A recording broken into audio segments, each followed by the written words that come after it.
me, Steve Merchant and Karl Pilkington. Have you got the album? And already, they've had an argument. Yes. Well, I mean, I don't know whether we need to cheapen the show by discussing it, but I asked for a particular track. Karl is the producer, and he failed to get it for me. He's failed to get it for me. He's failed to bring it up from the record library. Completely failed in his mission. He needed to get 2 records, and he failed to get one of them. A 50% error rate there. Yeah, but like I said, I looked in the system, it told me what album it's on, I brought that album up. I'm busy. But, okay, so fine, you're absolutely fine then, that's no problem. You know, once again, that's a great excuse, Karl, brilliant. The show has been ruined, it's been partially ruined, but you've got a bit of an excuse. Alright, I didn't make a big deal out of it when you said, oh, and whilst you're down there, get us a new 50 Cent single. I never said, while you're down there, get this new 50 Cent single. I asked you if 50 Cent single was lying around. If it hadn't been here, I wouldn't have worried. So I get it, yeah, I did that for you. Right. And when I come up, you say, has it got swearing in it? Well, I don't know, it's 5 to 1, Steve. You're the I haven't got time, I've been whizzing around. You're the producer, it's the brand new single. I'd have thought it had been lying around in the XFM office anyway. But I don't have time to sit around listening to music. Sure, well, yeah. Right? I know that you have. Now you've got an iPod that can hold 7,500 songs. I don't know when you're going to get round to loading all them on, but I haven't got the time. Sure. Busy. Yeah. Fine, okay. No, that's a perfect excuse, Karl. Well done, mate. Right. I just hope that I never have to depend on you in a real emergency. I had a bit of bad luck as well. I wanted to play R.E.M. and maybe the listener can help me here. Can you email in ricky.gervais@xfm.co.uk if you know what song I'm thinking of? It's an R.E.M. song. I think it's on the album of the last one before. And he says Mulholland Drive and I'm Steve McQueen. That's all I know. I'm sorry, I can't think of the title, so I need the title to look it up, if you know what I mean. I can't put in like that. I can't put in Mulholland Drive. The system goes, what are you talking about? So I need the actual title of the song to look up to find it down in the library. Oh, well, I'd go down yourself if you're going to go down to the library and get that. I wouldn't send Karl, because... ricky.gervais@xfm.co.uk. But if he wanted to, he did have time, because he came in at 12 rather than 5 to 1. Yeah. No, I told you about that record that I wanted it yesterday, didn't I? So you had 24 hours notice. So that's not really an excuse, is it? But I did find one of my favourite songs of all time, which is Bones off the Bends album, and it's Radiohead on XFM 104.9. And here it is, because you gave me lots of time to find it. So. Sure. Yeah. Could have brought it in himself. No swearing in it. Bones. Radiohead. The Bends on XFM 104.9. And thanks to Paul, who's emailed in. There's a whole bunch of other people. Lots Nick, of people. Davey, Steve, Ashley. It's Electrolyte. You know, it all comes flooding back now. We've got that. I've got it out of the library. We're going to play that. That's done. It's interactive. I've used the listener. I've shown the listener, right? I've helped them to help themselves. Sure. I've said, if you want to hear it, tell me what it is. They told me what it is. They're going to hear it. Yeah. Do you know what I mean? Perfect. Saves going down the library and, well, we don't... Yeah, well, we know mistakes can happen if that, you know, if you have to go down the library. Yeah, and I mean, I checked it, though, to make sure it was the right one, you see. So it's just a little bit of... Well, it's a good rule that, generally, if you pick something up, a CD, that's you know, right, we want to play on a radio show, a live radio show, you normally check it at the back. Oh, yeah, that's right, yeah, if you want a job done, do it yourself. You're absolutely right, Karl. So... But anyway, look, let's all make friends, let's kiss and make up. Yeah, touch and make up. Yeah. Let's just... Well, I'm up on Karl at the moment because it was my birthday in the week, and not only has he bought me a little vibrating thing to put on the chair, because I've got a bad back, so that vibrates, that. Actually, we can hear it. Yeah, I'm gonna do it between records, though. Right, what's that doing to you as you It's just, it sort of like sends a little pulse into your sort of muscles, relax you, doesn't it? I've got to relax on air. If I'm relaxed, the listeners relax, we're all happy. Sure. He's also got me this little electronic bongos, and I thought we could do like... Oh! Chimpanzee that, monkey news, so it's like a jungle sort of thing. Sure, yeah. Brilliant. Well, that's supposed to be one of the great jingles that even has that. I've got the vibrating... Oh, chimpanzee that! Monkey news! Dr. Fox, if you're listening, I think you'll know that's a clear improvement in this show. So thank you for those. It's alright. Yeah. What did you get him? What did I get him? I couldn't get him anything, I was too busy buying myself an iPod. You're joking? Well, it's a little bit gay, isn't it, giving gifts to blokes? Yeah, it is, but for someone who's like major... Yeah. Play a record! Someone who's major? What do you mean, someone who's major? Well, because he's a major celebrity? No, made you. Oh, made you? Yeah. Right. Yeah. Crazy Beat.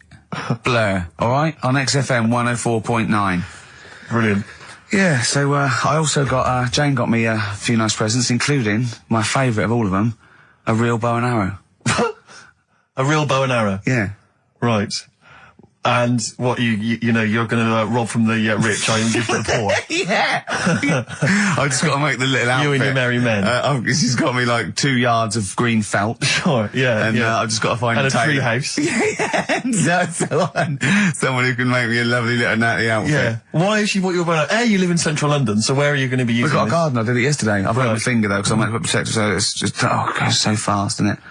Sorry, I didn't understand that sentence. I'm here in the studio. I saw you point to your finger, so I'm guessing from that maybe you injured your finger. Yeah. For the listener, again, what exactly were you talking about then? No, because when you pull it back, it's... Okay. So... And do you have a target? What do you use as a target? I had a big cardboard box flat on it, down the tree. Right. I go, oh, it's brilliant. Sure. I'm getting a bit excited thinking about it. Yeah, no, indeed. Because when I make that outfit, I'm going to be running around. Yeah. Yeah. So, and do you have a picture, like a face maybe on the target, like Osama bin Laden, something like that? Yeah. Sure. No, it just says this way up, fragile. Right, okay. I forget what came in it. But, you know, it's good fun, isn't it, Carl? Bow and arrow, isn't it? Brilliant. Yeah? Would you like a little bow and arrow? Yeah, it's alright. Yeah. I forced out a rifle as a kid. Did you? Yeah, that's... A real one? Yeah, just shooting cans and stuff. Yeah. It's alright. So... Well, a wonderful anecdote. Well, I went out with a drink with Carl in the week, and we went to a restaurant, didn't we, Carl? It's a good night. And we sat there, and next to me, when Carl came, next to me was, what's his name? Ross Kemp. And he was sitting there, and I saw Carl, and I tapped him on the shoulder, Ross Kemp on the shoulder, and I pointed to Carl and him, and I said, it's nice to see you two back together again. Nice. And Carl was horrified. But Carl didn't know that I'd already spoken to him before Carl arrived. I thought it was okay. I thought I could break the ice because I'd met him before. Sure. So he just thought I was insulting him. And when in the week we were talking about his little head, weren't we, Carl?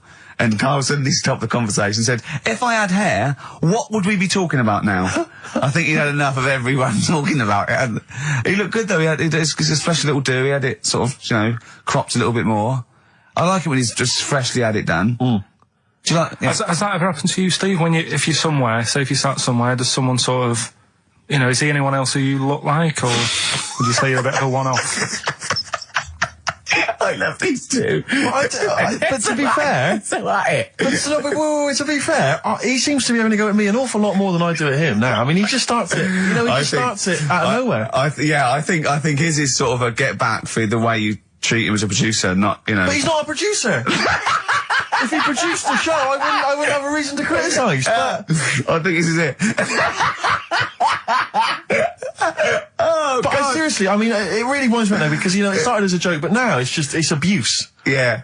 He got annoyed at Heat because it said Carl, producer, well, not so much a producer as just a bald mank. And he went, can they say that? Yeah. Can they say that? See, that's a magazine, an independent publication that's identified what exactly it is you do. Yeah. Oh, here we go then. Go on, bring it on, because here we go. He's looking at me. I know he's thinking. I can hear the cogs I'm not thinking anything. It's No, that is true. Never a true word. Play a record. Now then, I heard this on VH1 in the week, and I have not been able to get it out of my head, and I really kind of want to, I want to get it in everyone else's mind now so they understand the pain I've been going through. Miss You by the Rolling Stones. Yeah. I hope that's now embedded in your brain and you can ruin a week by having to sing that constantly, irritating people in shops and everywhere you go. Miss You by the Rolling Stones. Good track. Good track. Carl, Jonathan, Ross came out with us, last week, and, we were talking about stuff, and Carl was mesmerised when Jonathan told a story that he was bored once in a hotel room and shaved his arse. He shaved his arse? Yeah. Sure. And Carl, you didn't stop questioning him, did you, for about... I just wondered, at what point do you sort of say, oh, this is getting on my nerves? Do you know what I mean? Yeah. It's way too long, tucking it in his socks or whatever. Yeah. But it's not, I mean, it is boring in hotel rooms, because I told you before about when I was in Edinburgh and had nothing to do, there was nothing on the telly, and you sort of, you've eaten the shortbread biscuits, you know? Yeah. And, so that's when I read the phone book to see how many... That's when you read the phone book? Well, to see how many Macs were in Scotland, McAteer, Macintosh. Sure. Yeah. And there was like, 42 pages. Yeah. Yeah. Jonathan, I don't know if he'd already done that. Yeah. And, he said he shaved his arse. Now, when we say shaved his arse, so Not his cheeks, his... Oh, all of it? Yeah, all of it. Did he say that? Well, I think that... But other than the cheek, But then, there's not much left, is But there? then we got to the fact that me and Jonathan, if we pooled our wealth, we could have shaved Carl's arse for £1,000. Right. And he said, yeah, for £1,000 you could shave my arse. Suzanne said, can I say this bit? Your girlfriend said what, Carl? She was annoyed. She says, well, I'm not allowed to go there. Why is anyone else? And of course, the whole table stopped and leant in and said, what? She went, he doesn't like me touching him there. I went, what do you mean? This is too much information. It was too much information. I like the fact that you've had this conversation with her. I like the idea that she touched your arse once and you went, woo, hands off. Yeah. I love you, but keep your hands away from the arse. Do you know why he said he's talking about the most intimate part of the arse, the middle arse he's talking about, and he said, I said, why? He went, it's a bit gay, innit? I said, how can a girl touching it be a bit gay? If you stood behind it, it could be anyone, doesn't it?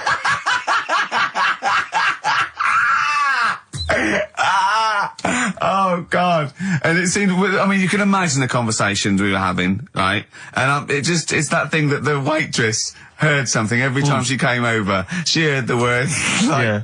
cock or... Jonathan Ross saying I shaved my arse. yeah. And, oh, dear. But it was, it was a good night, wasn't it? So, it's the £1,000 now, isn't it?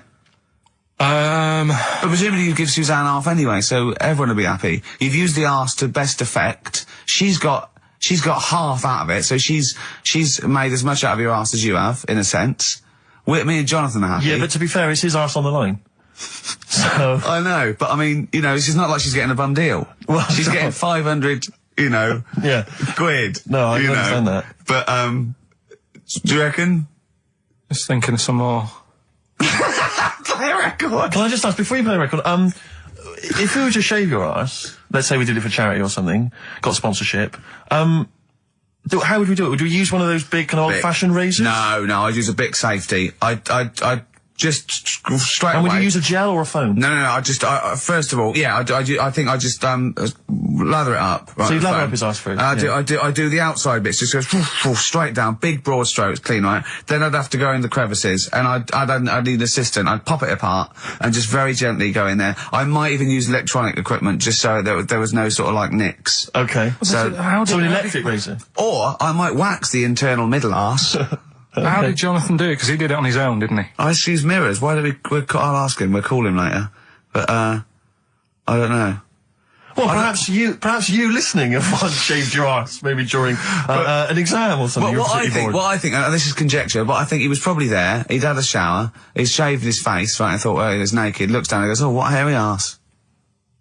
Well, hold on, I've got the razor in this hand, I've got the mirror there, I'm not on stage for a good 10 minutes. Yeah. There's one thing I don't like going on stage with, is a hairy arse. Bang, drink, wallop, done. On stage, thanks, see you later. See you next week. Yeah? What are you thinking, Carl? No, it's just how hairy was it? Do you know what I mean? How hairy was it? Because I imagine, you're saying mirrors and stuff. But how old is he now? He's 42. And they say your testicles drop quite a bit once you start getting old, don't they? Yeah. So he's got to make sure they're out of the way. Yeah, but I don't think I can speak for myself, as a similar age to Jonathan, that, there's millimetres in it. It's not like we tuck them in our socks in the morning. Okay. They're still in the same place. You really wouldn't know the difference. If we filmed it in, time-lapse camera, it wouldn't be like a bungee jump. Do you know what I mean? They wouldn't be moving a lot. Yeah. All right. Do you think I told him he's a good-looking fella, Steve? Would you agree with that? I told Jonathan that he said that he just went for it as well. Yeah. So you spent a lot of time picturing Jonathan's naked arse. You'd let him give you money for arse touchery. Yeah. Whereas your girlfriend's got no chance, and you're saying he's a good-looking man. Do you want to play a record and think about what you've done? Interesting. 50 Cent, 21 Questions, new single from him. Well, me and Carl got a joint favourite lyric now. I love you like a fat kid loves cake. Yeah. That's great, isn't it? I mean, I like it because it's funny and humorous and cheeky. You like it because it means something, don't you? You think that's the absolute truth. If someone was to say that to you, that would be the most romantic thing they could say in it, because it's...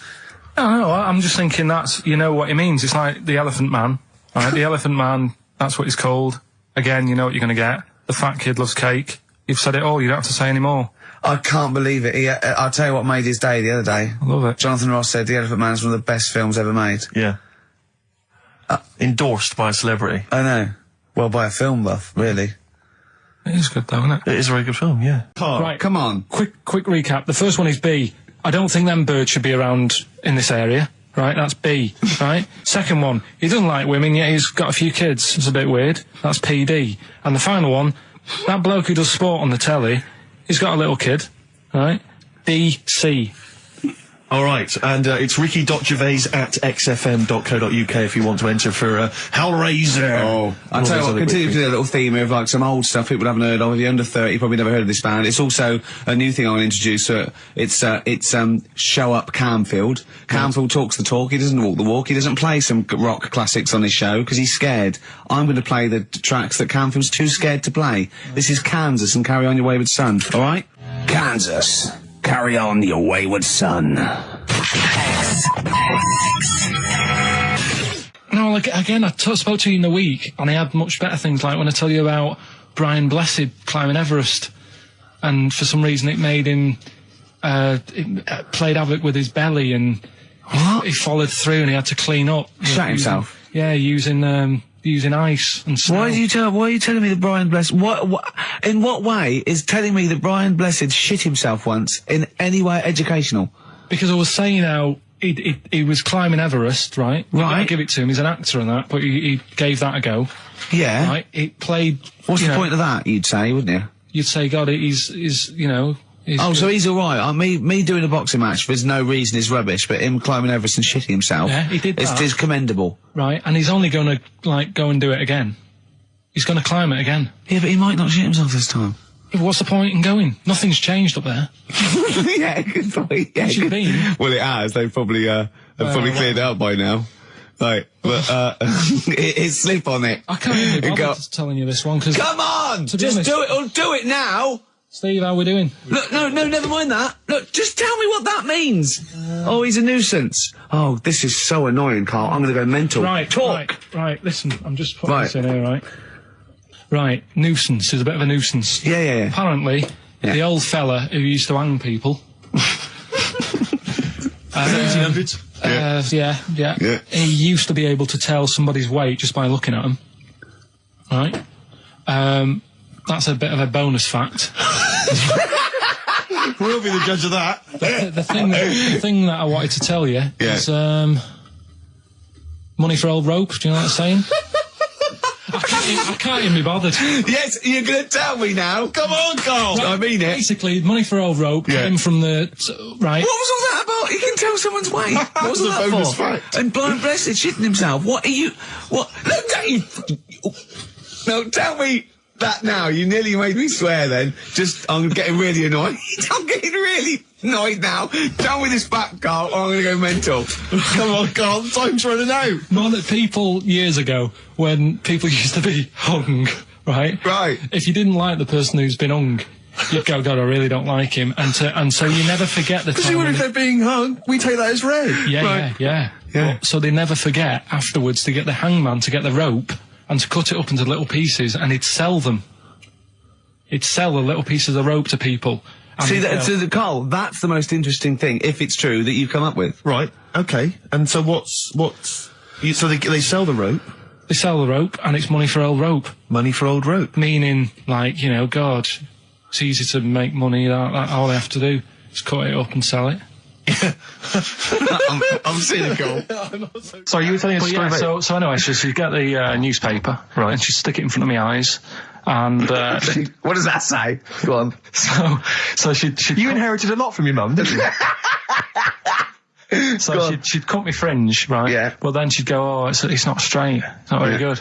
So she'd go again, and she'd keep going, and the problem is... that why you're bald now? I was going to say, is this that you have got hair, but she has to get it right. Yeah. It takes her to the back of your neck to get it even. Yeah. She sort of removed the newspaper, and she was like, oh, God. And I said, what? She goes, oh, I'm sorry. And like... What, did this happen every Sunday? Can I ask you, Carl, when she was cutting your hair in this picture, do you think she was maybe sidetracked by an interesting article in the paper and really wasn't paying attention to what she was doing? Or did her favourite hymn come on? Yeah, and she started or Compo was rolling down the hill. In a bar. So yeah, I ended up with like, you know, a fringe sort of on the back of my head because she just kept going further and further. Right, there's a little midget. Right, there's a circus. I'm loving it already. Circus going on somewhere. I think it was in America. And is that present day or old times? I'm talking like in the last 3 weeks. Okay. Right, little midget. Circus, really packed out show. People are loving it. Steve, you're asked the same question I did. I know. So there's a little midget jumping up and down on a trampoline. That's what circus is. Right. I pay good money to see it. So everyone's clapping, and he's getting carried away. Because he can't believe they're loving it. I didn't know they'd like a little person on a trampoline, but they love me. But you know what it's like when, if there's a crowd of people sort of encouraging you to sort of go higher and stuff. Yeah. And I'm sure he knew it was getting out of hand. But he was jumping and he was coming down the road going higher, and he's going really high in the air, right? So he's doing this, crowd are clapping. There's a hippo, right, just sat next to the trampoline getting ready to come on and do his act. Oh, right, I thought he was in the audience. That's it, getting ready to do his act, Steve. Yeah. So he's a ventriloquist.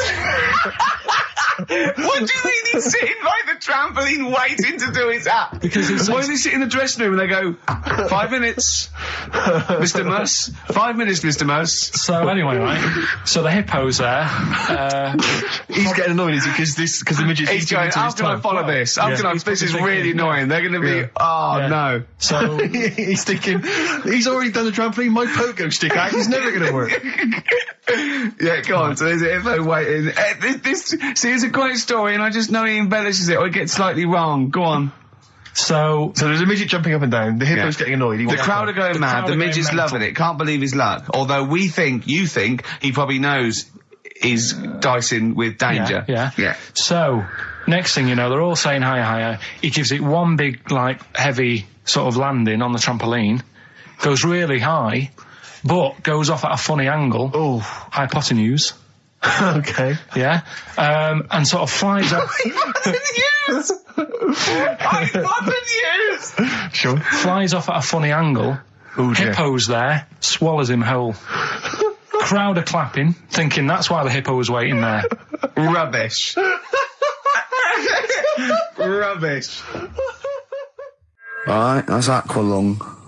Good time's gonna come, innit? Right, Carl, come on in, educating Ricky. So, don't let the cat out of the bag, that's where that comes from. Comes from a crafty butcher. Right, go on then. So the next little headline is, Wash Up With You. Wash Up With You, go on. You want to know about that? Yes. It's a survey that they did this week. They? Yeah, some university did some survey. Brilliant. Did a world test on washing up. Yeah. And each country were given 140 pots to clean. Brits were the quickest. Yeah. Yeah. Turkey were the slowest at washing up. The Turks. It's not because the little fellas that work in the kitchens with no... Is it? They can't reach. Spain were the cleanest, and the Germans were pretty good as well. So... I don't know where to start with this. Honestly, Steve, I don't know where to start with that. Look at his face. It was really light, right? We've had the parrot, right? These are things that I found. Found the parrot, right? I've told you about the dog in the car wash. Right, you didn't tell me about that. You said there's a car wash for a dog. That's all you told me. Yeah, the but parrot, you said there's a parrot. What? It's a problem at funerals. Yeah. That's nothing. That's nothing. That's nothing. Do you understand? And they used to eat cats. what else have we got? Travis on XFM 104.9 on Ricky Gervais with me, Steve Merchant and Karl Pilkington. We're doing Educating Ricky. Right, final one. Come on, Karl. Right, what was it? It was, why don't they just get a diary or some paper or something to write on? Yeah. Because snappy. I couldn't think of a heading for it. It's basically, Go on. people who have tattoos have never understood it, right? That they have something put on their arm. Right, sorry. Have we started the educate? Is this part of it? Are you educating me? This is something that will be useful in my life that I didn't know about. Yeah. Go on then. No, it's just that they've got a machine out, right, that does tattoos. You come up with a design you want, and you sort of this machine scans it, and you put your arm in this thing, and you press print or whatever, and then it does the tattoo on your hand or on your arm. Like loads of little needles that follow a pattern? Yeah, the computer, basically, yeah. Is it a real tattoo? It's a proper It's a proper one. The fella said... well, as long as it goes out, it pierces the skin with a I just wondered if it's one of those kind of, those kind of... No, it must be lots of little needles or a moving needle that can go Sorry, along but it. how is this cleaned, like, in between each person? Dunno, probably... I don't know. Well, no, it's only that if it's one needle, it's just the head, isn't it? If it's one needle that moves, does it like like loads of little... What are we gaining from a machine doing it? Just because they're going to sort of mess it up. But hold on, how do you keep your arm still? Because your skin moves slightly, so the machine it's won't... sort of strapped to your arm. Right, and so it's spread... the fella said that the tricky thing was in all this, it was the fact that, nobody would let him test it out on anyone else, so he had to do it himself. But did it work? Because the thing is with the tattoo artists, they yeah. can see when your skin's moved and they can see what they've done and they keep wiping it and looking, whereas a machine's just got to trust itself. Yeah. So I think... I was once playing music at a scout jamboree. Yeah. When I was about 17, Big 16, gig, 17. Big gig. There was 1,000 scouts there. Yeah. Right. Yeah. And I tell you this, we were playing on stuff, they were loving it, they were dancing, it was in a big marquee. Right. I slapped on Smells Like Teen Spirit. Yeah. Right. They went mad. They went mad for it. They were moshing, they were climbing up the poles. The organisers were going, switch that off, right? They're going crazy. And I was there going, no, that's what they like, I'm going to do it. And it was like Footloose. It was unbelievable. It was just like Footloose. Then I came in with Rage Against the Machine, Killing in the Name of. The place went wild. Yeah. And they were trying to get me off the decks. It was like Bill Grundy interviewing the Sex Pistols. And then when the head of everybody had you killed, exactly, like there was some sort of mafia thing, it was all hushed up. That the scouts went there one night with all candles and they stood by a grave, and that was the end of the film. It was a film, I assume.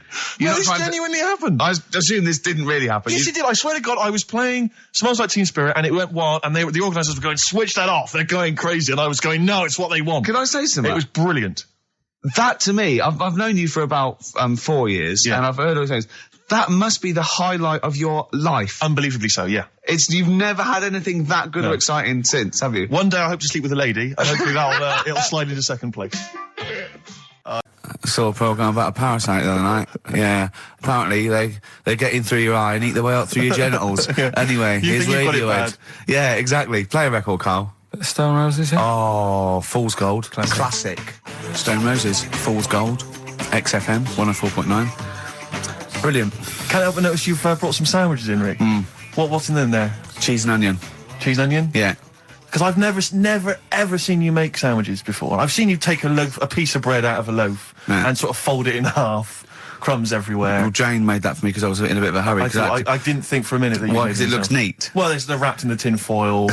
A knife has been used. As opposed to chewing round the baguette. Exactly. Yeah, breaking it in half. Yeah. Albert Steptoe. Yeah, brilliant.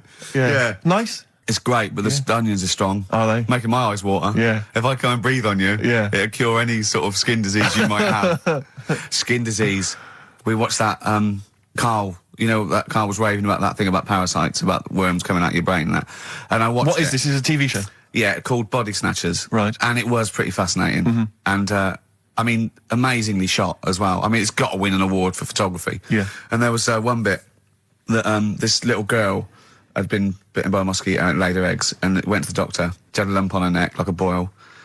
And they pulled it out, and it was like a bullet, this maggot. And they put it down, and it was wriggling in her blood, right? But the hole left was sort of aesthetically pleasing. Like that feeling you get, like, once I had an ingrown hair, and I quite liked it when I pulled it out. And it's a perfect little hole. And I thought, I wouldn't mind having those as long as they sort of like healed over. What are you talking about? I don't know. It's weird, isn't it? But why would you want a hole in your body? No, it's got pulling something out, sort of like pulling something out of your body. It's I sort don't of know what you're cleansing, talking isn't it? No, but it's sort of like, I don't know what This is it. You watch one programme recommended to you by Carl, you've turned into Carl. You want a hole in your body? No, it was like, like squeezing a really good sort of like spot. I mean, I haven't squeezed spots for ages, and I'd never had spots, but maybe that's it. I didn't have spots. Right. And I always thought that'd be nice, squeezing a spot. I don't know what you're talking about. Why would these things be pleasurable? Why would an ingrowing hair? That's great fun. That was good, because I got it. It was like a little lump, and I pulled it, and then it pulled out, and it was like left a little... I know what you mean. Because I get thick hairs and Yeah. Like, really... Oh, when they come out, it's like a bit of wax. Yeah. Like putting out a little candle. And I love that. What? Yeah. Because I've got not much hair on my head, No. right? It sort of grows thicker on my face. No, not true. Sure, but go on. Yeah. No, it does. Not true, baby. Go on. No evidence for that. Just made it up. So it grows sort of thicker on my neck and that, and now and again I'll see like something that's like a twig, right? It's really thick. Yeah, you feel it, and then you think, oh, I'm going to have that, and then you work at it, and then when you get hold of it, it's brilliant. It's like pulling out, it's fantastic. It's waxy and build up, and it pulls it out, and it stretches your skin, and it leaves a hole. I've just realised why we talk about Chinese people, monkeys and gays every week. Right. Because this is the sort of replacement. This is what we've got if we're not talking about them. But it was great as well. And there's this parasite, right, that lives in a fish, right? And what it does, it changes the fish's behaviour. Because to breed, it has to get its body temperature up, so it has to get into a bird. Right? What needs to get into the bird? The fish? parasite to The parasite its needs to life get into a cycle, bird, yeah. right. So it changes the behaviour of the stickleback, and it makes the stickleback sort of suicidal. So the stickleback doesn't flee when it sees a heron; it gets caught. Right. Because this stickleback has changed its behaviour. Carl didn't quite understand this. I Did still you? don't really get it. I watched it and you see like the fat fish and that, and you go, oh, it's not well. But I don't understand. Well, all it does is it has to get into a bird because it has to breed. To lay its eggs, it has to have a raise of body temperature. So the fish is cold-blooded, so it has to get into a bird which is warm-blooded. There's lots of things. There's certain things at that level. Why? Why is it doing that? Because it needs the temperature. It needs the heat energy for its reaction. Just like, for example, that's why your balls are on the outside. Because the cells have to be a certain temperature to survive. I don't know if it's the sperm or Sertoli cells, but they have to be a couple of degrees below body temperature. Otherwise, they'd be in a nice cage and we wouldn't get kicked in the nads. What do you mean? That's why your testicles are on the outside of your body. They have to be a couple of degrees below body temperature. Yeah, but it's not. That isn't why they're there. You see, this is like the chat we had last week about the giraffe having a long neck. What do you mean? They're there because that's where they happen to be. They didn't go right. Well, that's what evolution is. It's a selection process. It's not a will. The balls didn't say, look, I'm too hot, let's get us outside, let's get outside of here! All right, hang on a minute then. What? So a little man monkey, right? Theirs are in the same place as ours. Yeah. But they're walking around naked, so it could be anywhere. They could be, like, on the back. It doesn't matter where they are. They call it, well, they could be on the back, yeah. So why aren't they? This is a completely different... Steve! You started it!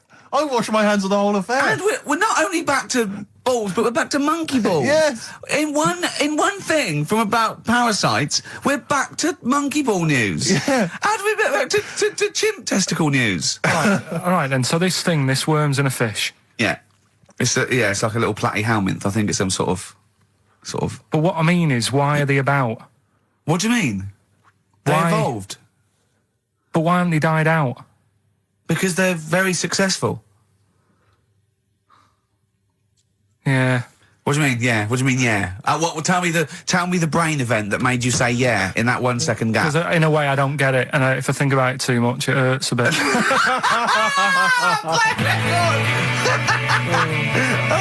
They've just been around for years, Carl. Yeah. Like Cliff Richard or something like that. Yeah. Roll Over DJ by Jet on XFM 104.9. I'm Ricky Gervais, with me Steve Merchant and Karl Pilkington. All right, Karl? Yeah. Bit miserable today, Karl. Let me explain why. Go on. Steve, and to you, the listeners. I had some exciting news this week, Carl. You'll be pleased to find out. I'm worried that you might get a little bit jealous because it's obviously going to impact on your world quite strongly. Because I know you think you'd like things to be quite samey. You like the status quo to be maintained. You like the fact that in the past, we've had some crosswords. Because I remember. What did you think of me when I first walked in? When I first came in on the first day of XFM? I don't know why you're making a big deal. Do you want to bring because it? Do you want to I'm just being honest, though. I'm just being honest about a lot of people who see you for the first time sort of go, well, he's a bit weird.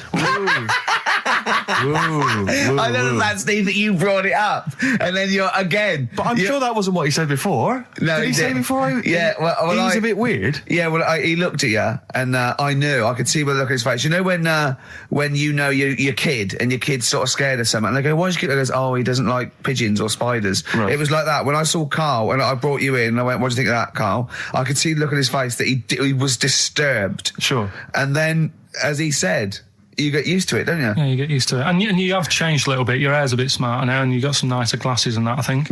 Or I might have just got used to it.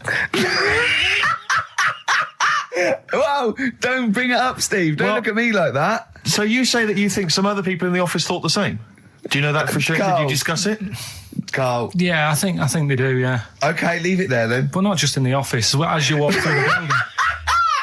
Oh, it's worse than you ever thought. Well, no, it's not worse than I ever thought, because as you well know, Ricky Gervais, what did I do on Thursday morning? Oh, is this the thing... For those that perhaps are not of the female persuasion listening, there's a magazine. Apparently, it sells quite well. It's one of the sort of female, kind of issues magazines. I think it's called Company Magazine. It's like your sort of, I guess it's a bit like your Moore or your Vanity Fair or whatever.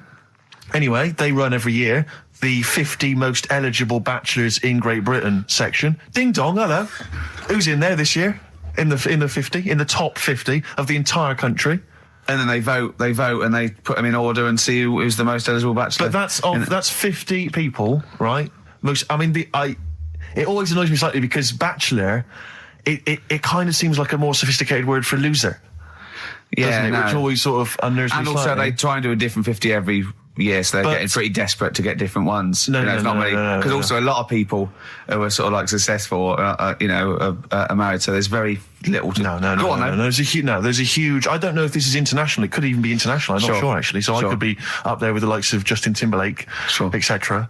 So Fred Durst... Yeah, that sort of person, So anyway, this is what's exciting, right? Although I'm slightly frustrated because they were telling me that last year...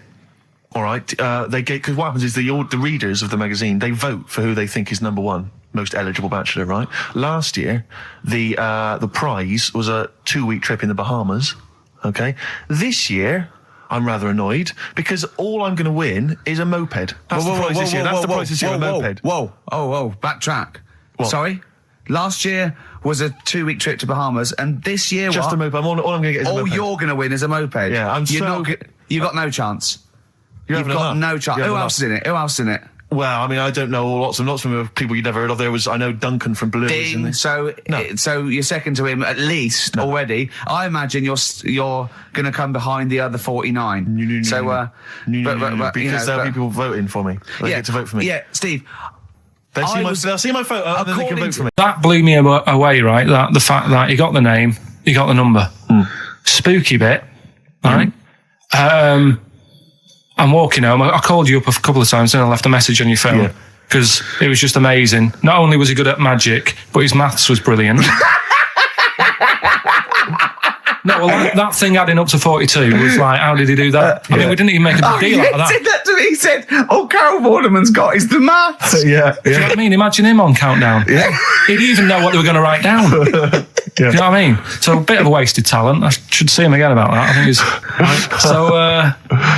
so I get into my flat, right? And what they do in my flat where I live, they put the post in like these little pigeonholes, right? And I don't normally check them out. I leave it for Suzanne to do, right? Sure.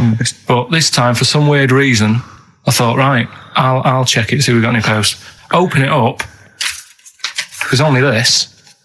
A letter for Miss Harris. Yep. There it is, bona fide in front of us, a letter addressed to a Miss Harris. Well, does she live there? No, it's my address. She doesn't live there. Did she ever? Don't know.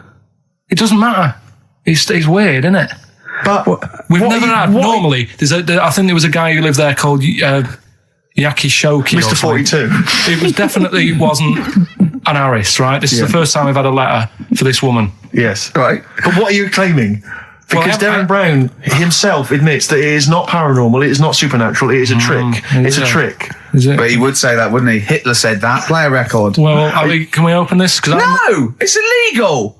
No, but I'm thinking if it's a birthday card for someone's like 42nd birthday. Right. You can't open that letter. Go and put it back or you cannot open that letter. Why not? You can't open someone else's mail because you think Darren Brown's supernatural. What if we steamed it open?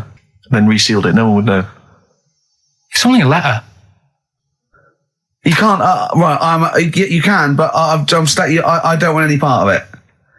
Carl, I think you should open it. No, you open it. I'm not opening it. It's against the law.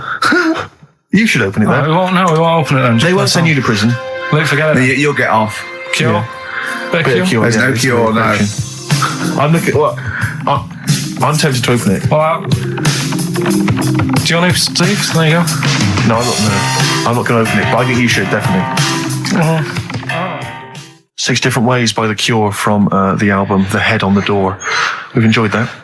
The head on the door, Carl. Ooh, bit of a coincidence. Spooky, isn't it? It was only 4 weeks ago you were talking about a head and a door.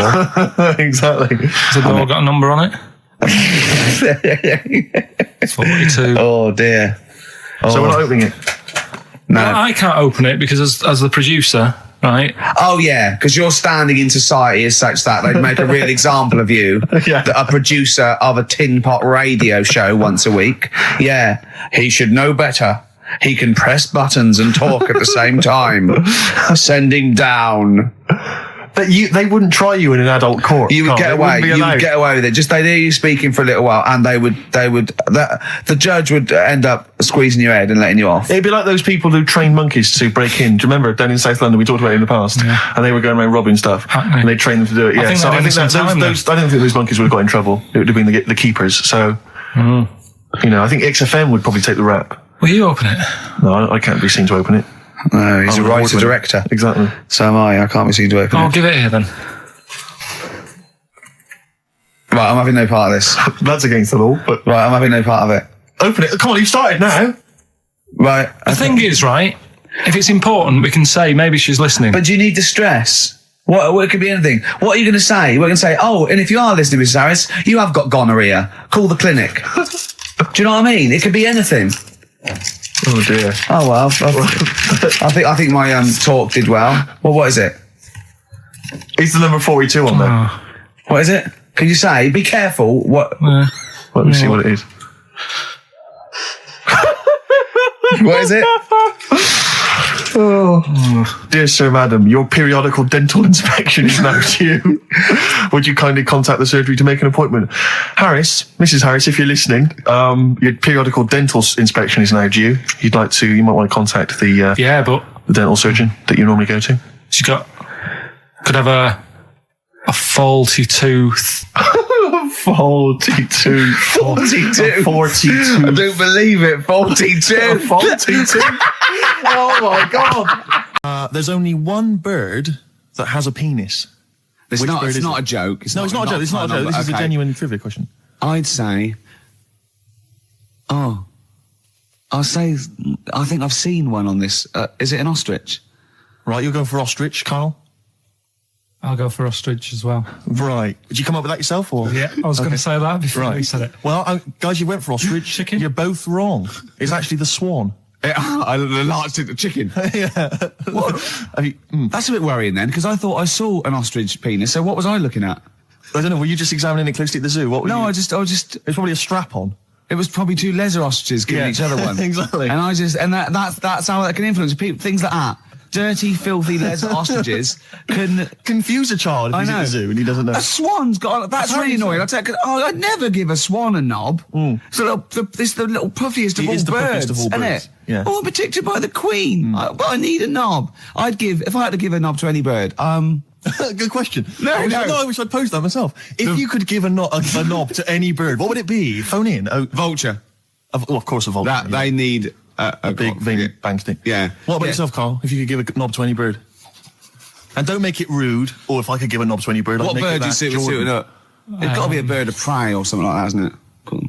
Just a robin, really. That would be amazing. Yeah. that would be Christmas cards would be like. Yeah, but That'd be brilliant. it's a normal human-sized Yeah, knob exactly. on a robin. On a robin. That'd be genius. great, wouldn't it? That'd be And the genius. other thing annoying about this is ironic, right? Now, the male of all bird species they're called a cock. Yes. Right. But the only bird with a cock, Yeah. right, is called a cob. Is that what a swan's called? Yeah, they're cob and pen. They're not cock and hen. That's and annoying. he isn't a cock, but he's got a cock. Yeah. Good. Quick query there, Rick. Go on. When you said then cock, Yeah. presumably you meant male bird. Yeah. The first time you said it. Yeah. The second time you said it, you said cock. Did Yeah. you mean the penis? Well, you're showing off the whole farce of radio broadcasting. Because you're not really allowed to say cock. No, exactly, meaning no. penis. One cock would cause great offence. Yeah. The other cock's fine. Exactly. It's weird, isn't it? It is strange. It is strange. So, I mean, if I said now to you, I like cocks. Yeah. Meaning birds. Yeah, that's that'd fine. be fine. Yeah. But if I meant penises, it would be a problem. If you like cocks, it was Right. that would be... Carl, yeah. do you like cocks? Do you like cocks? No.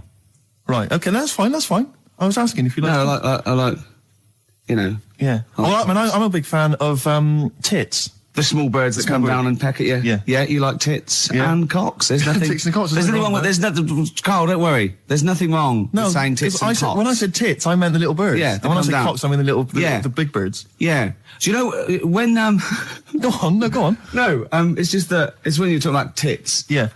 You know, at the milk. Do you? They.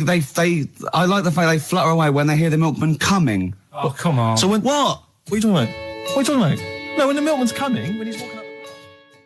Okay, 104.9, Ricky Gervais. What you got for us, I just thought we ought to maybe go through some of the emails. I mean, I don't want to query the calibre of some of the emails we get sent on this show, but here's a typical one, Rick. Go on. There's no name, it's just from Glicko, that's his email address.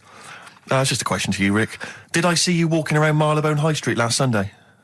Yes. Okay. Well, I don't know. Well, I mean- I was in Marylebone High Street last Sunday, yeah. Yeah, but did you see Glicko? I didn't see Glicks. Okay. I didn't see the Glickster, but... All right, this is one from M. Ricky, what do you think of Richard Bacon's show? I can't decide if he's better than you. Nor can I. Any thoughts? Nor can I. I can't help her out on that one. Sure. That's a really personal thing. She's got to dig deep. She's got to look at both of us. She's got to find out what she likes. Yeah. And then whether I provide more of that than Baker's. Yeah. I mean... You know, Baker Foyle's brilliant. Yeah. I'm not going to put myself up against him, so I can't help you. Next, Steve, next. Well, there's a lot of emails last week which were saying how much they enjoyed the Christmas specials. Thank you very much for that. That's very flattering of you. Cheers. There was also a couple. There was one that it was a guy. I'm sorry that I think I might have deleted it. But, I should have sent a reply because there was a guy from Canada saying if there any chance you're around in March, whether you could pop in and have a surprise birthday dinner for his wife. Oh, God, why don't you keep that? I know. Sorry Well, about that. I can't bloody go now, can I, you idiot? Okay. So, I really apologise for that. Yeah. There's also, this is interesting, this is more for Carl, really. It seems unlikely. 'cause Is it Carl's- from a doctor saying you're an idiot? We've got plenty of those. I tend to delete them. They're just, Okay, all they're right, so yeah. common. Look at his face. No, it just says, don't like to complain, but I won the film competition about 5 or 6 weeks ago, and I haven't Ooh. received my prizes. Oh dear, that's all Carl has to do Well, that's on what I the was show. thinking. We provide the chat, the records, the light entertainment. I mean, the glamour. Strokes of comedy genius. All Carl has to do is send out the prizes and say there was a monkey that was a bank robber at 5 to 3. Yeah. What's your Carl. excuse, Carl? Do you remember her winning? I've got all. Well, you're calling her a liar, Well, I am because I don't remember ever seeing. right? that He's calling her a advertisement. liar. So, Joanne Ogden, you're claiming, is just making this up. She sent this in on a whim, trying to fool us and get some cheap tat. Wow. I don't believe that. I don't believe anyone would lie to try and get knowing me, knowing you on VHS. I really don't. Well, I'll look in the records because we keep all the details. So, do you know what I mean? Right. Well, one of you's in the wrong, and do you know what? Knowing you, Carl, I don't think it's Joanne. No. Has anyone else ever emailed in saying they haven't got the Loads of bag of times. crap? No, Loads they of haven't. times. They haven't. Well, Well, they yeah, have. one mistake's one too far because that's one person. So you might send out 30, but that one person, that's the first time they've won a competition. They want the history of Wind narrated by Donald McIntyre on VHS. Yes. And Stephen King's It on Betamax. yeah. No, they sometimes they want the best of Primal Scream on a cassette. Exactly. So You've got to make sure you're sending these prizes out. Actually, on the subject of Men in Black, what? Have you seen that, Steve? No, I haven't, Carl. Tell me about You it. should see it. Go on. Why? Because there's this thing in it. Go on. No, What, a stupid, bald Mancunian tosser? weirder than that. There isn't anything weirder than that. Big eyes, it was gangly. Keep talking. And you've got to see it because you wouldn't believe how the likeness and that. You've got to get the film out tonight. Right. It's not as weird, it had a normal voice, right? He's done you and he's not even here. I'll tell you what, mate, it ain't worth coming in next week. Oh, stay on the line, Carl. Play a record, Claire. Kings of Leon, Molly's Chambers. What do you think of that, Carl? Alright. There's a surprise. Oh, Another I tell you insightful what, remark. Steve is not a fan now. Not only does he know you've been slagging him off behind his back. No, I wasn't slagging Steve. If you get it out on DVD tonight, you'll know I'm not slagging you off. It could be your brother. I love the fact that it makes it worse, but he's thinking, you're gonna go, oh, he wasn't slugging me off. It does look like me. I do think I'm an alien. I love the fact that you hope Steve will go, he's got a point. It's a spitting image. Yeah. I am, seriously, Carl, I'm really angry. I'm so angry with you at the moment. You haven't seen it yet? No, I know, because I know what it's going to be, and I'm just... Why? I'm fuming. I'll tell you why I'm angry, because he doesn't do it in jest. No, but what do you think it's going to look like? What do you think this thing's going to look like? Going to look ludicrous. It's not going to look anything like me, but he's going to pretend it does. Go on, what? Go on. No, it does look like you. Yeah, of course it does. And you looked like the Human Z. Well, I mean, to be honest, you did a bit, Carl. You walk like him, you're bold like him, you got a sort of gormless face like him. Any more? I don't smoke. That does. Oh, chimpanzee, that monkey news. Okay, There's been quite a lot of stuff going on. There was a few bits in that Guinness Book of Records book that cost me 20 quid. Yeah, well, that's not news, is it? They printed that probably last September. No, so that's there's one in there. new music. New monkey news from last September. You're a lord. Come on. Waster. Please, Ricky, monkey news. Right, there was this monkey in a zoo in Brazil. Right. And there's a little man monkey, a little woman monkey. And You're a scientist, aren't you? Go on. and they said the people in charge were like, oh, wouldn't it be good if they had kids? Brilliant. Right. So anyway, the chimps used to stand sort of, they'd have their little caves each, and they used to sort of lean on the fence having a bit of a chat and stuff with each other. Right? Well, Just gossiping, gossiping. The equivalent sort of thing. Yeah. So anyway, they were getting on a storm, and like the zookeepers were like, Can you hear that, cheapest chimps this week? I thought it was fascinating. Yeah, just gossiping, I understand. so, what's any monkey news? I don't know, let's tune in. What was monkey news this week? Go on. It was from last September. so they were there was stood there having a chat, and the zookeepers were like, I wonder if they're ever gonna have kids and that. Yeah. Anyway, it went on for ages. This just chatting, no sort of action. Blimey. So what the zookeepers did was they said, I know they'll have kids. Are we letting that go? They were just chatting. Are we just letting that go? We're letting it You know go. what I mean? Just doing whatever monkeys do. Okay. Right? So the zookeepers were like, yeah, I wonder when they're gonna, have some kids. Yeah. Anyway, what they decided to do, to sort of do to egg them on, Yeah. bought one of them a suit, one a wedding dress. Right. Keep going. No, I'm not having it. Shut up, Gervais. Fade him down if he's going to interrupt. I want to hear the rest of this. They got married. So they And, got married? Yeah, they got married. Right. What? That's the end of it. This is why I don't. Right. That's the end of monkey news. That's the end of monkey news. Don't do that again. You've got no features left. Why don't you like that? Well, it's not a story. It's about two chimps chatting, which doesn't happen. The zookeeper's going, I wonder if they're going to ever have kids. Egg them on. They got married. That's the end of the story. What are you talking about? Hang on, just calm down. Let me just check that you didn't make a mistake there and didn't lose out. What do you mean you didn't make a mistake? Wait a minute, he may have just left out a fundamental piece of information. What, that the would- story? That would have made it into a story. Right. Let me just check the facts. So they bought them wedding outfits. They were married. Did they propose to each other, or were they just forcibly Don't married? encourage him. Just forced onto And it. then what was the outcome? Once they got married, what happened? They fell in love? Yeah. What? Whoa. It's not a marriage, Carl. Be quiet. It's not a real marriage. I don't know what you've got in your head. It's like the head of Homer Simpson. I'd go in there and there'd be a wedding reception and there'd be a couple of fights and they'd be talking about stuff. They got married. They fell in love. Did they have children? They're not back off the honeymoon yet. And then I was washing up, and I picked up the plate, and I thought, oh, it's amazing, isn't it? The human body, the way you can just sort of, I want to pick that up, and you do. Yes. And the way your hands work, right? You've got 5 little digits, but it's just the right amount to do what you've got to do, right? So I'm cleaning the plate. Sorry, Carl. Stop. It's just the right amount. Might be one of the most genius things I've ever heard said. I would love David Attenborough to phone you up and say, Carl, how do I word this about the evolution of the mammalian front limb? Just go, we'll just say it's the right amount. But it is. It is, One of course extra it would is. get in the way. Yeah. And one less would just make it that little bit more tricky when picking up a bit of a slippery dish. Sure, or buying gloves. Yeah.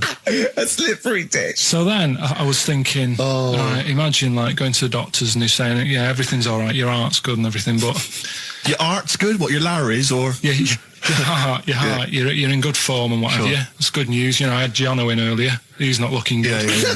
I had fat swallow. But you're all right. But your hands need to come off. Right. Blimey. But, That's bad. Like, I'd get a second opinion initially.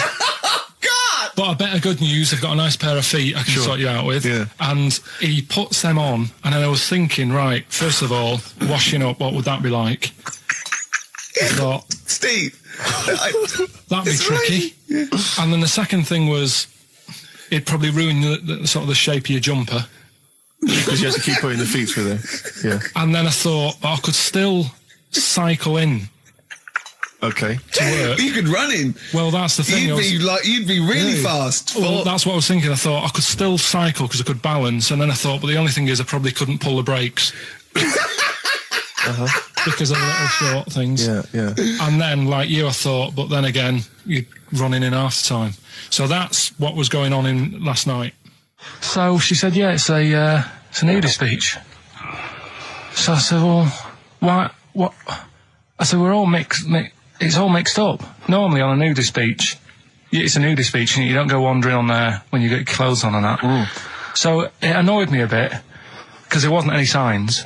So this fella's getting closer. Well, the knob out was a sign. Yeah. Right, so he's getting closer. And he walked past me. It was an old fella. And he walked past and he had a hat on and a little pipe. And a big rucksack on his back. Right, so he got me thinking. Not strictly naked. I'm walking along and I'm thinking, right, why do people want to do this? So straight away, I wasn't on holiday anymore, because most of the time when I'm on holiday, I don't think about anything. Right? Your mind's a blank. I just switch off. Right? But all of a sudden, this has got in my head now, and I turn around to look at him, and Check out his arse. and this bag, right? I swear, it was massive, right? What? You had a massive bag? The bag. His rucksack? His rucksack. Oh, right, okay. When he said there was an old couple coming towards me, I said, what was lower, the bloke's bollocks or the woman's tits? And he said, well, that was another point. She might as well have worn knickers. Because you know, so you can see it. That's what he said to me. So you saw the bag? So it annoyed me, yeah, because the whole idea in it, this is what I think, I mean, I might be wrong, right? Might be wrong. Chances are You never have been. You never have been before. Being nudist, right? What's it all about?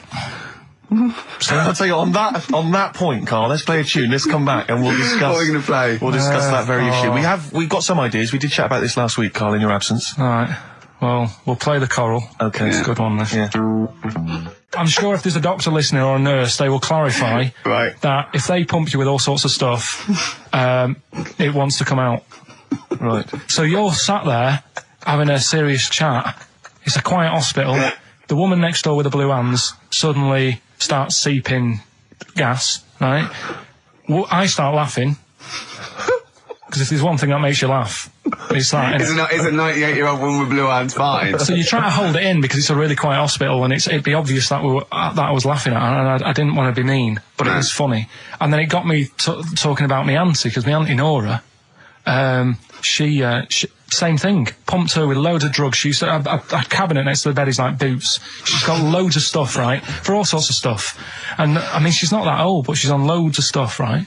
She's a bit coked up, is she? She called up my mum once. And, yeah, you told us this. Go on, tell it again. And she said, oh, how are you doing and that? She said, all right. Bit worried though. My mum said, wow, what's up?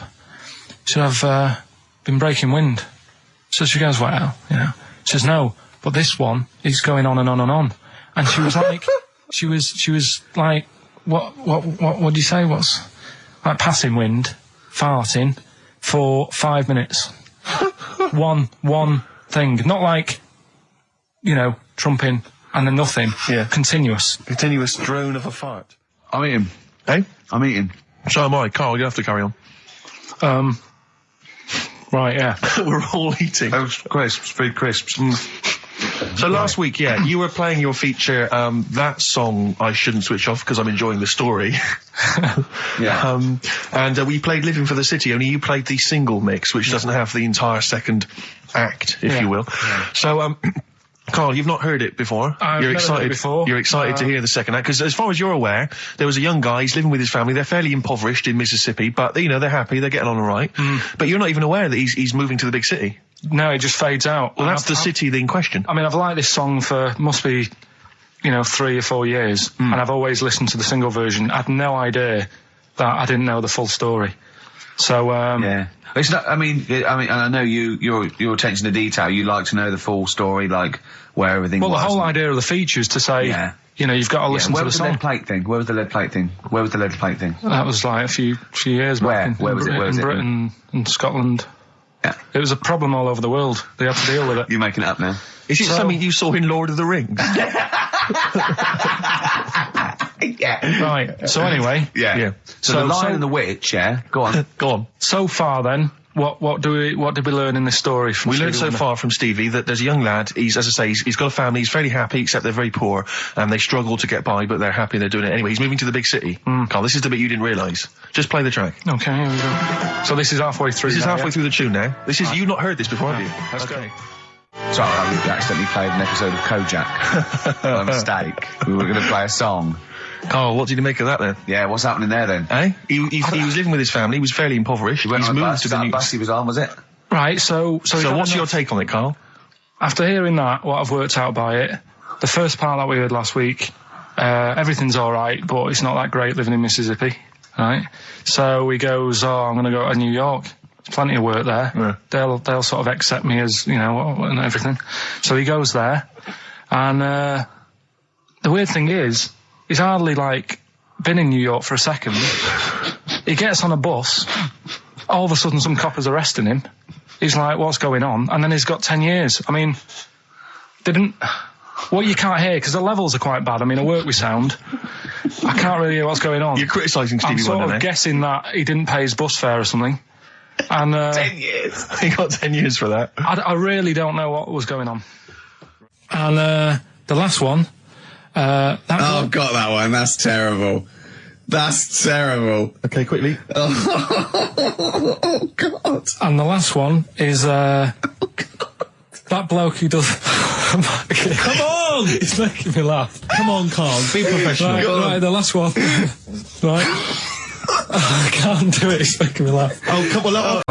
Well, there's a couple of things there that it could be another upshot, and an instinct is part of your genetics as anything else. Washing a potato. But you can't pass on acquired characteristics, so that's nonsense. If you mean that someone was taught they had a child and it knew it, there's no chemical memory as such. So that wasn't even monkey news.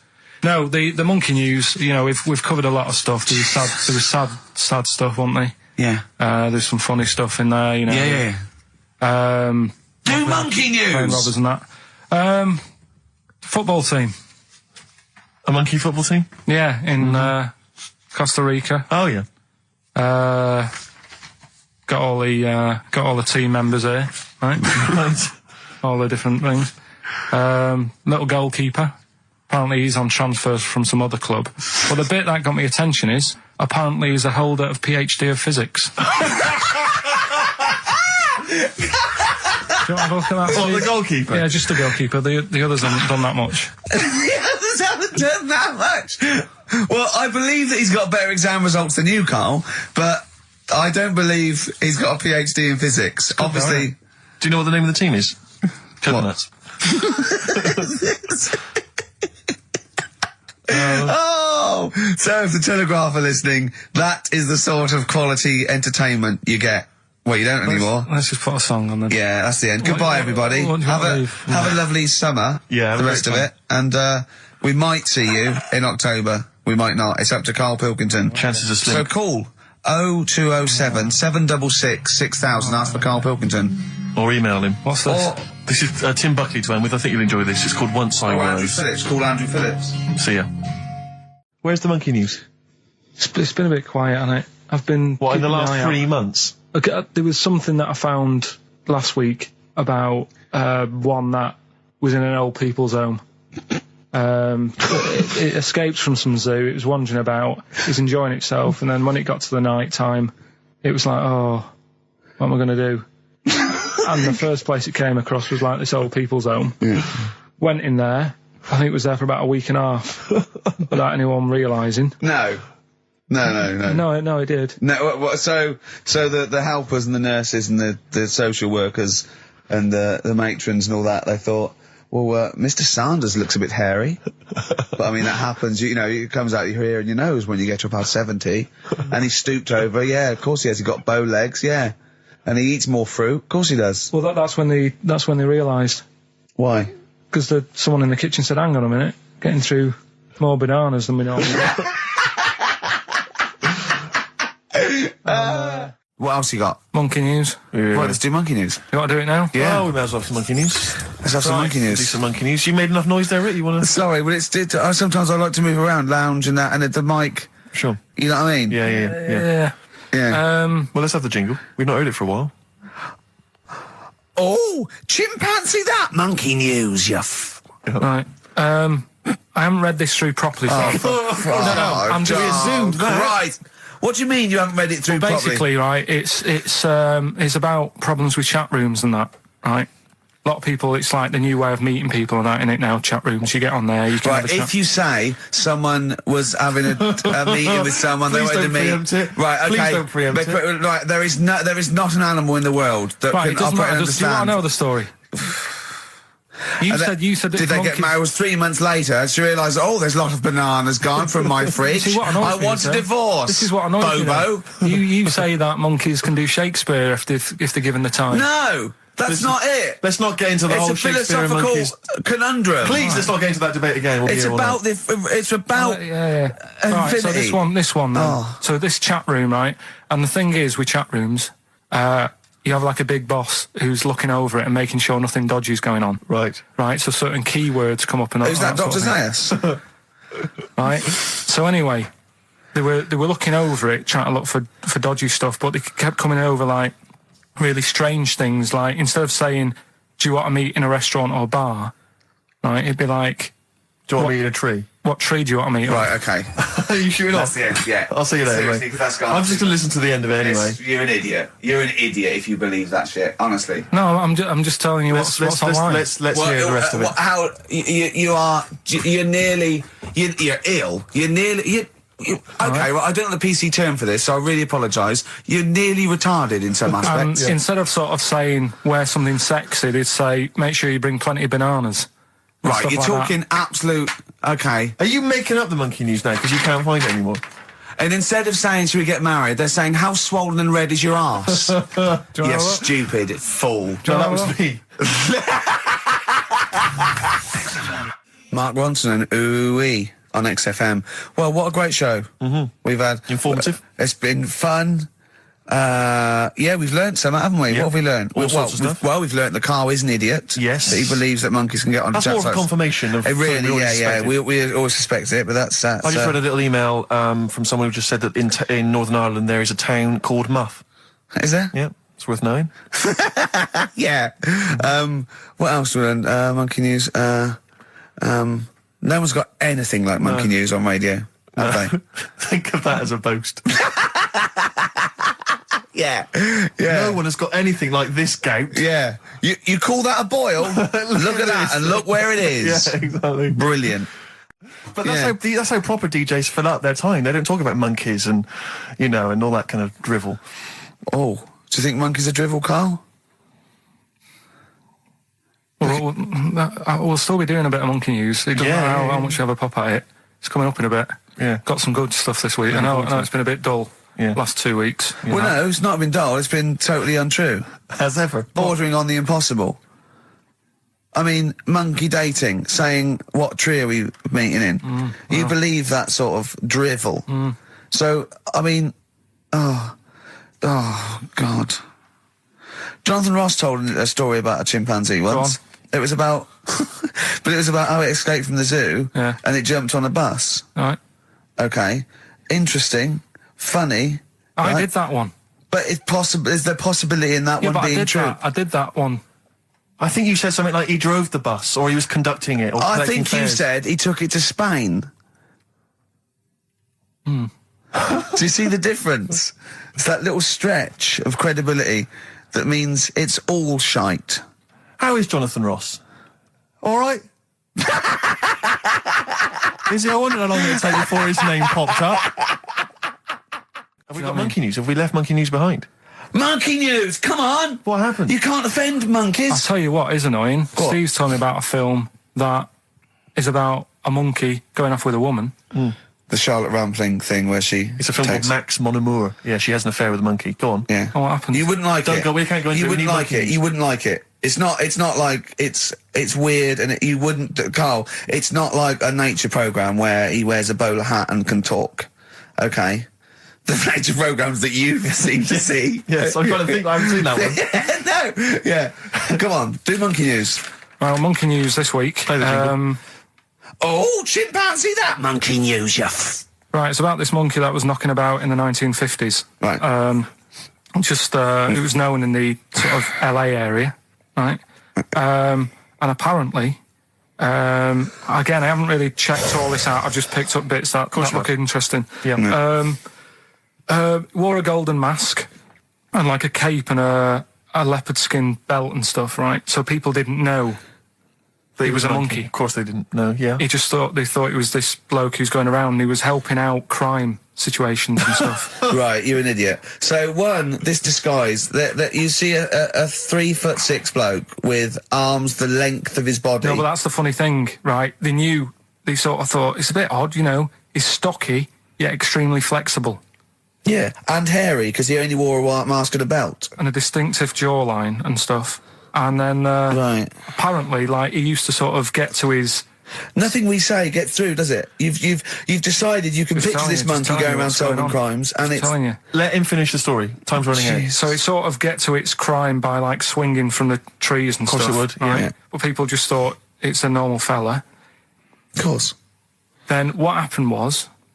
This is the bit that's going to annoy me, isn't it? He helped some fellas out, like, and for a reward, they were like, do you want some money? You've helped save our lives during a crime and stuff. Do you want some money and that?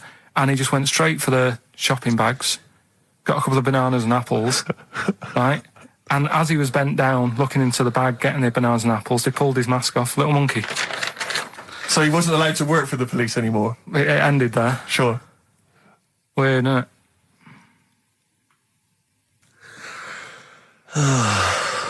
Rick, can I tell you the meaning of One Flew Over the Cuckoo's Nest? Yeah. Can we never speak of monkey news again? Yeah.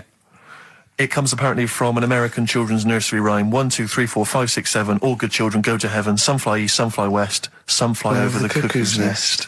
Brilliant. Now, thanks to Ian for emailing that in. Shall I give someone the prizes? Yeah. Phil Corbett, there you are, that's the first one I've pulled out. He correctly guessed that it was E. It was an E that Carl got in history. The only qualification he's got, and it's an E. Do you know that woman? Judge the monkey news based on that. Go on. That woman who went out with the monkey. What? It's a film. It's a film. It was Charlotte Rampling in the film. I don't know who played the monkey. Did she have any kids? What, with the monkey in the film? Yeah, I'm just thinking if I'm going to get it out and stuff. No. Why? Oh, because that would have been interesting. Well, no, it's just that the problem there is the kids would always look more like the dad. See you next week. Couple of emails. Monkey Matt's emailed us. Who? Monkey Matt. Oh, Matty, yeah, go on. Yeah. He says... How's the monster? He's all right. He says, Carl has missed a cracking headline from The Sport. Hide-and-seek champion found dead in cupboard. I hope it's real. I don't know if it is. I doubt it. They got rid of monkey news. Was it? Nothing Oh, going no, is there on no monkey news? No, it's gone on this week. Don't talk. There must be some monkey news. It's not like it's real news. You tell us stories about chimps from the 18th century. It's not. Don't give me nothing happened this week. You just didn't look at the internet. Did look. And there's no news. Nothing happened. There was one little bit of monkey news about how you can now buy tea that's been picked by little chimps because it tastes good. Right. That's what they're saying. Right. Why does it taste good? What do they do to it? I don't know. It just annoyed me. Is it those chimps from the PG Tips Act? Well, that's the annoying Are thing. they dressed up, having funny conversations? Well, like that's the in a house thing. somewhere? Everyone made a fuss about, that's cruel, making them pick a piano up. Yeah. If I was a chimp, I know what job I'd prefer. Sure. Do you know what I mean? Doing removals rather than standing in a field picking tea and that. Yeah. I love the fact that he probably thought that was a documentary. He thought it was a trailer for a Channel 4 programme. Alright, we'll be back next I've week. got a little treat for them. Right, that winner of the DVD, watch the behind-the-scenes... Yeah, that was an episode of Lassie. What's the moral? What's the moral there, Carl? What's that telling? What's that explaining through analogy? Sort of, don't forget the old. Look after old people.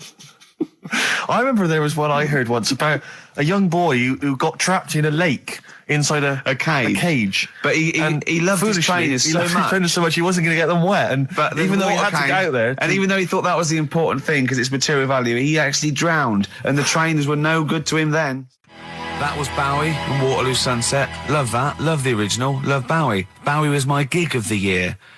These are my singles of the year. These are our clips of the year. I'm Ricky Gervais, with me Stephen Merchant. We're just picking some lovely little bits and pieces. Do you remember when we talked about this?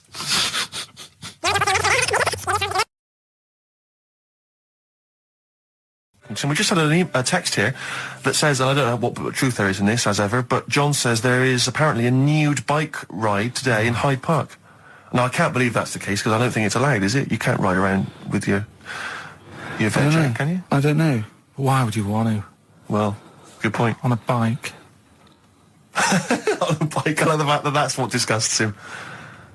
I want. Do you know what? If we did appeal for a nudist to call in, I'd want a very specific sort. I want a German nudist, a middle-aged man called Helmut. Okay. If there is any, or the closest one to it.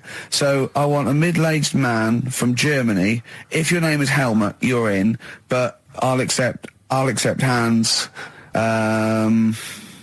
Carl would be good, wouldn't it? All right. Yeah. I think I'm wondering if the age might. Maybe we could we broaden it out Okay, just a German nudist bloke. Right. Could he at least be fat? Could I find a fat German fella? If your name's Helmut, we're going to give you a big prize. Yeah. But, any fat German fella who likes to get his sausage out. Sure. Okay? It's sauerkraut. Yeah. What's the phone number? 0871 222 1049. It'd be good just to get an email or a text with a contact on it, and then I can just call them up in the week. Sure. And 83936 is the text number. I don't know what our audience demographic pans out like, Rick, but I'm suspecting that's probably a fairly small fraction of our listenership.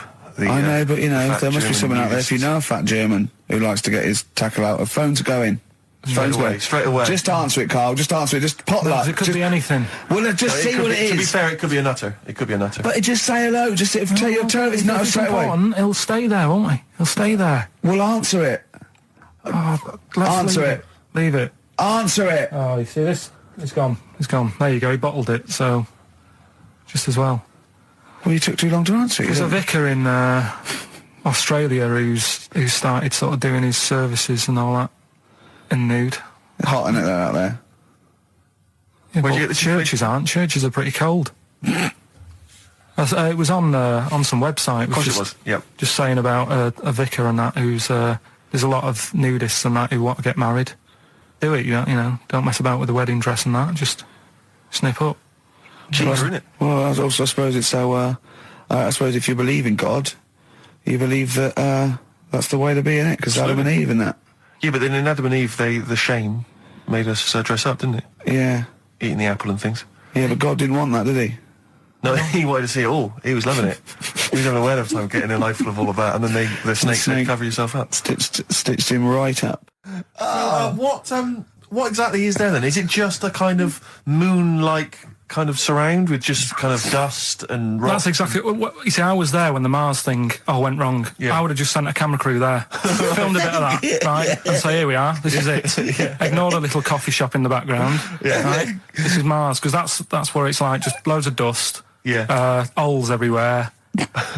Tidy it up. Little round-headed aliens complaining. Yeah. Whinging. Just like Mars. Yeah. So is there what's the best bit about the holiday? Come on, pretend you're Judith Chalmers. I have been doing. I would have done all. I would have said that. don't bother. Right. I mean, the hotel was good. Yeah? That was all right. What was that like? It's all right. Just, clean. That's all you want, isn't it? See, that's not quite what Judith Chalmers does. She doesn't go, what's the hotel like? All right, yeah, clean, innit? All right. What was it like? What was it? 3-star, 4-star? Did that have a swimming pool? What was the room like? Yeah, had a swimming pool and that. Yeah? Yeah, it's good. I think it was one of the better ones on the island. Okay. Nightlife? Wasn't really in it. There was a bar, there was some bands playing. Yeah. Not very good. Food got a bit boring. Yeah. It was always the same food every night, but they sort of themed it and made out as if it was different. So, like, on Mexican night, it'd be chicken with a nacho on it. Right. And Chinese night, sort of chicken with a little prawn cracker on it and stuff. Sure. But that got a bit boring. That's me just turning on my phone, because I want to read to you a text that I got from Karl. I think you sort of sum up the holiday in this text, don't you? Do you remember I it? can't remember. Let's have a look. Let's have a little look. Let's Instantly, what did Suzanne, your girlfriend, make of it? Similar view to you? That they should fill in the holes? Yeah, it's just that thing, you see, I went on a coach trip, right? And you go and see the volcanoes. Like I say, there's 36 of them. Yeah. Which, how many do you need? And when we're on the coach going round all these volcanoes, the fella on the front's going and look out your left window at the moment, and there's a volcano. And if you quickly look out at the right-hand side there, there's another one. Right. And on the left, he's just like, all right, we've seen it. Sure. Do you know what I mean? Yeah. And that trip, we'll talk about that trip in a bit. Right, this is the text I got from Karl, right? All right. Been up to a volcano. Been in some dead artist's house who built his house in the lava. They said they would show me science with volcanoes, but all they did was chuck some water in a hole and it shot up in the air. No dwarves in the canteen, no scousers here, but there is a Swede woman with a big head. She looks effing gormless with a cap on. All right? So a little reference there to... A Swede woman? What's that mean? Do you mean Swedish? Yeah. Or she looked like a vegetable? No, I had the Swedish woman. But they've all got sort of quite big bill, aren't they? And I sent him a text. Oh, well, it's just good to be on holiday because, I'm working. He sent back, so am I. Just been watching Sky News. There is a school for monkeys who want to get a band together. Is that monkey news for later?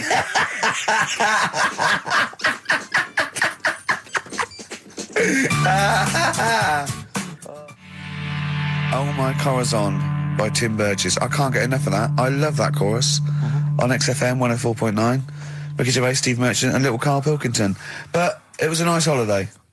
Yeah, it's all right. It's just, I went there to relax and that. Exactly. Did a little bit of that. Trying to think of some new, features and stuff. Sure, always working. 3 holidays a year, Jesus. Oh, well, not really 3, not 2. It's all holidays, really. one big sort of like work thing to me and Steve. 2 holidays, isn't it? Work hard, you need the holidays. So, yeah, the things that annoyed me was like, you get bored sat around the pool after a couple of days. I'd read my book. Yeah. There wasn't much going on the... Not even any crabs to throw sand at, was there? No crabs or anything. They wouldn't bother with Lanzarote, right? So, decided to go on a little trip. That's when I saw the volcanoes and that, 36 of them. So, we go on the trip, and the thing that annoys me, it does happen every holiday that you go on. If you go on a sort of package thing, they have these trips, right? And you pay about 40 odd quid, and they give you some wine, to sort of make it feel like you're getting your money's worth. But how many of these trips have you been on then? Loads. Probably about 12. More holidays than I've had. Go on. Yeah, so anyway, so you're on the coach, right? And they take you for the volcanoes. They took us in the middle of nowhere. Yeah. Right. There's nothing else round there. Sure. It's like I say, it's like Mars, but with holes in the ground. Yeah. Right. And they sort of drop you off, and they go, right, everybody, see you back here in an hour. There's loads of volcanoes for you to look at, and a coffee shop over there. and you know for a fact, right, you don't need an hour there. You could just say, well, just keep the engine running, because I'll have a look in this hole, we'll get back on, give us 5 minutes. Don't need an hour. Absolutely. But you know that they've got something going. It's a backhander, definitely. What, with the coffee shop? Definitely, yeah. They go there. And they get everyone to have an ice cream and a coffee, and they sit down, have a fag, talking to the bloke. Yeah, and it's like, cousin. Yeah. How much was the coffee? Was it probably about €3 each euro? So I think it was $3.50. Sure. Yeah. Which is, I don't know what. That's about £2.50. Yeah, they've stitched you up. Go on. Talking about this the other day. What was it now? Listen, the fella. No, listen. Do you want, all right, All right, he's got it now. Go on. This fella goes to the doctors, right? Oh, right, okay. Right, if this isn't any way apocryphal, stupid, illogical, impossible, right, you are never, ever speaking again on radio. So make sure this is at least possible. I'll tell you what, I'll even give you improbable but possible. So if anything that breaks the laws of the universe or logic, okay, that's all you have to avoid. On you go. Right, so this fella, right, he goes to the doctors because he's got earache. Right, okay, if a chimp's living in his brain... Go on. So he's got earache, he's sat in the waiting room, and his ears all bunged up and it's hurting a lot and what have you. So the doctor comes out and he goes, right? And because his ear's all bunged up, he doesn't hear it that well, right? So he thinks it must have been me, right? So he wanders in. Keep going. Anyway, I'm going to hate this. I can just feel it in my bones. Steve, I'm going to let you take over. Okay, let's hear it. So the doctor says, sit yourself down there, right? So he sits himself down. He goes, right, take your pants off, right? So he's thinking that's a bit odd. Anyway, he heard that though. He apparently he took his tackle off. The doctor did some operation. What, there in the waiting room? No, in his office. In his office, yeah. What? Wait. So he removed what? His genitals? Yeah. In his office. Why, Carl? Because he hadn't called him in. Oh, he'd called in the bloke who wanted his testicles taken off, and he didn't hear it. What? So the doctor went out and said, Mr. Jones, who's here to whip off your cock and balls, just here and now, right? Bloke comes in, didn't it? It must have been me. So the bloke with who wanted his balls taken off didn't say, I think he said me. So he didn't interrupt then. So the bloke goes in, he starts taking his testicles off, and he doesn't say, I'm here for me ears. What are you doing with that? That is a blinding record. And before that, Rick, what do you make of those adverts? They were great, weren't they? I like them, yeah. I'm going to buy all them products on the way home. And that's endorsed by Ricky Gervais. He's won awards. Yeah. Rick, do you remember this? This was a hilarious moment. No, you'll remember this when you hear it. It was when Karl said something that was basic. Well, I think for a lot of people it sounded like a lot of old bollocks. Carl's found love on the street before, haven't you? How's it going with your bird, Karl? Are you married? No. How long have you been out with her? Going out with her? 7 years. Because, you're quite a simple man. Yeah. You're sort of a simple in a nice way. Ways. I mean, you're like Helen sense. from Big Brother. Yeah, you're sort of nice enough, but I look normal. Well, yeah, you sort of do. But you could be one of those that just suddenly go mental with a pen. Yeah, do you know what I mean? Stab people through the eyes. Yeah, you sort of look normal. If I wouldn't really want to wind you up to a point of frenzy. How did you meet your girlfriend? Through work. What, through her work? What, you phoned up and said you worked at the same place. Oh, you're right. Yeah. You're quite an enigma, aren't you? Could you give us more on that? At work, you met her at work. What, she came in selling sandwiches? She was going through the bins outside. The rice is right. The rice is right. Now, just run the rules past me again. We had to identify whether it was a Chinese meal, rice or steam rice. Well, either. Basically, it was a Chinese restaurant or an Indian restaurant. But is it true that you played this at home with your girlfriend and it was clear you could always tell which was which? Because one had an Indian sounding name and the other was Chinese sounding. No, I managed to, it did work once. I managed to pick some sort of duck dish that sounded a bit Indian. Right. But then it wasn't Bombay duck, was it? Which is actually a piece of fish. You don't know. He wouldn't let me put, that whipped cream in the fridge. I saw that. I thought that's fun. Yeah, he wouldn't let me put it on. He was shaming phone. Oh. Yeah, but every week we have this. Do you know the other week, Steve? I didn't tell you this, right? He comes in straight away. I'm trying to talk about sorting the show out. What we're going to do? How we're going to keep it good for 2 hours and that. Grabs a pen. He says, "Let me draw 666 on your head." Because you can see the scalp. Carl, I seriously. said, don't do that. He goes, all right, then how about we meet halfway, put 333. Every week it's the same thing. But I quite like the cream. Did you get any cream on him at all? No, Is it the spray cream? Yeah, he said no. Carl, can I just make some, just spray on some glasses? Just some round glasses on your face. Father Christmas! Hello? It's nearly Christmas, hello! Come on, it is Ricky Gervais' show. Yeah, should we play a record and then come back to this mayhem? It's crazy mayhem. Yeah. Foo Fighters, All My Life on XFM 104.9. I'm Ricky Gervais, with me Steve Merchant and Karl Pilkington. Indeed. Genius Karl Pilkington, as Heat magazine said. Really? Is that what he's referred to now? Yeah, yeah. Genius. Saying about people tune in just to hear his games, such as Educating Ricky. Have you got some Educating Ricky for me? Got some education. I need some education, Karl. I desperately need some education. I want to learn about Chinese kids that are born hairier than average. I want to hear about deaf girls that can hear after their mum hits their head against a wall. These are the things I need to know. I mean, I don't wish to be disrespectful. He doesn't look like a genius. He doesn't look like But then I don't know what a genius looks like. Exactly. So, Steve. I don't want to be an Look at Einstein. Yeah. Yeah. His mum thought he was mental as a child. Where'd you get that information from? That was in the Einstein book. Well, it was in the Einstein book, then it's presumably true. Which Einstein book is that? His Theory of Relativity? The big book of Einstein stuff. Oh, yeah. Yeah, the big bumper book of Einstein stuff. It's for a coach trip, and you have to fill in E equals MC1 squared, 2 fish, or 3 hello, and then it's multiple choice, and you fill it. It's great. It's Did his mum think, A, he was a genius, B, mental? Most people go for A, but it is in fact B. She thought he was mental at the age of 28. Oh, Karl, you never let me down. You never let me down. So have you got Educating Ricky for me? We've got Educating Ricky coming up. We've got Rockbusters. We've got Rockbusters. Great as seen and talked about in Heat. In Heat magazine. It's got really tough this week now. We're not messing about anymore. Right. Got some good prizes. Absolutely, yeah, we'll talk about those later. Because, I mean, was it last week that you had the classic? Was it, I can't remember, I'm paraphrasing, Karl, apologies. Something like, I'm here in Texas, I've fallen in a puddle, and my knee has got wet. Yeah. Whitney Houston. Whitney Houston. Yeah. And also, it was last week when there was a little bit of confusion over the one for Holly Valance. Right? Of course. I don't think it was confusion, I think it was your error. No, it wasn't. And it was Holy Valance, and you meant Pelmet. Then Becky, who called up that time and said, if you're getting mistaken with Pelmet, right, she sent me an email in a week saying, I've done a bit of research. Yeah. It was my fault. I've made an error. Yeah. It is a Valance.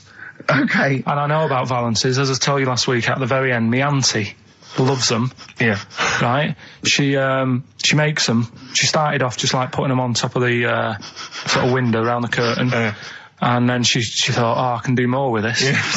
And she had a little coffee table that had magazines underneath. And she said, I'm sick of seeing them magazines when I'm sat down. She sounds like a Pilkington. So...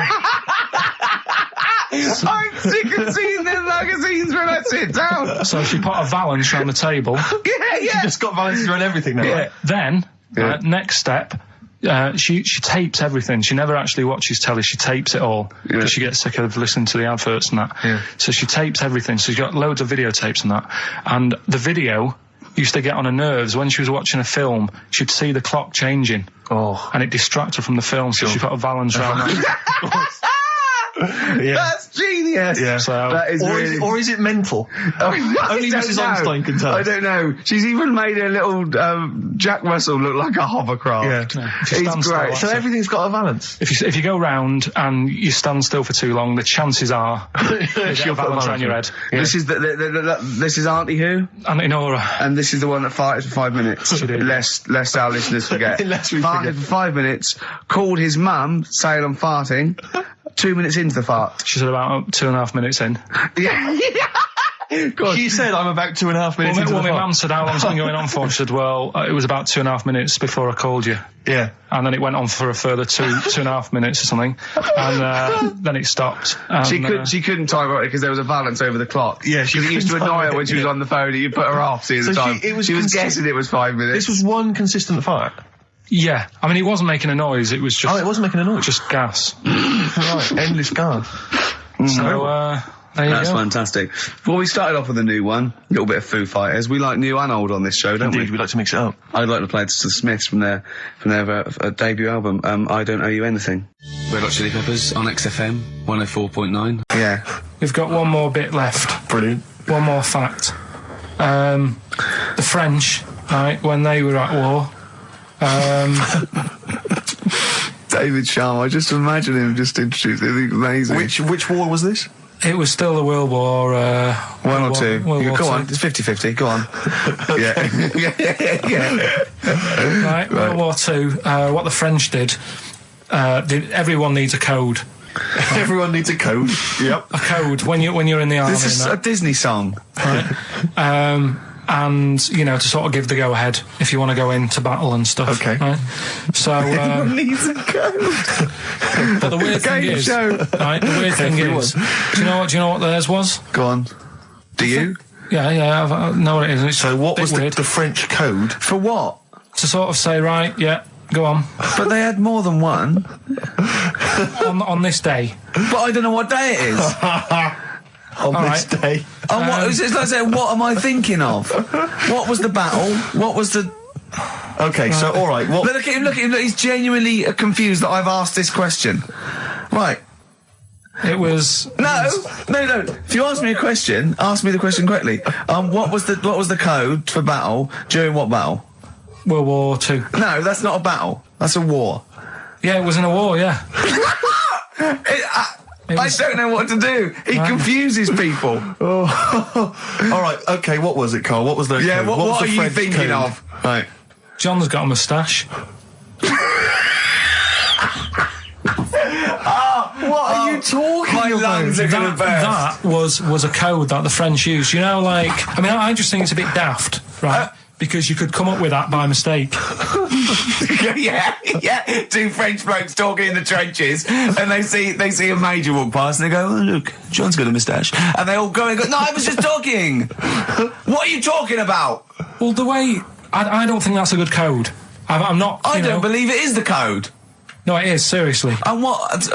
And It's would just it, that would it no have one been, talked would it have about been it. said in French? Yeah. Okay. Yeah. But the weird... Guessing. Yeah. No, but... What? You see, I can't even be bothered. What are you saying, Carl? Because it's not a very good code. Do you know, like, we've talked in the past about, you know, things you don't see, and I said, an old man eating a Twix. Yeah. If they use that's safe. Because no one is ever going to see a man having an old man having a Twix. What do you mean? Well, use that as a code.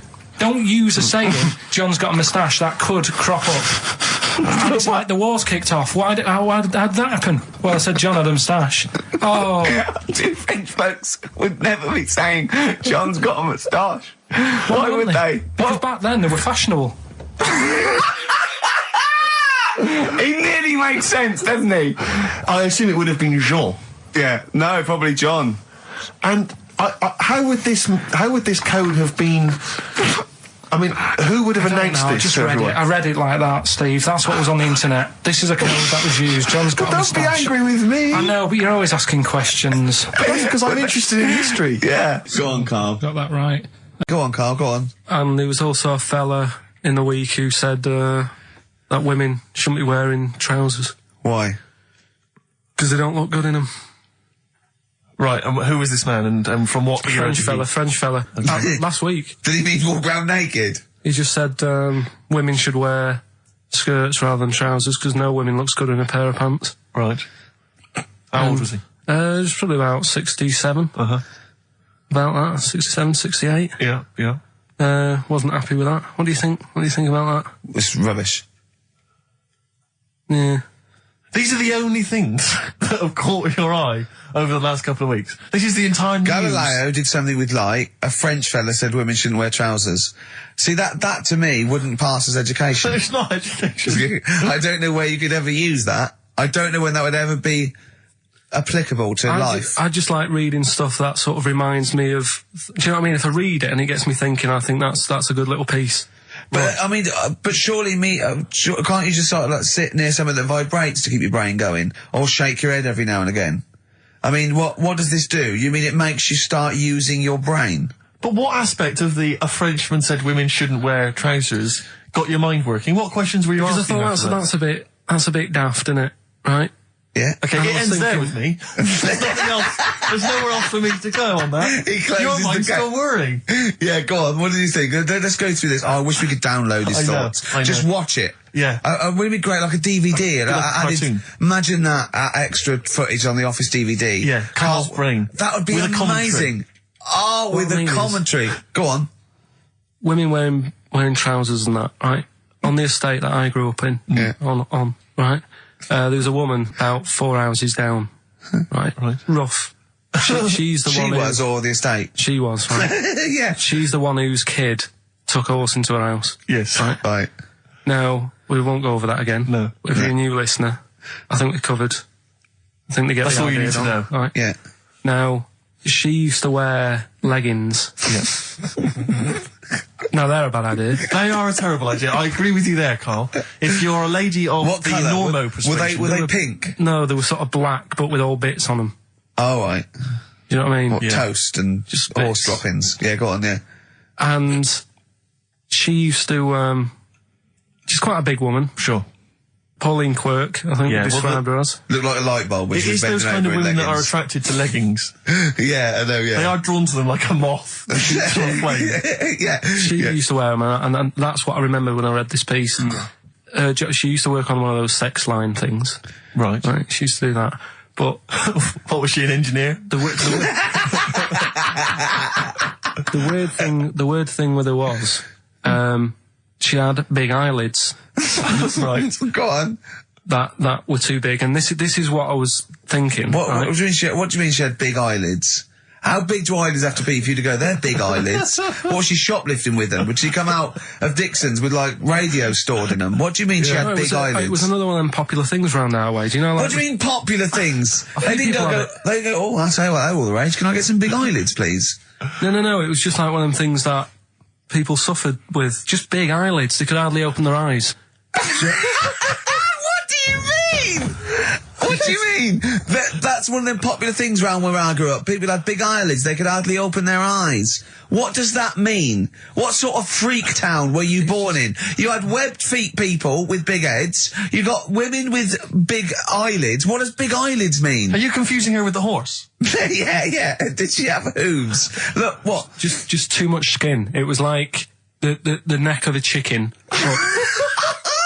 but on the eyes. Well, what's your point? Anyway, so there's this big eyelidded woman with the And leggings. that's what I'm saying to you though. That's when I read that story with people with trousers. Yeah. I went from that. Yeah. To into a that. woman who used to have big eyelids. I still know the point. But then, and also the other bloke who had the eyelid problem was a mate of mine. Right. His dad had it, and same problem, massive eyelids. I don't know what that means. I don't know what that means. I used to say to my mum, I'm going round to Dave's house, Yeah. and Or Drew say, Pig, well, as you call him. that's all right, but make sure his dad doesn't take you out in the car because he could hardly see. He had to have his head. He gets to tilt his head back to keep his eyes Make open. sure! Did he have a couple of matches with him at all times?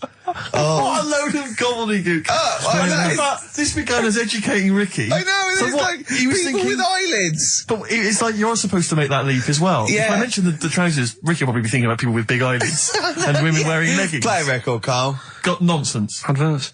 No. Oh, all right. It's been 3 months. There's been- It's been 3 months coming. There's this thing. I don't know the full story. I don't know how it happened, right? But little Russian fella. Yeah.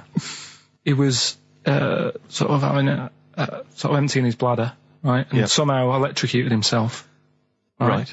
And sort of did a bit of damage. How did he I smashed don't onto know. some I don't live know. wires or something? Something like that. So Did anyway, damage to himself or to an electric fire or something? no, to himself. To himself. Yeah. And so the doctor. Didn't slip and curling tongs went up his arse when he was pissed, because that's happened a lot in Yeah, we've all been hospitals. We've all shoved the old curling tongs up the arse when having a piss. Right. So I can't even be bothered. No, go on, we're interested. We're interested. Come on, we're interested. Don't You give up. can't be bothered. You get Mondays off. Do some work. Right. So anyway, so the doctor says, "Oh, it's not looking good. We'll have to take that off." What? I was like, A novectomy? Yeah. Really? But the funny thing is, right? Nothing funny about that. They've done. You're doing me head in. You're doing Just me head tell in the today. story. Just doing me head in. Oh, you can chill out on Monday. I've only got 15 minutes, but I'm gonna talk to you every Saturday. I'm gonna get the money's worth out of this, because you get Mondays off, and I can't bear the fact someone getting away with something like that, because it's terrible. So you're gonna stick this out, or you're gonna have to work Mondays. So take it on the chin, right? Okay. Just finish the story. Yes. I command you. Just do it. Anyway, so they said, he said, you know, will you be able to sort me a little knob out? A prosthetic cock, yeah. Yeah. But they put him out for the operation. Yeah. He woke up. Yeah. Right, and he's thinking, oh, thank God that's over and done with. Yeah. They've only grown it on his arm. What are you talking about? You twat. Shut the you're an idiot. What do you mean they've grown it on his arm? Apparently, like, that's the way they do it. Oh, yeah, but to then put it on, that wasn't a mistake. It wasn't doctor going, does it go there? Some bloke I didn't do a degree. Are you a real doctor? Yeah, yeah. No, but why put it there? Because it's got to grow, it's got a graft there, so they can control it. To skin tissue. But on your arm. Well, But they're On going to your remove back it from the arm itself. What do you mean on the back? on your back. Somewhere, well, we can't wear a t-shirt. Yeah, but you could have a ridiculous. He's in hospital. But this way you can still have a little tug, can't he? But they'll leave it there for quite a bit. It's not, do you know what I mean? It's not going to be like, oh, it's just there for a few days. Yeah. It's there for a bit. That's not good, is it? So he's got a cock on his arm. Yeah, what's up with that? What do you mean, what's up with that? Well, I mean, you could say it's a thumb or something, couldn't he? Yeah. But they remove it. Be good And for attach hitching. it down wouldn't below later. If you had a knob instead of a thumb and you went hitchhiking, just tickle it, and they can see it like a mile down the road, couldn't they? Boasting. Yeah. If I'd lost my knob, I'd go, oh, I'm not going to have all that stuff. Just whack a pair of tits on me. Do you know what I mean? I think, oh, just forget it. But why not just put it where it should be straight away instead of messing about? Where should it be straight away? You know. On the you know. forehead. Listen, are we doing a competition? Let's then? play I a can't be tune. bothered. Let's Come on, let's Carl, you can't be bothered. Right, Bit okay, of we're rainbow, going to bit of scrap rainbow, this yeah? and you're going to work Mondays again. He started off with a fella who had a bit of meat and got a tapeworm inside him. Yeah. And he grew it for however long, and then it came out at the end. It was about 7 foot long. On purpose? Yeah, he did it on purpose. Yeah, for the program, right? I think yeah. Probably slimming, isn't it? Well, I was thinking that could you know? I mean, you're a fan of Waller. Could he purposely have about 8 of them? what, Rick Waller? Yeah, It's a good idea. because they were saying how they eat, you know, a lot of stuff when they're in you. They just eat all Well, of it. they take enough so you don't die, and nor do they. Yeah, but I mean, you've got to keep taking them out, haven't you? Because you'll still have the same weight, because it's got to go somewhere. So you'll have them in you. What you got to do is like let them eat your meal and then take them out. Do you think worm watchers will catch on? Yeah. So anyway, so that happened, right? And then yeah, there was a woman with a maggot in her head. A woman with a maggot in her Yeah, head. she went on holiday, it got in there somehow, and Stowaway. it just oh, it was massive. And the thing is, she had a hole in her head, and she's there being interviewed with the doctor, like, and you can see it just sort of sticking its head out. Like, do you know when you see a cartoon with a maggot in an apple, Yeah. and it looks around like that? Yeah. Why didn't they just take it out there and then? I think they could have done, but the doctor's messing about. It's like, well, it's good for the show, isn't it? And they left it in there. And another bit. This was the best one, right? Grab it! Right, there's this fella, and he was on his bike, right, Yeah. cycling to work or whatever, and he sort of sees this thing in the corner of his eye. Right? Literally in the corner of his eye. Or you mean he saw He just said he saw in his something. peripheral He vision? saw Okay, something yeah. and thought, what's that? Yeah. So he thought, oh, doesn't matter, whatever. And he stops off at a cafe, right, get a little scone, a tea or whatever, and he goes in there and he's sat down, and the waiter comes over. He says, yeah, what do you want? He says, I'll have a scone and a tea. He goes, all right then. So he goes to get it, comes back. As he puts the tea and the scone down, his face is like, what is that? Right, like a look of frightenedness on his face. Right, drops the tea and legs it. So the fella's going, what? So he legs it after the bloke and goes, what? And he says, oh, something came out of your nose. That was massive.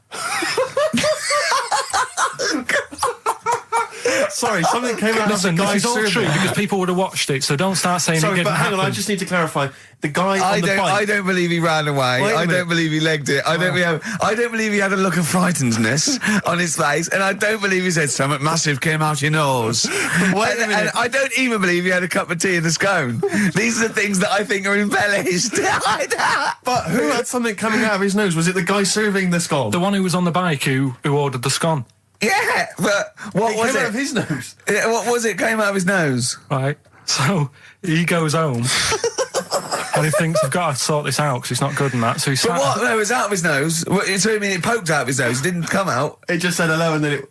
It was like the maggot in the head. Yeah, He yeah, just it just- popped his head out, had a look around and went back in. Why did the bloke drop the tea and run? Well, it's weird, isn't it? All right, so he goes home. He goes home and he goes, oh, God, you know. So he sits in front of the mirror and he's sat there waiting. This thing comes out. Again, sort of looks round, goes back in again. So he goes, oh, No scones. right. No, it's... So he goes, I've got to sort this out. He goes to the doctor's, says to the doctor, I've got something up my nose. It just keeps coming out and having a look round, going back in. Didn't say So that. the doctor's like, oh, I haven't heard of that before, right? Didn't say that. So sat there. He does it again. The doctor looks, frightened again. Runs away. Yeah. Well, He's got a look of frightenness on his face. He had a look of medical frightenness. Yeah. He dropped his stethoscope and legged it. No, he said, I know what it was. So what? So you got a leech up your nose.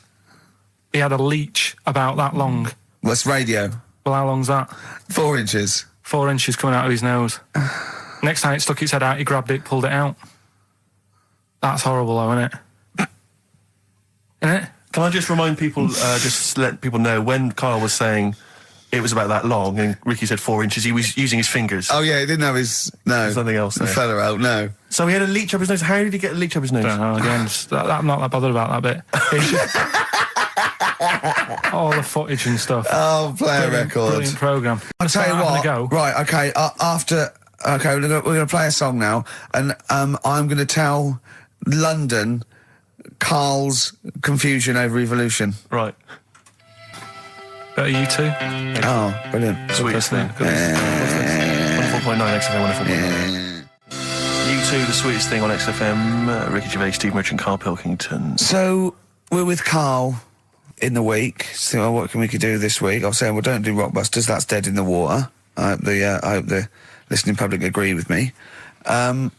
He's going, well, I want to teach stuff again. Remember what I taught you last week? I went, no, no idea. Were you joking? I went, no. And it was, he went, Ivan the Terrible gouged out a fella's eyes. Yeah. He actually said Ivan the Terrible at the time. Yeah. So I can't remember. This was a man who had built something for Ivan the Terrible, and then But his idea of education is telling someone something that knows more about the subject than him, so they can correct him when he's telling them it. And so I said, well, I don't know. And he gets annoyed that me and you are dubious against monkeys who perform bank robberies. And he goes, but you believe in Newton. He doesn't know the difference. I was trying to explain the laws of the universe, right? He was going, what do you do? And so all I come up with, I thought somewhat interesting. You know when you tell a child maths, you say you've got 3 potatoes and you've got 4 potatoes. Yeah. I have to do that with science to Karl. Yeah. So I ended up saying, imagine you're in a shopping trolley with loads of house bricks. If you throw the house bricks out, you'll go the other way. He loved that. Right. He didn't you? Because I didn't know that would happen.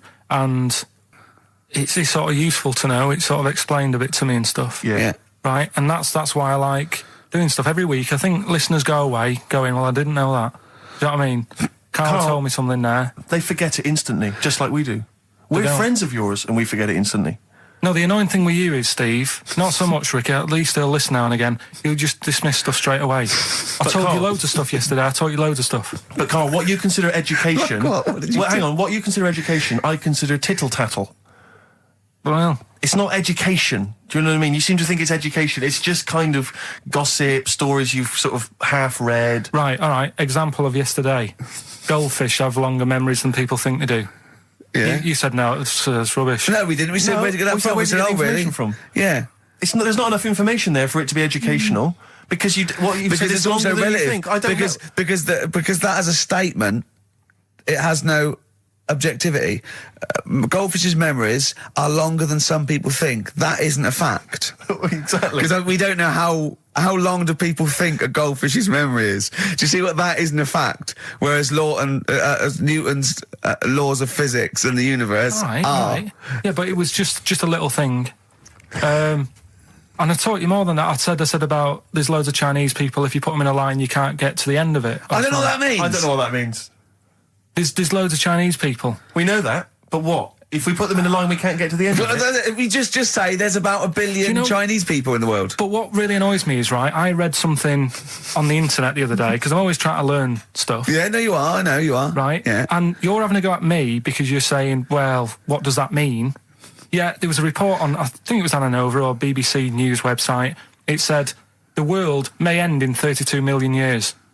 Right, first of all, it says may, it doesn't say it will. And 32 million, who's going to argue with that? And yet they're allowed to put that on a website. You're not having a go at them. No, but you didn't read on. There's more information. That wasn't meant to be a news flash to worry people. That was like, oh, scientists have discovered that possibility. That was just like. Yeah, but again, possibility. No, but Karl, yeah, but there's other paragraphs that you haven't read. You see, that'll have to give explanations as to why they think that might happen. So therefore, it becomes a news item. It becomes educational. It's not just the headline, the bullet point. The headline's just supposed to draw you into the story so you read on. That's not all the information. But then I was trying to come up with things to excite you, and I realised that I was opening a can of worms. I was trying to come up with facts for him. He was going, give me facts. So I said, oh, okay, why can't an owl, why does an owl have to turn its sort of head 180 degrees? And I said, it's because the eyes are so large, it has to have a huge focal point for its sight, that they can't move within the skull, right?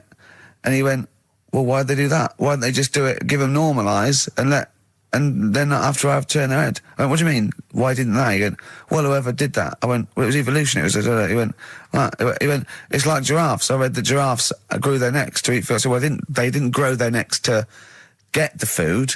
The ones that had upshots lived longer and so got the food and passed on their. He went, yeah, but why didn't they just give them wings? I went, why didn't who just give them wings? He got angry and went, whoever gave them the necks. his understanding of evolution made me fall on the floor. Who do you imagine is they? Because you don't believe in God, do you? So who is it you imagine is they? Well, whoever made us sorted us out. Who?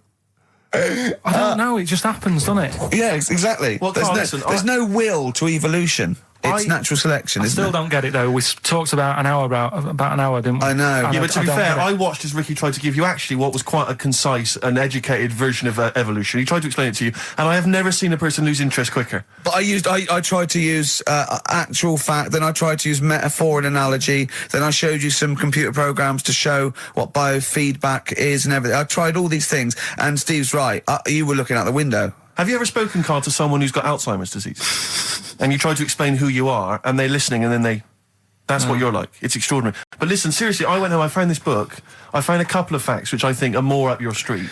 Evolution, a little bit complicated, a little bit big. But this one, I think we may have mentioned it before, I think you'll like this. This is from a book of facts and trivia. The Egyptians trained baboons to wait on tables. That's interesting to you, isn't it? Yeah, that's pretty good. Yeah. Have you got any more there? I'll see if I can find he's interested. Yeah. Can get the staff. That did happen, You pay peanuts, That definitely happened, you get yeah. monkeys. And then what did they go off and do after that? Well, it doesn't say. So I love the fact that he thinks, right, okay, so in his mind, it's now the monkey going, it's 5:30, I'm off, you know I was going early today, and they go off maybe dancing or something, or they come in late. No, I assumed what you meant there is that was their first career move. And Yeah, then they well, went on. It's like actors waiting to be discovered. Play a record. Just one more before you play a record. Oh, man. You'll like this. Peter the Great. You ever heard of Peter the Great?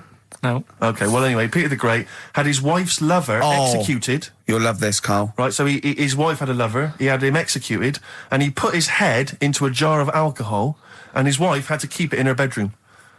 Do you understand? That's every time every morning she'd wake up, and there was her lover's head in a jar. Who took his head off? He took his own head off. Play a record. Play a record. She had a lover, and never mind. It couldn't be any more concise. Mad World on XFM. We just had a text, Rick, from Andrew Barnes. He says he watched the same documentary, it would appear, as Carl did in the week. And he says here, just to clarify, the leech nose man got it up there when drinking from a muddy stream. And he goes on, one can only imagine the frightenedness he experienced. Carl. Explain to him once more what happened with Peter the Great. All right, so we've got Peter the Great. Yeah. Okay. And his wife had a lover. That's another man. Another man. Not Peter the Great. She was having an affair with someone else. Right. And Peter the Great, he found out about that. Okay. Yeah. So he sliced off this bloke's head. He killed him. He executed him. Right. Were you with me so far? The fella who Oh, Jesus. she was seeing for a bit. Yeah, there's only two fellas involved. There's two people here, though. involved. One's Peter the Great, the other one's Right, not. right. The guy that's not Peter the Great... Derek the Terrible. Derek the Rubbish. Yeah. Right? He's having an affair with Peter the Great's missus. So Peter the Great slices off his head, puts it inside a jar of alcohol to preserve it, and puts it in his wife's bedroom. So every morning she wakes up, she sees her dead lover's head. You'd have thought he wouldn't have wanted to remember, wouldn't you? Oh. Best bury the head so she don't remember. Well, it was a reminder so as not to put it about. And did it work? Oh, I don't know. I love that. Again, that to me is an amazing thing to do. And you go, did it work? I mean, you've got quite an interesting mind, actually. I mean, you are, in some ways, really, really bright and intelligent. I love the way you think. You're one of the cleverest blokes in some ways that I know. Hello, it says I've got common sense. Well, Yeah. And that's more important than knowing about, But it's it's like you follow the subplot, which is quite an interesting thing. Do you know what I mean? It's like you tell you a story, you'll always pick up on something that I didn't even think was an important bit. It's like you're looking out of the window all the time. So what's important about that head thing? What do you mean? The head in a jar. It's a grotesque thing to do. It shows ego, power, cruelty, and revenge. although I think it probably did work, because he is called Peter the Great. Yeah. So you'd assume he got it right. Yeah. I don't see how you can query that. That's the sort of facts you give us. You see now, you're on the other side of the fence, and you've got questions, just like we've always got questions. No, but in Carl's thing, it would have been, turns out, some weird happened, right? And he was still alive. Yeah. And so she was still having sex with body. And his head was watching. Yeah. And Peter the Great didn't even know. It's weirdness that you're interested in. See, I thought that you were actually interested in sort of interesting sort of stuff. But if it's weird, it helps.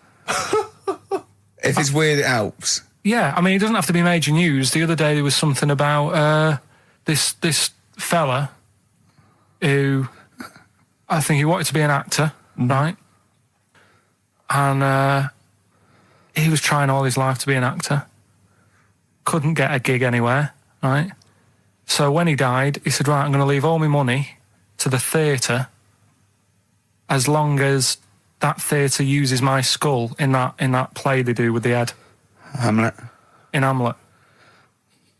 So that's that sort of news, and What? it's weird. Right. What money did he have if he'd been a struggling actor? He had some money in that. What did he do?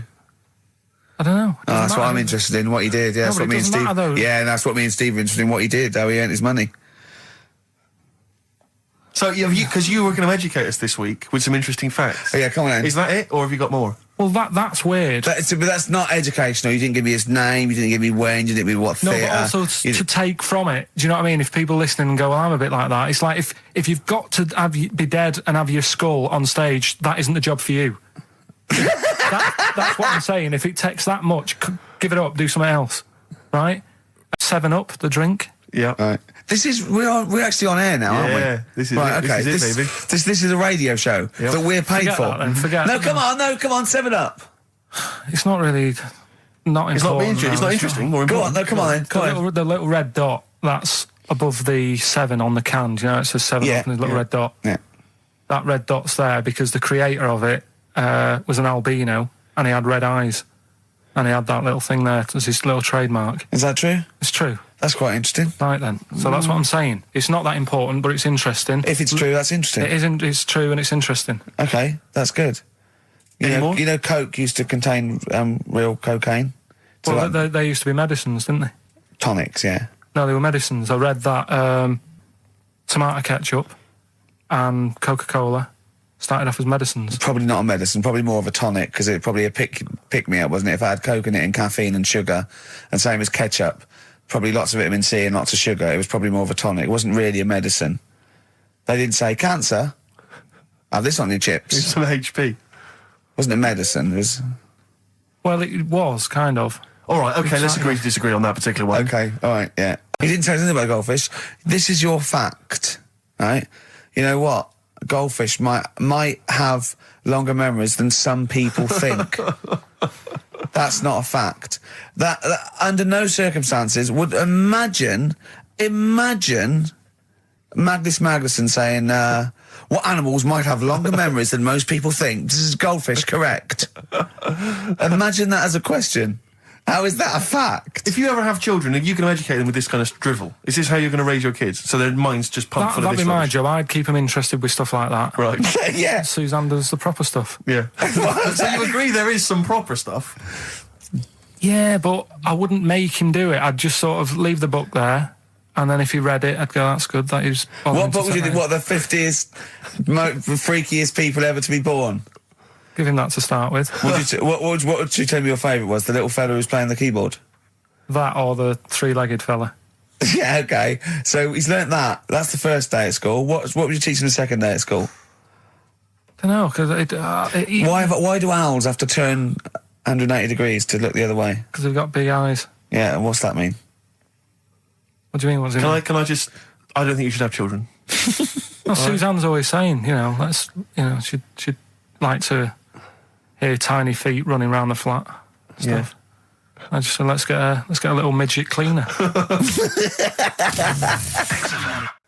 Let's play a record. Let's play a record and come back to this, because it's always going to just unravel and unravel. It's going to go on for hours. Let's play a track, deeper Carl. and deeper. It's like an onion, isn't it? We've created a whole world here where there's a man living with a horse. Just walking around the lounge. I come from the West Country. I've never heard anything like that. I just think of a big sort of like orange carpet, and it's got a rediffusion telly, and this horse going, I'm fed up in here. Exactly. This is really... I am not taking the rubbish out again. Yeah.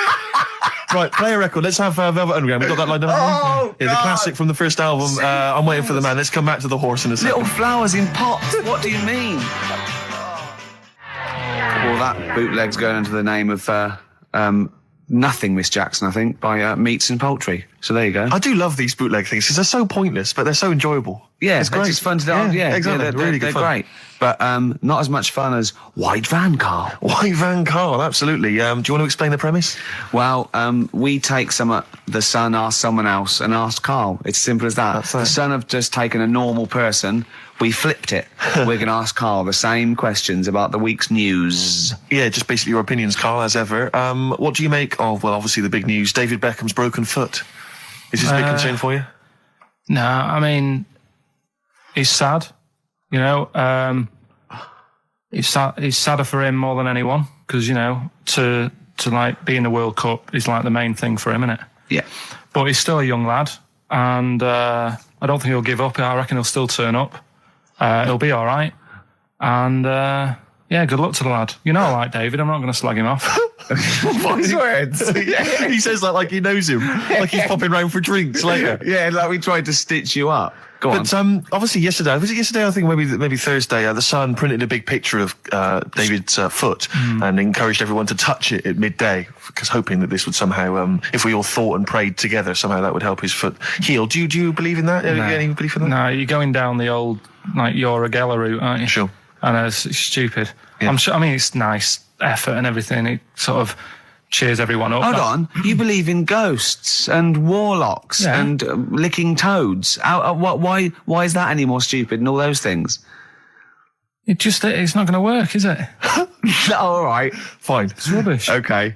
Okay, what about this then? There's apparently now available £1.5 million apartments available on an exclusive ship which sails around the world.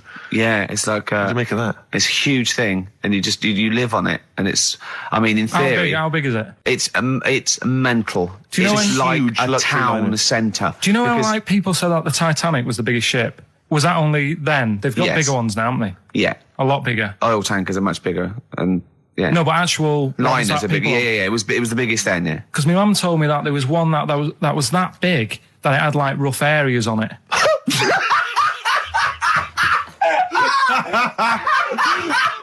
Oh,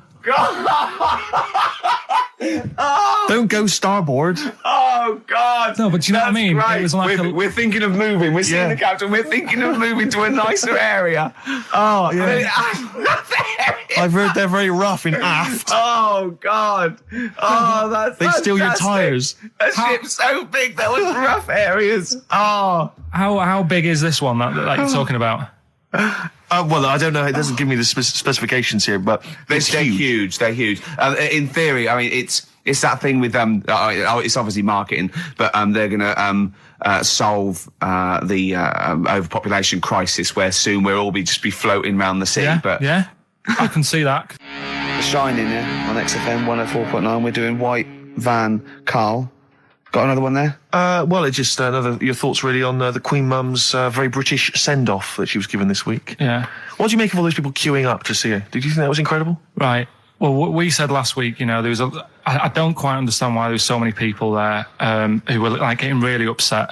Do you know what I mean? Really upset, crying and stuff. And you can lose someone who's like related to you, and you don't cry like that. You sort of sit there and you think back to what you did with them and stuff, and then that's it. But the queue thing, wasn't it like miles long and stuff? Yeah. It was, yeah. Right. I was sat watching this with Susan. 12 hours queuing. Yeah. It never got to And 12 hours. It did, but It that was did. the estimated time. No, but how long is a queue when they're just like, walking along? Think how far you can sort of like, stagger in 12 hours. Incredible. It's been ridiculous. God. Yeah. But again, if they want to do that, it's their time and that, isn't it? And Yeah. it was at the weekend, so they could have. It's not as if they got out of work to do it. No. You know what I mean, they used their own time, so good on them. But I thought, right, what they could have done. Remember when I studied Che Guevara? Yep. Yeah. Right. And don't be offended by this. It was just an idea because they did it with Che Guevara. Remember when they cut him up? Yes, Remember? they cut him up, yeah. What was the reason for cutting him up? Well, they cut up Che in order to try and... you told us that they were going to send bits of his body to Fidel Castro and various other people, wasn't that right? As a warning, wasn't it, though, to all the people, like, one to... Yeah, my understanding was that they cut him up in order to so they could bury him in different places, so that there'd be no shrine. There'd be not one place that you could go to in order Right. to Well, a sort little of make bit him into like a martyr. that. A little bit like that. I've like I can 6 vaguely queues. see where this is going. 6 queues, and it's like number 1. You can go and pay respect to her head or whatever. Oh, God. No, but I just was thinking the way of speeding it up. I'm not having a go. I'm not, because they haven't done it, so it doesn't matter. God. But they did it with Che Guevara. Yeah. Everybody would have felt like they've got close to her, and it would have speeded it up. No, I mean, but I can understand. Can I just say that genuinely, Karl is not being disrespectful here. This is his best idea to cut down the queues. So don't phone in. He's not suggesting we should have done this. He genuinely Well, he is. But I mean, he's not doing it to be nasty or wacky or he thinks this is a good idea. So Can I just throw a Because they did it thought with at Che you? Guevara, who was like a powerful man who did a lot for the world and what have yeah, you. yeah. And Are you aware that I feel slightly responsible for this, because have you heard of the quote, a little knowledge is a dangerous thing? yeah. Okay. Steve, next one. No, just a very quick question. I can understand those that have queued for 12 hours to see the head. I'd be a little bit annoyed if I got there to find a toe. I'll tell you what, though. I'll tell you what they could do without chopping her up. They could put about 9 queues. Each could see each hip she had. That's true enough. Because she's had about 9 of them. Yeah. So it'd just be, if you want to see the whole body, it's a 12-hour queue. If you just want to see a couple of the hips. Here's another suggestion for you, I've just thought, right? What? Instead of everyone queuing to see her, why not put her on a trolley and wheel her past everyone else? Running. So Yeah, you could have some students on Rag Week. They could combine it, like when they're always pushing a bed. They could just run it along the queue. No, that'd be fantastic. fantastic. That'd be disrespectful. Right, as opposed to the chopping up. So, Sure. no, Right. but just an idea. Just I apologise now. If anyone's offended. Anyone offended, I'm sorry. But Yeah. No, okay, we just do White Van Karl then. This is your opinions. You can't be wrong on this, can you? There's no right or wrong answer here. Okay. Right. But so this is where we ask Karl his views on the big news stories of the week. Basically, we've stolen an idea from the Sun newspaper, and So this isn't cruel, this programme, is it? I don't think so. picking on me. It's not, is it? It's weird because a few people have said, "Oh, you're picking on me." It depends how you look at things. Isn't Sure. Yeah. But you do like it? we could look at it like it's a laugh. So it's not a problem for us. You know we like you. You know you're our favourite. Yeah. I'm going to say thing in the world, but I don't mean that, in a derogatory way. No, I'm cool with it. Yeah? Yeah. Right. Okay. So your views, please, on the fact that attitudes are changing to the possible marriage of Charles and Camilla. Oh, what do you think of that? The roars at the moment, because the recent tragedies are apparently high in the polls, and people are coming around to the idea of Charles and Camilla getting hitched. What's your thought? Whatever, really. I mean, if they're happy with it. The thing that comes out of it most is it just goes to show, right, that there is someone for everyone. Just because, I mean, no disrespect to Camilla, I'm not a good-looking person either, but she isn't a stunner, and yet she's gone and picked up a royal. Right? Yeah. So I think it's good for things like that to happen, because it cheers you up. Do you know what I mean? Gives you a bit of hope. Thanks, Carl. So yeah, it's good. You know, if they're happy, if anyone's happy, it's a good story, isn't it? Yeah. You know what I mean? Yeah. You know, he's had a bit of bad luck, and now he's got someone else in his life. So While he's doing this, I'm just doing a list of questions to ask him what he thinks of things in the world. Is that all right? Yeah, no problem. So problem. Okay. Okay, what about this then? Are you disappointed by the nation that a third of us are apparently unaware of St. George's Day? 23rd. is St. George's Day the one with the snakes that we've talked about? No, that's... Are you one of that third, do you think? St. George is the patron saint of England who killed the dragon. Yeah, I mean, there's too many of these days, isn't there? That's the problem. If you make it a bit more special, like Christmas, so you buy presents and that for each other, then people will remember it. But there's so many of these days with Easter and Pancake Tuesday and all that. So it's not surprising. I think as time goes on, we'll find that a lot of these days will just disappear because, you know, people are busy. There'll be new ones, won't there? Right. White Van Karl. White Van Karl. Yeah, this is where we steal the White Van Man column from The Sun and basically fire those questions at Karl, getting his opinions on the week's news. Okay, Karl. Okay, what do you make of this? David Beckham apparently was driving despite having an injured foot and just further threatening his World Cup chances. Now, obviously, you're a big football fan. Well, I'm not that big. I like the odd game. Sure. Would that hurt him? Would that hurt his foot? It can be good. Is it in a plaster? It's not it's a big it's, cast, sure is it's it? better to drive than it is to walk on it. Good point. Fair enough, yeah. Go. Can't argue with Can't that. get the bus, can he? Okay, and what do you make of this fascist leader who's having a lot of success in the French presidential elections? What's he doing? Have you not come across this story? No. Right, this is one of the big political So stories. he's got a far right that got nearly 20%. He's a far-right fascist leader and he's having considerable success in the French elections. I don't think we should be asking Karl questions like this. Not something you've got to I'm getting scared. There's all sorts of bad stuff going on in the world that we don't know about. Yeah. But we know about this. Yeah, but you're better off not knowing because there's nothing I can do about it. You're absolutely right, Karl. Fair enough. I can't argue with that. Oh, God, man that's alive. fantastic. That is brilliant.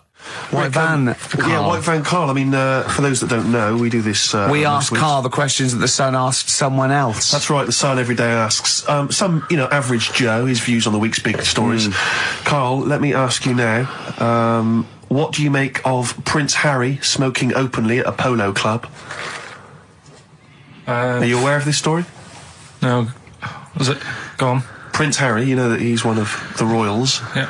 And he was seen smoking openly, a fag, a cigarette, a polo Third in line to the throne. Something like that, yeah. Imagine that. Someone smoking a cigarette who's third in line to the throne. A cigarette, Karl. Is it a non-smoking polo club? Do you know, I don't know, but if it were, would that make things even worse for you? Well, No, yeah. seriously, what do you make of it? This is, the whole, the furore is he's a role model, he's a royal, should he be seen puffing away in a public place? I don't think it matters, does it? Not a concern for you? How old is he? Is he old enough to smoke? I think he probably is, yes. Right, yeah. Well, fine. I think the trouble with this role model thing, with anything that's legal, it should either be illegal or not. Yeah. I just don't think you can impose things like that, because you could say that it is bad for you, and it is bad to start smoking, and it really is bad for you, it causes cancer and everything. But everyone knows that, don't they? Well, yeah, but you should either make it illegal or shut up about it. So this is Karl you're asking, isn't it? I am indeed. Sorry, So we can throw these questions your way as well if you fancy. Sorry, yeah.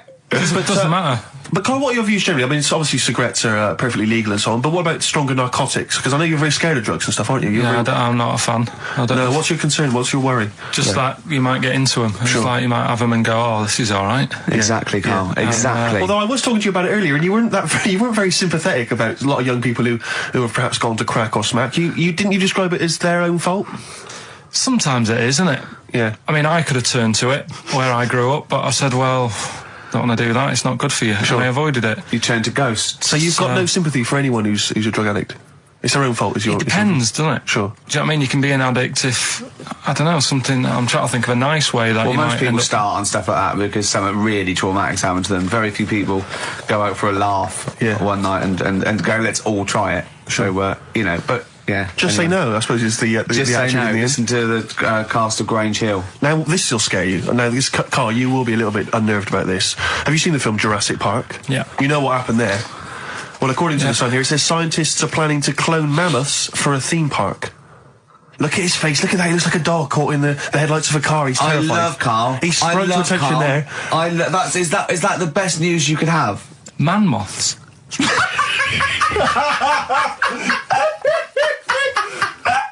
Right. Yeah, man moths. I Man love moths. the fact that that's why he was so excited that they bred a man moth. What is this? Yeah, it's a human being that hides in your wardrobe and eats an entire jacket in a day. Yeah. What do you mean, man moths? Mammoths. Mammoth, the big hairy Have you heard cow of a from the mammoth? Ice Age. I mean, elephant. You're not so excited about that, then? You can take or leave bringing back mammoths to life, but a man moth... A man moth is a different matter. Oh, if we'd have never brought that up, he'd have gone and told someone now. Yeah. You know, they've bred an half man, half moth. This and is that's what how, we this is how mean. things start. This is what we mean when you hear these ghost Are you stories. slightly deaf? Is that it? When you hear these stories, you're slightly deaf. And his head was in the basket, and he went, count how many times I blink. Is it? Carl, is English your first language? Are you actually foreign? Is that the thing?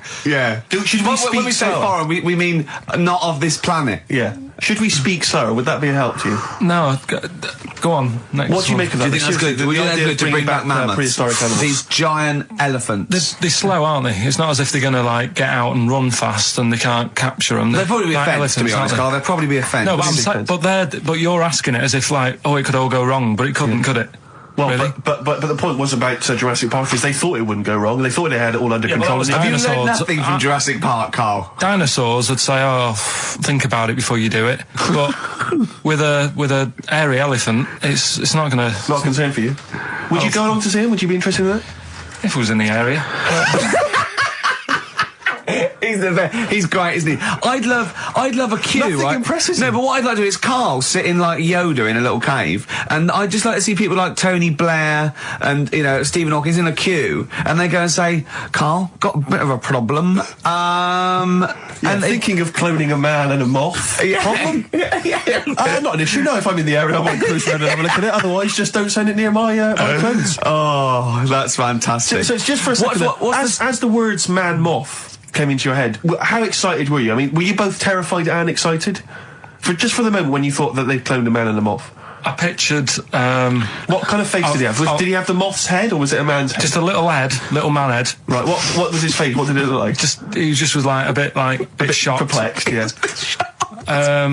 So it was like he'd been grafted onto the body of a moth without his consent. And when he was asleep, lad. Yeah, he'd woken up. he just went in to have a goiter removed, and they said, we've He replaced woke your up with goiter with the body of a giant moth. Yeah. Is that all right, Mr. Jenkins? So he had the head of a little. Was it a little boy or a man? Little man. Right. Okay. And he's just bumping into a lamp. He's just bumping into a lamp. If you went into hospital and they'd done something, what's the worst thing they do, right? What would you rather have done, right? You wake up and you've got lobster claws for hands. Right. You wake up and you've got duck's feet. Or you wake up and you've got one horn coming out of your head. The worst thing, Yeah. probably the horn coming out of my head. Why? Get in the way. That'd be useful, wouldn't it, in fights and stuff? And for like parties, people would play Well, I suppose quoits. the lobster claws would also be quite handy there. Definitely. Listen, we haven't done it for a while. White Van Man. I thought there's some interesting questions raised today, and I think it might be nice to throw them Carl. I think we set Carl up again in the last hour as a person that people want to know his opinions on the world. If you're not familiar with it, on Saturdays the Sun newspaper asks a typical white van driver questions his opinions on the week's news, and we thought we'd throw these in the direction of Carl. And then what do you make of this teenage thug, Carl, Mickey Carroll, who spent 4 months in jail and he's won 9.7 million on the lottery? Is that justice? When you think of all the good people that are going hungry? And there's a lad there and he's won. Did he buy the ticket before he went in? No, I think he bought it once he'd come out. So he's done his time. He's done his time. Fair enough then, he's been punished. Yeah. Right? He's bought a ticket. He's had a lot of bad luck. Now he's having a bit of good luck. Right, next one. Are you concerned that now he's got all that money he could turn into like a sort of mastermind villain? You know, like a James Bond style villain? He's got a criminal streak, we know that. Is that a concern for you? Well, I mean, imagine that he could build some kind of underwater fortress. We don't, with my lawyer's hat on, we don't know that. Yeah, well. Well, he'd have to prove that he didn't have a criminal streak. I'd say you've been in jail for 4 months. Yeah, well, sometimes people are bad because they haven't got any money, so he might be an angel of gold now. Or whatever It's a long time since we've had any White Van Carl. For those that don't remember this particular hot feature, we basically ask Carl some of the questions that are asked of a white van driver in the Sun. They always have this on Saturday afternoons. Anyway, here's the first one. They're not fascinating, Carl, but I'm just interested on your take, really. Yeah. What do you make of Cilla Black quitting Blind Date after her husband sent a message from beyond the grave? Are you familiar with this story? I didn't know that. What's that? She went to see a medium, and supposedly her husband passed on information through the medium, which was incredibly vague, but persuaded her to quit live on air. Well, it's about time, isn't it? If even dead people are saying,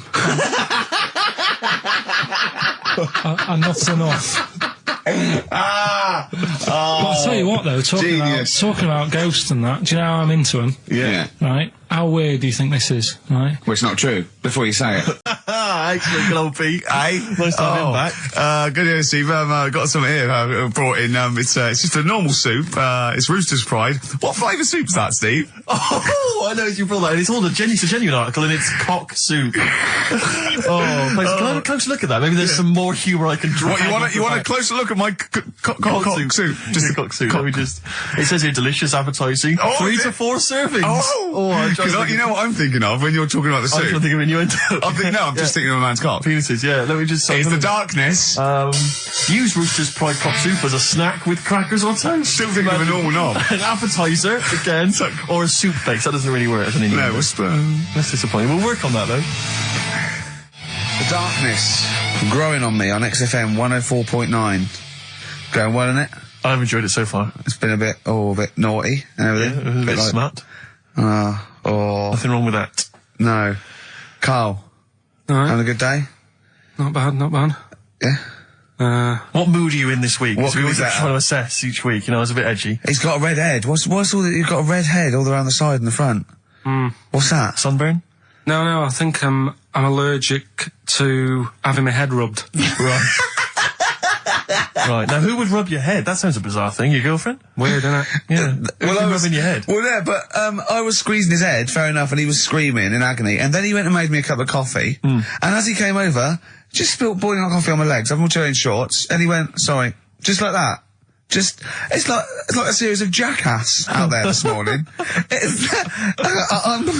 I mean, my legs are burnt. Your head's a little bit red.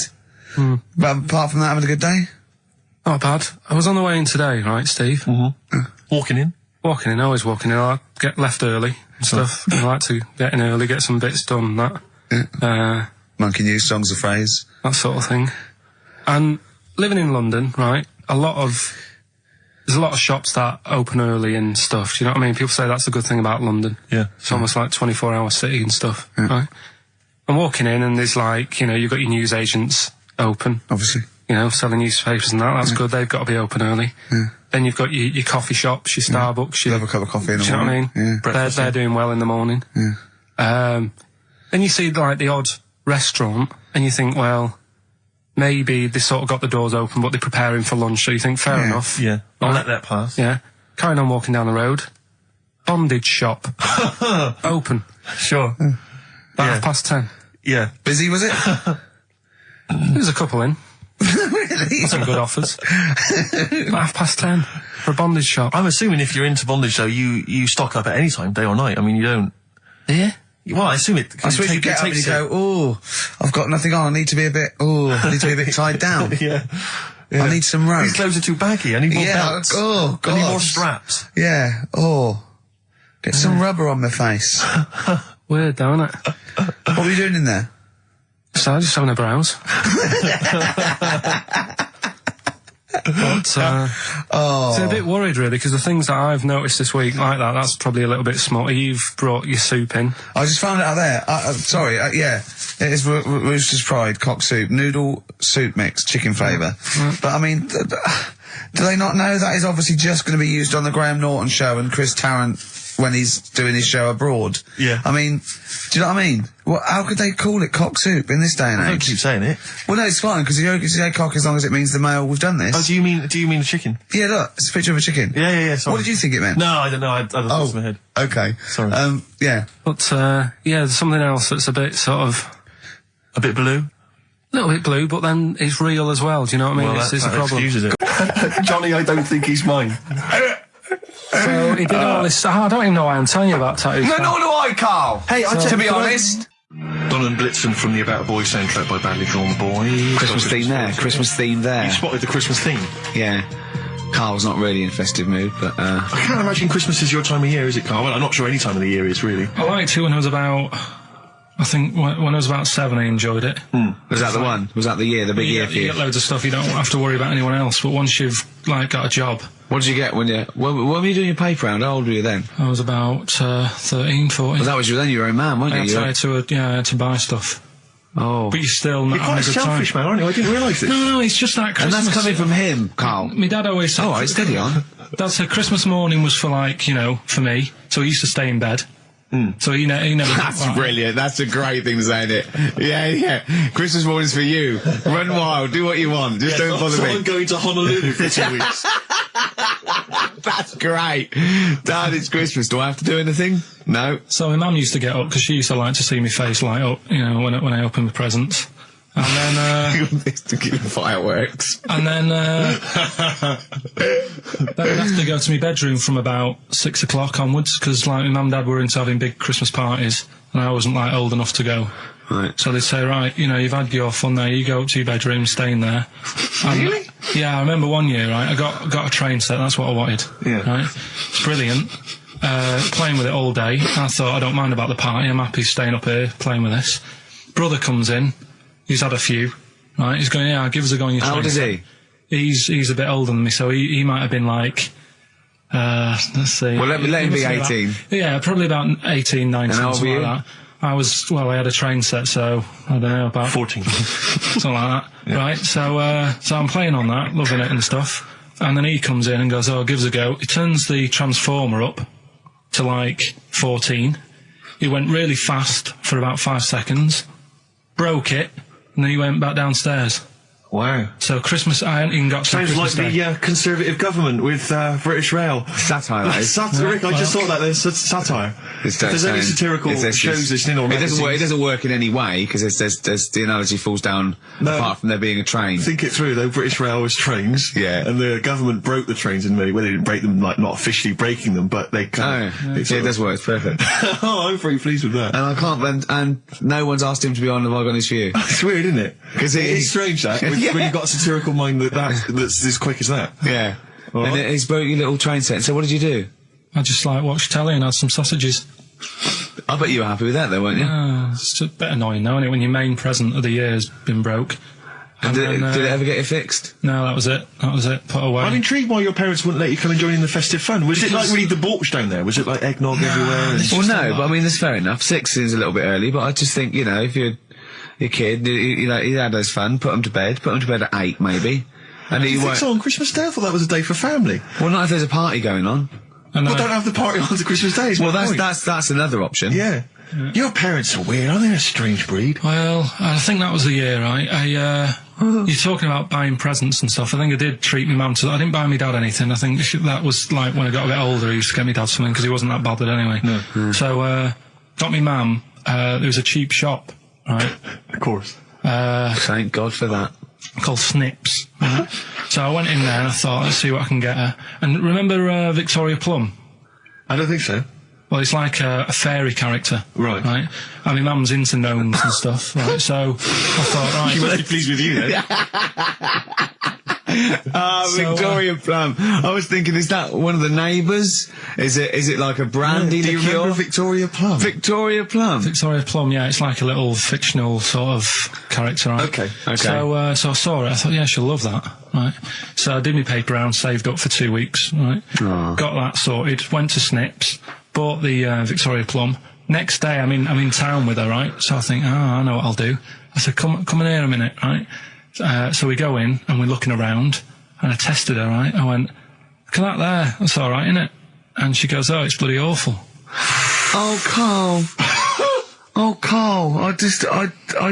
Oh, God. So then Christmas Day comes, I said, don't bother opening it. She said, no, why? I said, Oh, "Don't bother." no. Why did you still give it to her? So, well, it's too late, I'd already bought it. Oh, Carl. So she opened it, and I was like, and she said, oh, that's nice. I said, why are you saying that? I said, the other day you said it's bloody awful. She said, oh, no, I thought you were pointing at something else. Oh, no. So that's why I don't get anyone anything anymore. Oh, God. Play record. Oh, God. Oh. That's good, isn't it? Not bad. Gold Rush. Let you down. I'm actually quite affected by Carl's Victoria Plum scenario. Just the fact that, like, that eagerness. He wants to make sure it's a great present. He's saved up his paper round. He thinks it's like a gnome, but modern. I'm worried that you're using it as an excuse now, and that's why you're not buying anyone any gifts, because you've had your fingers burned once. I mean, you were 6, 7 years old. To be fair. No, you weren't. You were about 13, weren't you, if you're doing your paper round? Yeah, it must have been, yeah, 11 or 12 then. All right. Yeah, so I'd saved up. Oh, no, I'm not using it as a thing, it's just that... What did you get your mum this year? I've sent them some money so they can get a passport. So they can get a passport? What do you mean, where are they? Immigrants? Are they trapped No, somewhere? Well, they're in a holding bay somewhere in Dover. Yeah, I got What do you a friend mean? who's a truck driver who's going to sneak them across. What do you mean? So they can buy a passport. What do they do? Sell it when they were No, a bit down in their luck? No, they haven't got that much money, right? They've never been abroad, and the mate said they might take them next year, and they said, oh, we haven't got a passport, so You've I got to thought... buy a passport, have you? Isn't that your God-given right as an Englishman? No, you've got to pay for them, they're 30 quid each, so you better had to, otherwise they're conning me. Right. They So said you it's sent them 30 quid. 60 You don't quid? get born with a passport, of course You you sent them don't. 60 quid in an envelope, have you? Well, check. Right. I love that. He'll be watching telly and France will come on and he'll go, oh, what do you think of that? She goes, it looks bloody awful. He Yeah, goes, you don't go, open it. no. Don't open it. Don't open it. So you've not paid for a holiday for them. You've No, I've you've just given sorted them- out the... Well, it's the better prize, isn't it? Because they can't go anywhere without it. Well, the passport keeps on giving. Yeah, It's the perfect so- 10 years. That is, yeah. So, but no, I never used to. I mean, I can't think of other things. I used to get me dad once I started getting him stuff. It used to be a dressing gown, Yeah. and then. But as an extra surprise, I used to put like a cigar in the pocket, so he'd think that was it. Yeah. Then he'd put it on and put his hand in the pocket. Right, and then he what's just this? hit you because he thought you'd nicked it. Yeah. Oh, dear. So you bought him a jacket with a cigar? That's quite thoughtful. Did you sneak a cigar once on Christmas? Yeah. Well, that's when they used to have like the big do's, like I say. You know, they were known for it. Like the whole estate used to know that. You know, we were having a party. Yeah. So, So they'd all come round. so they all come round and just have food and drink and that. And, pocket the, I can't ornaments. imagine. I cannot imagine how unpleasant that must have been. Awful. And you locked in your bedroom with a broken train set. Yeah, crying. And looking at Victoria Plum, Yeah. whatever that was. In the bin. Oh, in the bin, yeah. And hear a mum saying, and he got me this. Got me this Isn't this piece shit? of rubbish. You could hear him just throwing it against the wall and all, laughing. and all the neighbours laughing. And you'd come down and just be in pieces with loads of spit on it. Just loads of scratched gob out on the it. eyes. And all the Polaroids of them just like laughing at Yeah, it and pointing. stamping on it. all right. That's brought it all flooding back. But no, I used to get up in the morning and then like they'd still sort of all be there asleep on the floor and on the sofa. And Oh, that's awful. Oh. That's terrible. Christmas is surely the one day a year which is a family thing. It's for the kids. They're the ones no, but that are... that was Boxing Day. Well, I know. Oh, that's all right. It's over. Yeah. Back on the Christmas bike. is over. All right. Who's going to pay for this? What, me? Yes, Carl. You're doing 2 rounds today. Yeah, what's your paper round supporting the entire family? Yeah. No, so I used to get up and like go downstairs, and they'd be asleep, so I'd be mooching about trying to find like another present that's still working. I love the idea that these people from the estate had like squashed his presents. So I found a cigar that had been sort of lit up and then put out, so I thought, I'll have a go at that. Yeah. I went outside and had a go, and that's the last time I smoked. Right. I tried it, I thought, I don't like that. I love the fact that he does everything once. Yeah. In his life, it's a line of, I've done everything once. I don't need to do it again. Teenage Fan Club from the XFM Christmas album, and that's Christmas Eve. Their guitar sounds are just brilliant. They're just always so nice. All right, Carl, would you like that? Is that Teenage Fan Club? Yeah, they're good. They're good. Carl, I feel like you've never kind of enjoyed the wonder of Christmas. I can't ever get the sense, maybe except when you were very, very young, you know, that kind of bright-eyed, you know, thinking of Santa, you know, kind of landing on the roof and coming down the chimney and drinking the sherry or whatever. So I like the idea of it, right? Sure. The sort of, you know, I used to get a couple of annuals every year, you know. Yeah, so did I, yeah. And I was allowed to open one. This is what it's like about getting presents and stuff, right? With my mum and dad. Go on. My mate, Colin, right? Colin Mackin? No, Colin Bailey. Oh, right? yeah. He had a little Sinclair Spectrum, right? Yeah. Computer, Yeah. which was like the thing to have at that yeah, time, yeah, right? yeah. You used to always go round to his house. The deal was... Not the one you had to play through the window because you weren't allowed to. No, that's another lad. Oh, right? yeah. This is a different lad. And the deal was, he came to our house, and my mum gave him a pie. And then I'd go round to his, and I'd stay there for a few hours playing, you know, Hungry Horace and stuff like that on it. Right? Now, my mum and dad knew that I really wanted one of these computers, right? So I waited about a year. Came round to Christmas Day. I thought, I reckon might have one. Turned out they bought me the wrong one. They bought me a ZX81 instead of a Spectrum, right? And Christmas Day, I'm there trying to load the games up. It's not working. I'm thinking, what's wrong, right? And the thing with me, when I was a kid, I used to get quite sort of agitated. This is the moment. Right? I found out that it needed a RAM pack to make it work, right? Looking in the thing and it's saying, and make sure you put your RAM pack in the back. And I was like, oh, where's the RAM pack? And my dad's going, I don't know, I've got you the main bit. That's it. So I was that wound up, I just was sick, right? Just sick. I didn't feel sick or anything, I just was like, oh God, went to the sink, just sick. Because I was that on edge about it. I said, come on, we've got to get one. And my dad's like, Tandy's shut, we're not gonna get anything today. Ruined again, Christmas Day. That was after the year when my train set got blown up by our kid. The following year, no RAM pack. And now you ask me, why don't I get good presents? He's scarred. He just I'm gonna die. Honestly, I'm gonna die. He's just being sick. Yeah. There's no RAM pack. What? Did you get to the bottom of it? Why wasn't there a RAM pack? You have to buy them separate. Oh, It's one of them okay. cons. What do you mean I can't play Frogger? Oh no. So, wasn't there another incident when you threw up? Spontaneously threw up? Through sheer anxiety? I do get it. It's not so much now because I've relaxed a bit, but as a kid I used to be quite on edge all the time with certain things. Do you think that's what happened to your The cat wind. that kept being sick? That it didn't get the food it wanted, and it just threw up? Do you remember that? Yeah. God, so they shaved it. No, like, again, I spoke to you in the week, and I had much better things, like when I tell you about Brian Blessed climbing Everest, and for some reason it made him, it played havoc with his belly, and he followed through, and he had to clean up. Shut himself? Yeah, using ice and snow. Why are you telling me that Brian Blessed... in what way is telling me that Brian Blessed shit himself once in any way educational? Because I was saying how he was climbing Everest, right? Right. I give it to him, he's an actor and that, but he gave that a go. Yeah. Right? It played... What's you the know, point of that, you'd say, wouldn't you? You'd say, God, he's you know... Oh, so he's all right. Me doing a boxing match for no reason is rubbish, but him climbing Everest and shitting himself, Yeah, he did that. is commendable. Right, and he's only going to, like, go and do it again. He's going to climb it again. Yeah, but he might not shit himself this time. Yeah, what's the point in going? Nothing's changed up there.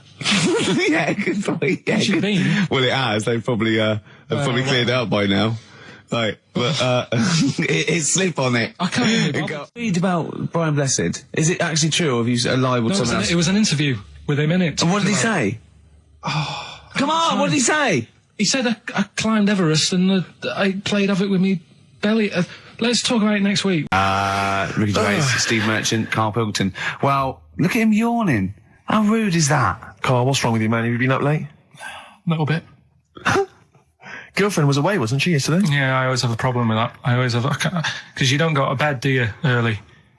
Do you know what I mean? You sort of think, I just always find that thing that if, you're used to living with someone, Yeah. one of you will go, let's go to bed, then you'll go, all right. But when you're on your own, you go, You just forget to go to bed. I just stay up. Okay, stop eating now, Carl. You've ate all the food. That's just a plate. All right. Okay. Yeah. No, I stayed up and watched, there was a thing on about Dracula, Right. What, Dracula? and I found a flaw in it. Go on. Not the fact that he's the living dead and No. and drinks blood to stay alive and he doesn't reflect. And he can in turn into a mirrors. bat. Well, And you can go on. the mirror thing, you can't look in mirrors, can he? Well, he can look in mirrors, but he can't see himself in a mirror. Yeah. That still doesn't work. Go Okay, on. go on. It doesn't work at all, Carl. It doesn't work. Go anyway. on. Well, Centre parting's always really neat. His centre parting's always... how does he do it if he can't look in the mirror? Blood on the floor or something it was called. Rubbish. I love the flaw in the Dracula film is that his centre parting's too neat. How did he do it without a mirror? Oh. Was it a documentary about Dracula? No, Yeah, there was the real it's Dracula, the real called- Dracula bit. Yeah, the real Dracula, the It's true just a stuff. film. It had blood on the floor or something. It's called. Yeah. It's rubbish. We had a little lunch yesterday, didn't we? We did indeed. That was a nightmare. Yeah. I hate going out with you two. I was explaining to Carl, right? I like to excite Carl's imagination, right? And if it involves chimps or monkeys, all the better. Brains he likes, parts of the body, deformity. I know where to, what buttons to push.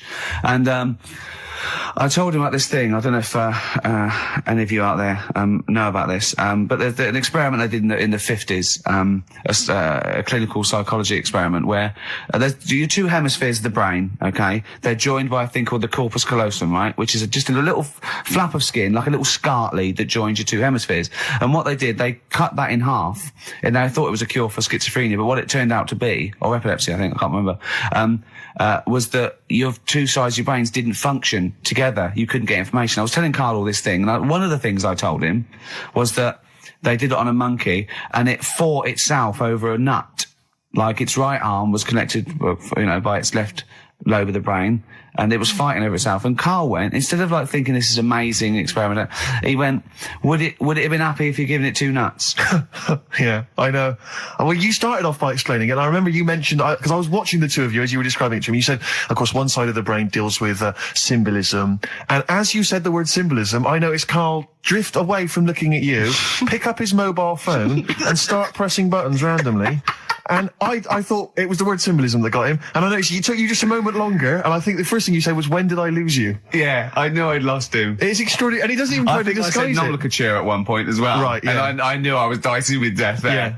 But, Yeah. but I told you tried to look it up, didn't you, on the web? You didn't find anything about it, Yeah, did the you? spelling of it's what is it again? What's the word? Corpus callosum. Yeah, so I couldn't do it. No, don't bother. Don't bother. Give up. Don't bother. Give up. So if anyone knows any interesting facts about that, But yours hasn't been cut in half, has it, Carl? That would, again, might explain something. I'll tell you what we will be talking about later. I don't know if you're sort of aware of them, Steve. Go on. Bonobos. Oh, I don't know much about bonobos. I told him about he was looking for stuff. I said put in bonobo. He was having no luck with chimp.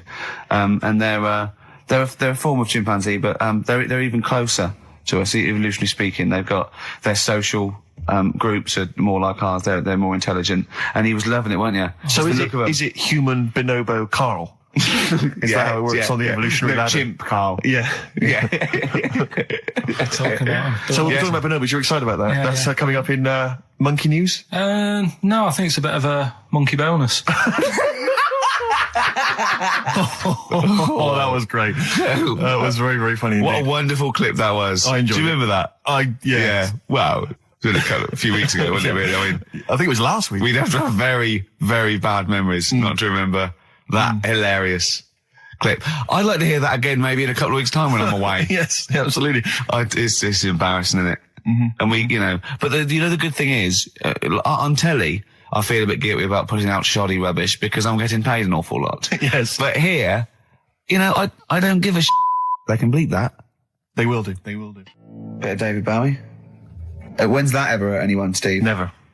Lady Stardust. The one that I was reading, the world record with the fellow who's pulling a train with his teeth. Does that make any difference that he's done it with his teeth? What do you mean? Well, what difference does it make? Well, isn't it? It's quite hard to pull a train with your teeth, I imagine. Well, it's pretty hard to pull a train. All I'm saying is it because he couldn't beat the fella who's pulling it with his hands? Well, so this is my point. I think there was one bloke with the record for the running backwards 100 metres was sort of like 11 and a half seconds. And I was thinking, turn around, you'd probably have a really good go at that. Do you know what I mean? Yeah. It's sort of like doing a marathon with a milk bottle on your head. Take the milk bottle off and see how fast you can go, you twat. But you can just tweak it, like the fella who has done the pegs on the face, right? Yeah. His name's Gary Stretch Turner, right? Right. So you're sort of cheating already if he's got a stretchy head, right? but You are, right, you are one of the most stupid humans I've ever met. well, get me in the book. Yeah. Right? Well, listen. So Gary Stretch Turner, right? His record is 153 pegs. Yeah. He did it again, and he only got 150 on. So he hasn't broke his own record. Right. But what I'm saying is, if he tweaked it a bit more, would that make a new record? What? Well, if he said, I've got 150 pegs on, but at the same time as eating a burger. I see what you mean, yeah. He'd be the world record breaker for pegs and eating burgers at the same time. Yeah, just change it a bit. If you know you're not going to make it, just do something else. I'm assuming the rules are set at the beginning, Carl. That's Yeah. it. That's where they say, right, you're just going to do the pegs thing. You're not going to introduce burgers halfway through, are you? Definitely not. And then they have a go. I was on one leg, not interested. How many pegs? 150. Can I just ask very briefly, I was quite interested by the family had to move because they lived on Butthole Road. Yeah, I quite like that Now, one. I don't know if I've told you before, Rick, where I used to live. I'm not going to tell you the name of the street that I used to live on, because not on air, because my parents still live there and I don't want, Right. you know. But I'm going to write it for you now. This is the name, the genuine name of the street I used to live on. Just imagine when you're at school. Yeah. And like in class, for instance, in French, you've got to say you've got to answer where you live. Yeah. J'habite, wherever. Yeah. That's the name. This is actually the name of the street we lived on. No, it's I not. swear to God. That is... I absolutely right. I could phone my father now and he could confirm that for Well, you. no, I swear because he doesn't want to God. And I tell you that. But listen, do you know what worries me? It's the apostrophe S. I know. Because that's blatant. Yes. Amazing, isn't it? That is incredible. Imagine how embarrassing So that if I was. look that up in the You Bristol... will find that in the Bristol A to Z. I swear to God. That is really... Why have you never told me that before? I can't believe I haven't. That's I'm still incredible. embarrassed now. Do you know, if whenever I have to phone up, if I have to give that address, I always spell it instantly. Really? Like, somehow that will hide it, that'll disguise the name. But I can't get over that. Anyway, if you perhaps live in Tits Avenue, Yeah. you know, or... Wanklin Drive. Wanklin Drive, just get in touch. Steve started getting on your case, you know, sort of ganging up on me. I'll tell you now, Steve, I just forgot. Remember a couple of weeks ago, you said to me that my pub quiz team is rubbish? Yeah. Right, well, it doesn't matter anymore because you're not part of it this time. That's bad. That's bad, because it's interesting you say that, Carl. Carl, you say that because I tell you this, I found someone, mate, who could be filling that tricky fifth member. I wanted to test him out this week, mate. On your team. Test out on your team. Because I'll tell you what this is like. I don't know if you're familiar with Paul Ince, who used to play with Man United, right? But everyone used to say he's the governor, right? Even the players used to call him the governor, right? And Alex Ferguson at Man United was like, I'm not having this. Yeah. I'm in charge here. And he got rid of him. And that's what's happened. You were moaning the other week, saying your team's rubbish, you don't know what you're doing. Yeah. Well, let's see how you do on your own, right? Ooh, he's turned, isn't he? I'll be honest, Carl, I'd like to be on your team. Well, sorry, Paul Ince. You'll have to go and join Middlesbrough, or wherever it is it's gone to. Carl, what can I do to get back on your team? It's not happening. I've already filled your bins. Don't let him have the upper hand, Steve. No, wait a minute. I'll tell you what always annoys me, though. Ricky spends most of the show slagging you off, right, having a go at you, annoying you in the week, squeezing your head, making you eat burgers, right? But you always take out on me. I'm the one who always gets the insults. I'm the one who's now relegated from your team. Why? You see, this is the thing. You're just as bad as him, really, because you're siding against me because you know that I'm willing to take it. The truth of it is this: you know that Ricky Gervais is keeping you in burgers and grapes, metaphorically speaking. He's the one that's got you in Heat magazine. I just spat all over your new Guinness Book of Records. You see? Get me a tissue. He's just squirted tea, laughing all over your Guinness Book of Records. I'm assuming I'm going to get the flak for that. No, it's because you made me laugh when I was drinking, because you went, it's like that, and it made me laugh, and I spat. I just think it upsets me that you never pick on Ricky. You never ever go at him because you know he's the one who's raised your profile and made you a little bit of a celebrity. We've missed one here. Using his teeth, Raman Andiapan, right, husked a coconut. He did what? He husked a coconut. He's the fastest coconut husker in the world. What does that mean? I don't know, he pulls husks. What's that? His little face, look. What's a coconut husking? He pulls the husk off and look at Carl, just with his head down. Carl, come on. What's the matter?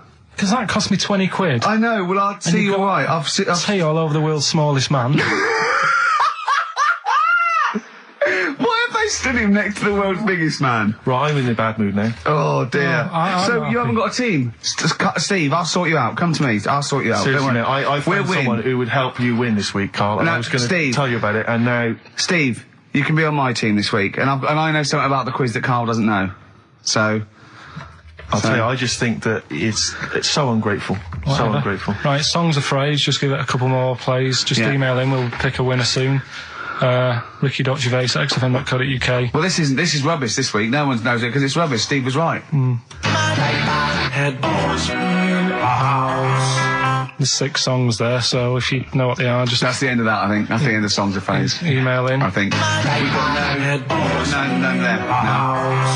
No. Steve's a bit quiet. He's got a bit of a sore throat. Oh, a bit of a sore throat. Murder. All week. It's been murder, Rick. We couldn't work all this week I've been because off sick. Steve's been in Bristol. Carl, you're not impressed? It's just, I don't understand why having a sore throat sort of... Oh, he's done you. Right, what if the sore throat was so painful it was like you've got broken glass and razor blades in your throat? You can hear now that I'm not even speaking from down in the throat, I'm speaking from the very top of it like that, so it sounds a bit weird. But you're right. What? Your hands are alright, aren't they?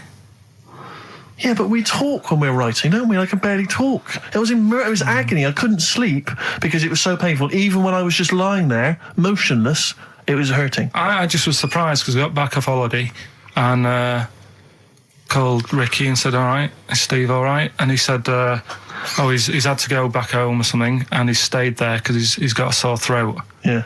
I didn't understand why you can't, just go home. I mean, how old are you? What? I don't understand why you got to be at your mum and dad's when you're feeling I happened ill. to be at my mum and dad's. Now I'm talking like you. When this sore throat really kicked in, so I thought I may as well stay and get a bit of the creature comforts of home. Do you know what I pictured though when he told me? See, my parents aren't like yours, Carl. Your father would have popped down to the phone box and maybe looked to see if there were any kind of throat lozenges. Strepsils. Yeah. Whereas my mum phones up the doctor first thing she can. I'm straight down there with my dad. They're snapping into action. They're trying to sort me out. It's a bit like that Ronnie Corbett thing, isn't it? Sorry. That sorry thing. You're right, Carl. Yes, you're absolutely right. He's just like that. Oh, No, dear. it's just because You just went on holiday with your parents. Well, not with mine. No, with right. Suzanne's, and it won't be happening again. Thin Lizzy, boys are back in town on XFM 104.9. Right, we are back in town. Me, Steve, and Carl. Carl's on holiday. Steve's been living with his mother because he had a sore throat, and I've been hobbling around still trying to Do you know what? keep things going. Do you know why I think I was ill? Stress. I genuinely think it was stress. I think I'm beginning. No, I'm analysing it. What do you think of that, Carl? But I'll tell you what it is. Look, think about it though. We live in London. We got the war, the threat of terrorist activity. That's where I live. I'm all right. Next one. We got SARS. One. Yeah, well, you can walk to work. I got to travel on the tube. I came in this morning. I saw a Chinaman sneeze. I was terrified. S Club 7. They've split up. I mean, I worry about those sort of people. They're young kids. They're talented guys. I mean, they say they're going to be all right. I'm not sure Tina is. I'm not sure she's got the talent. So there's just so many elements that I stress remember me you out. were worried about hearsay. Well, Kim likewise. Marsh is doing all right. Well, Kim's doing fine, but she got out early. Yeah. But, I'm not sure the rest of them will be. No, I'm just... they're quite emotional. I've got to worry about the show. I've got to be worried about this, It's just me. I've never been that good when, like, anyone in the family's ill or anything. I've just got... Just because that's the way I am, do you know what I mean? If I'm ill, I don't expect people to run about. No, well, I've never been off for being ill. I mean, you were. Did a couple of weeks ago. Yeah, but that's... But hang on, I've not missed either of the shows. I'm ill today, but I'm still here. You took I seem to remember you took a show off when you were ill. Yeah. You were But whinging. I was weren't you? really ill. Right, sure. I couldn't even walk to work, though. Yeah. That's what I mean. Did you go to the doctors? No, I was too right. ill to get there. Right. That's how bad I was. Did you call a doctor out? No. No. Interesting. But it's just that, I mean, we were talking about it last night because I was saying to Suzanne, I said, oh, Steve's, you know, he's been living at home all week. She said, oh, is he I love really the ill? way he talks right behind your back as well. Thanks. And she said, what's up with him? Malingering geek. And I said. said, oh, he's got a sore throat or something. She went sore throat. Oh. So she said, well, you don't know how serious it is. Don't be offhand with him tomorrow because, you know, if he's coming in and he's still not right. Because she always sticks up for you. Yeah. Right? And she Because said, you've anyway, got some sense. she said, and anyway, you're no good when people are ill. I said, hang on, what are you talking about? So apparently, when we first sort of started going out, the first time she was ill, she kind of thought she saw the real me. Because she was ill in bed and that, and I was saying, oh, get up. And, Of course you can drink alcohol with these. And I just was like, you know, you make yourself feel worse if you lie in bed. I said, come on, we need to go shopping. And she said, you go shopping. I said, no, I'm not, because I'm rubbish at shopping for food. Do you know what I mean? I'm all right at getting that night's food, but once it starts, like, you've got a plan. Sure, yeah, you're dropping the bananas. I forget all sorts of stuff. So she said, all over the floor. Well, she was like feeling hot on that. She said, I've got a temperature, so we'll come to the supermarket and not hang about in the chicken. Frozen chicken section, cool yourself down. Yeah, sure. And it made her worse. So now she was like, do you remember that? And I was kind of like, yeah. Who's that hot woman sitting in the chicken fillets? Yeah. That's Carl's girlfriend. Yeah. She's obviously ill again. Even when I was younger, do you know when I told you that I was picked at school to give old people biscuits?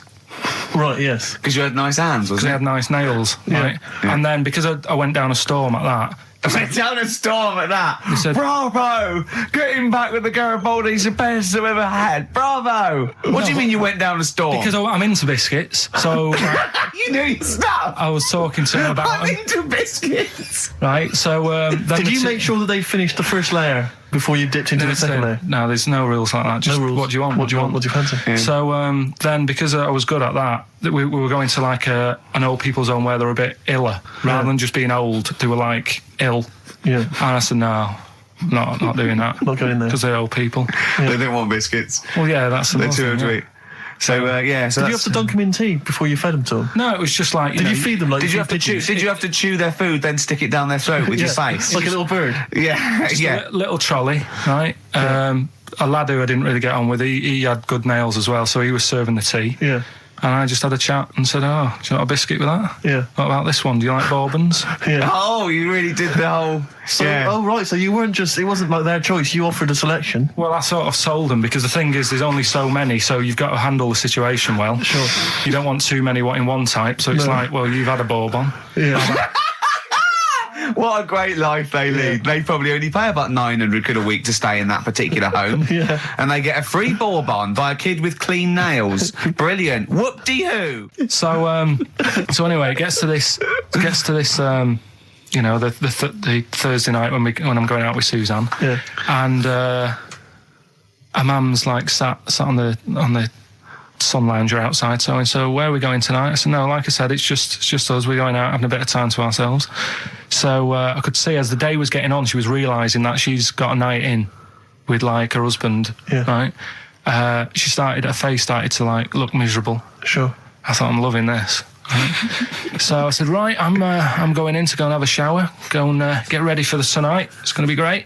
And wind them up. Just Yeah. wind them up because they can't come. Because Yeah. he said they can't. Yeah. Right, so I go upstairs, have a shower and that. I come down, and a mum's smiling.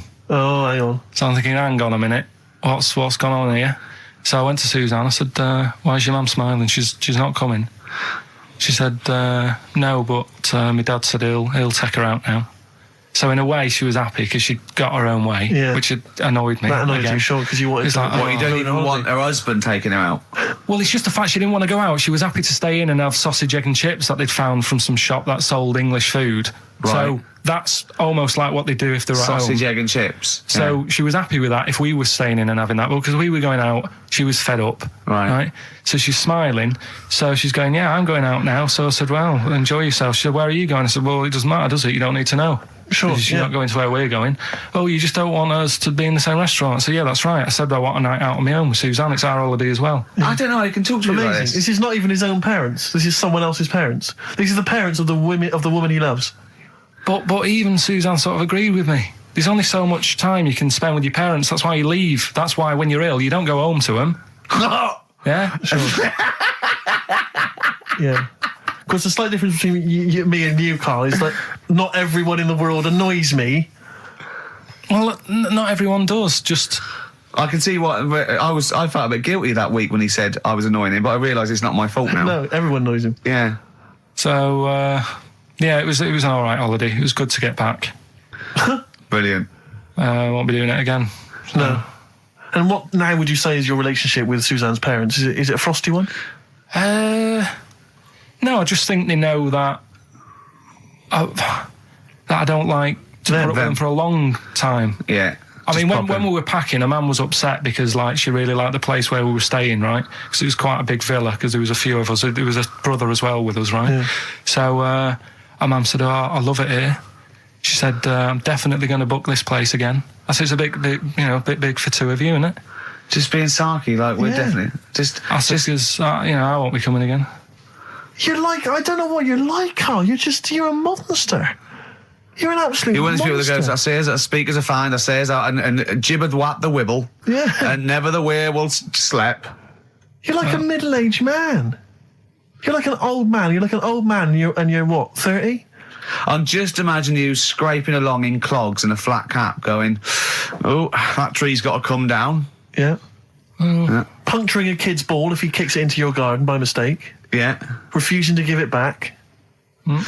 Yeah, gather round. Yeah, there were once Chinese kid as airy as that cow, which is weird because there's not many Chinese people that airy, but this one, I tell you, it were back in 1990. Grandad, are you eating a Twix? Appropriate words there. That's the Smiths and Panic. Don't worry about it, Carl. People know that you haven't got a malicious bone in your body, so they know it's confusion. Don't worry. No, it did happen. So it's I know, yeah.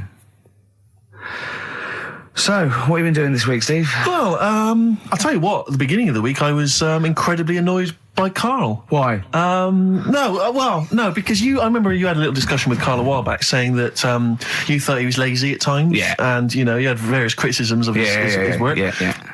And I got a call from him. He said, oh yeah, I should have told you, I had a phone call. Someone said that they were trying to get hold of Steve Merchant to offer him some lucrative voiceover work. Now, that is money for old It's money for old rope. That's you're in there for about 20 minutes and it's thousands of pounds. If there are children listening who are still at school, they should definitely, when the careers guy says, what do you want to do? Try and get voiceover work. Just become a voiceover artist. It's money for old rope. Yeah. So I can't believe my luck because, I love money for old rope. Yeah. And I said, well, what's the information? He said, I don't know. I deleted the message. It was on his answer and he deleted the message. I said, right, when did the message come? He said, last week.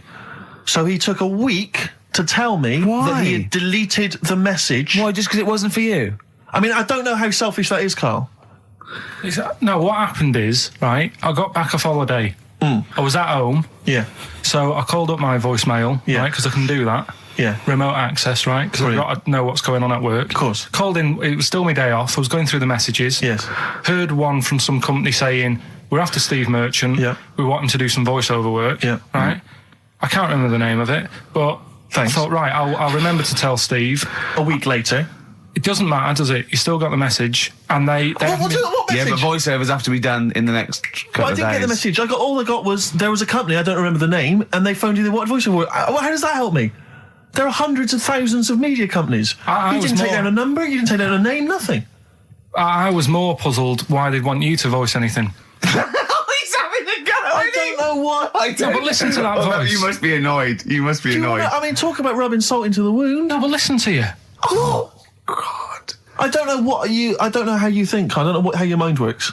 Well, I was thinking there must be a tractor sale on somewhere. What do I care? No, hang on a minute. Wait a minute. The worm has turned. I don't care if they want me to advertise, the latest designs in pirate fashion wear. I will do a voiceover because it's money for old rope. I don't care what you think of my voice. Someone was interested. They were offering me money. And you decided arbitrarily, they probably wouldn't want it. They probably made a mistake. They wouldn't like the way he talks anyway. I'll delete the message. No, the thing is, right, What if I'd been a girl? I get paid to sit here on a Saturday, right? Play CDs and that, help out with the show, get you decent prizes. I think I do me bit. Sure. Right? It isn't about running your voiceover work. So hang on, Carl, let me just get this right. If someone was ever to phone me, right, trying to get in touch with you, to offer you work, you'd want me to just ignore the message. That is what you're saying to me. You'd prefer that I deleted the message, I ignored it altogether. That's what you'd want for me to do. That's what you'd want me to do.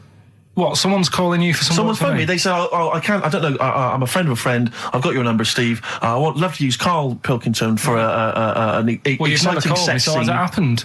I'm saying in the future, if it was to occur, do you want me to just ignore it?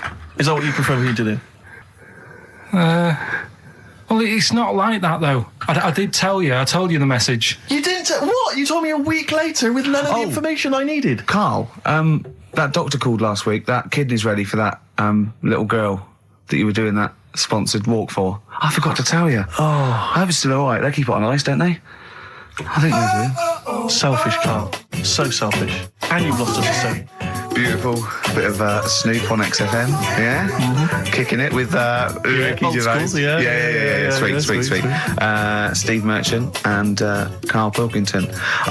What has happened to Karl? Because Karl, I thought, is this sort of sweet little buffoon, almost childlike in his ways. You know what I mean? Like Charlie Brown after some sort of head injury, and now he's. And now he's coming back like that, having a go at not caring about voiceover work. It's like, because Heat have written about him a couple of weeks, it's like he thinks he's better than you in some way. I do care, though. You're out of order saying that, right? Carl, I've sorted you out with tickets for stuff. He doesn't turn up to. Carl, I received a phone call. You deleted the message offering me voiceover work. You're as bad as my agent. I'm appalled by it. And I thought we were friends. At least his agent, when he does it, is losing himself money as well. Yeah, exactly. You've got no comeback. You're still sweet. And to have a go at you've got a mank whine. Right? For a voice. Like a cartoon Gallagher brother on Coronation Street. I mean, and yes, Steve does sound like a Wurzel, but that doesn't, do you know what I mean? What about Jethro? Jethro does well. Jethro gets on Des O'Connor anytime he wants. Just has to phone Des up. And he's on there. Straight on and there. he's whining like a Wurzel as well. So, to say that is a rubbish... All right, apart from that then, what else have I done that's wound you up? Well, that's a good starting point, because you haven't even apologised. No, it's a shock, because that's the first time I've let you down. And I didn't really let you down because I passed on the message. You didn't. Well, we've been through it. You didn't pass on the message. Saying I deleted a message for you is not passing on the message. I mean, I just think what's happened is that you've got a little bit of celebrity now from the show. I mean, I've seen you being recognised in pubs and stuff, or people have come up and they said, "Are you Karl?" because they've seen Ricky. Now, it just seems to me that you are not keeping yourself grounded. You are just, you cannot deal with fame. You've not got the intelligence to cope with the celebrity, and you're just becoming this kind of ego-driven monster. Now it's getting. It scares me, Karl. You're not the man I remember. Look, I put a lot of work into this. Rick, we've got a couple of emails in here, and they're saying they enjoyed your performance over the Christmas period on a programme called 100 Greatest TV Moments. Yeah. Did you do an interview or something? What was the deal? I didn't see this. Yeah, the Office was in there, wasn't it? And I was interviewed for it. But what are they talking about with they enjoyed your performance? Come on, tell me what do you? No, I don't. It's the thing that I did on Razzmatazz. Oh, is this where they found a clip or something? Yeah. No, I was in a band, and we had one single out or something, and I did one TV appearance when I was about, oh God, and they showed a bit of it, about 7 seconds, me on Razzmatazz. Oh God. Razzmatazz, for those that don't remember, was like a kind of, I suppose, what was it, like a kind of CD UK of its time? Yeah, exactly, yeah. And, oh God. And it was of the time, sort of new romantic. And they showed a clip of this? I looked about 10 and about 5 stone with hair and makeup and girly clothes. My sister actually said I look like Posh Spice. Brilliant. There's a funny story about that, right? Because we were rushed and we had to do this thing, and we oh God, and we were meant to take a flight to Newcastle, And Where were you travelling from? London? Yeah, but we got there, we didn't have tickets, we were told to be there, but the A&R man overslept. Right, for the company, overslept, and it was terrible, and we were fretting, and eventually it was too late to get the plane, we missed the plane, we had to get a train, and it was really kind of fine, they were back and forth, they're going, yeah, if they come now, we can still do it, we're going to miss it, and this was like a big promotional thing, and we got there, and they went, oh, God, right, and I had this sort of like jumpsuit I was wearing that I'd cut off, put that on backwards. A jumpsuit? Yeah, Brilliant. I know, Is this what was bad. on the clip? Yeah, I had that on back to front, and there was no time, and I think I even mimed wrong at one point, and it was awful. But the funny story is this, that when we were there, we didn't have our tickets. This was at the airport? We bumped into Bucks Fizz. The guys and girls from Bucks Fizz and their manager, so there's like 5 of them, right? And there's 2 of us, and they had 5 tickets, and Bucks Fizz tried to smuggle us through.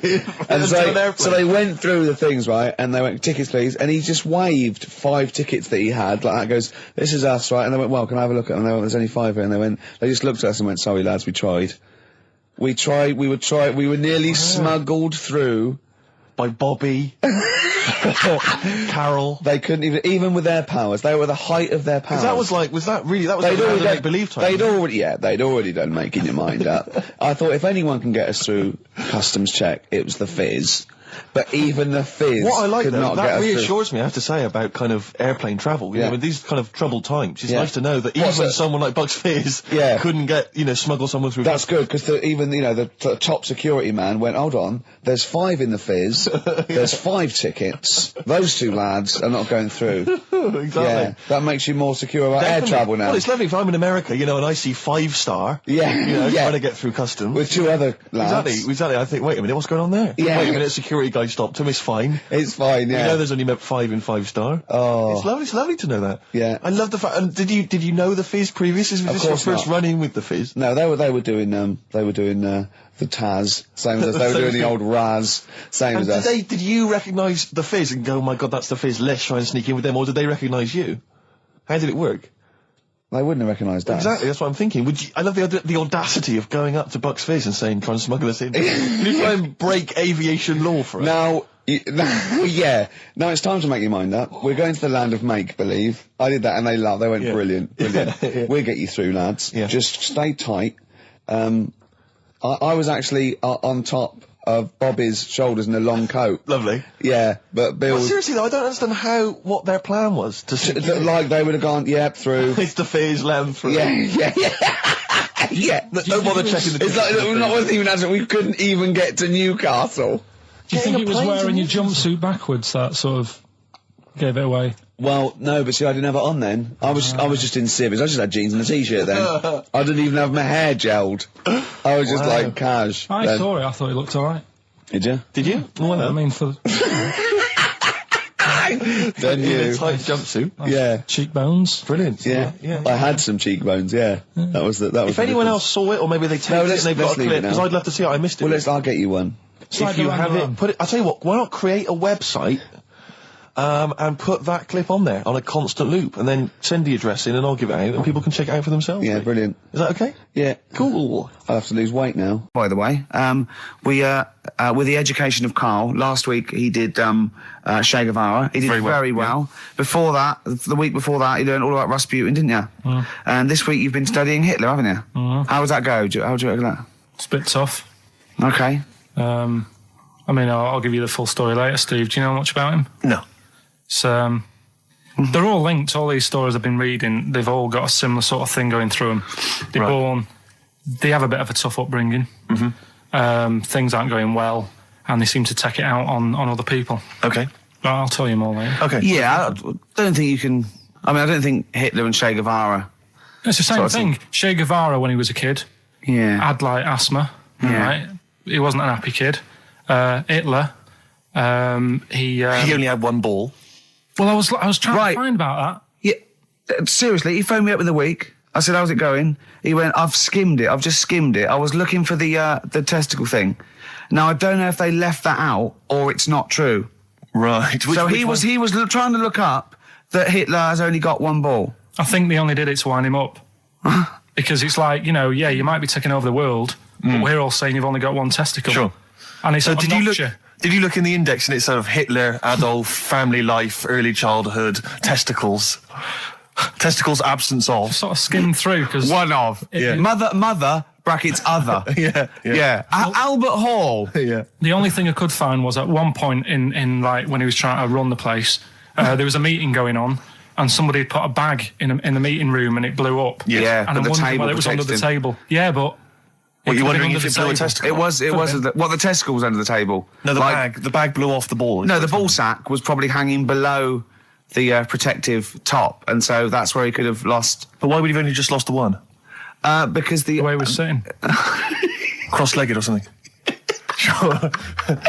Sure. Okay. Well, I mean, again. Last week we had a Che Guevara expert who phoned up. Maybe they could. Maybe there's a Hitler expert this time who could maybe phone up and confirm the testicle theory. Yeah. What's the number again, Carl?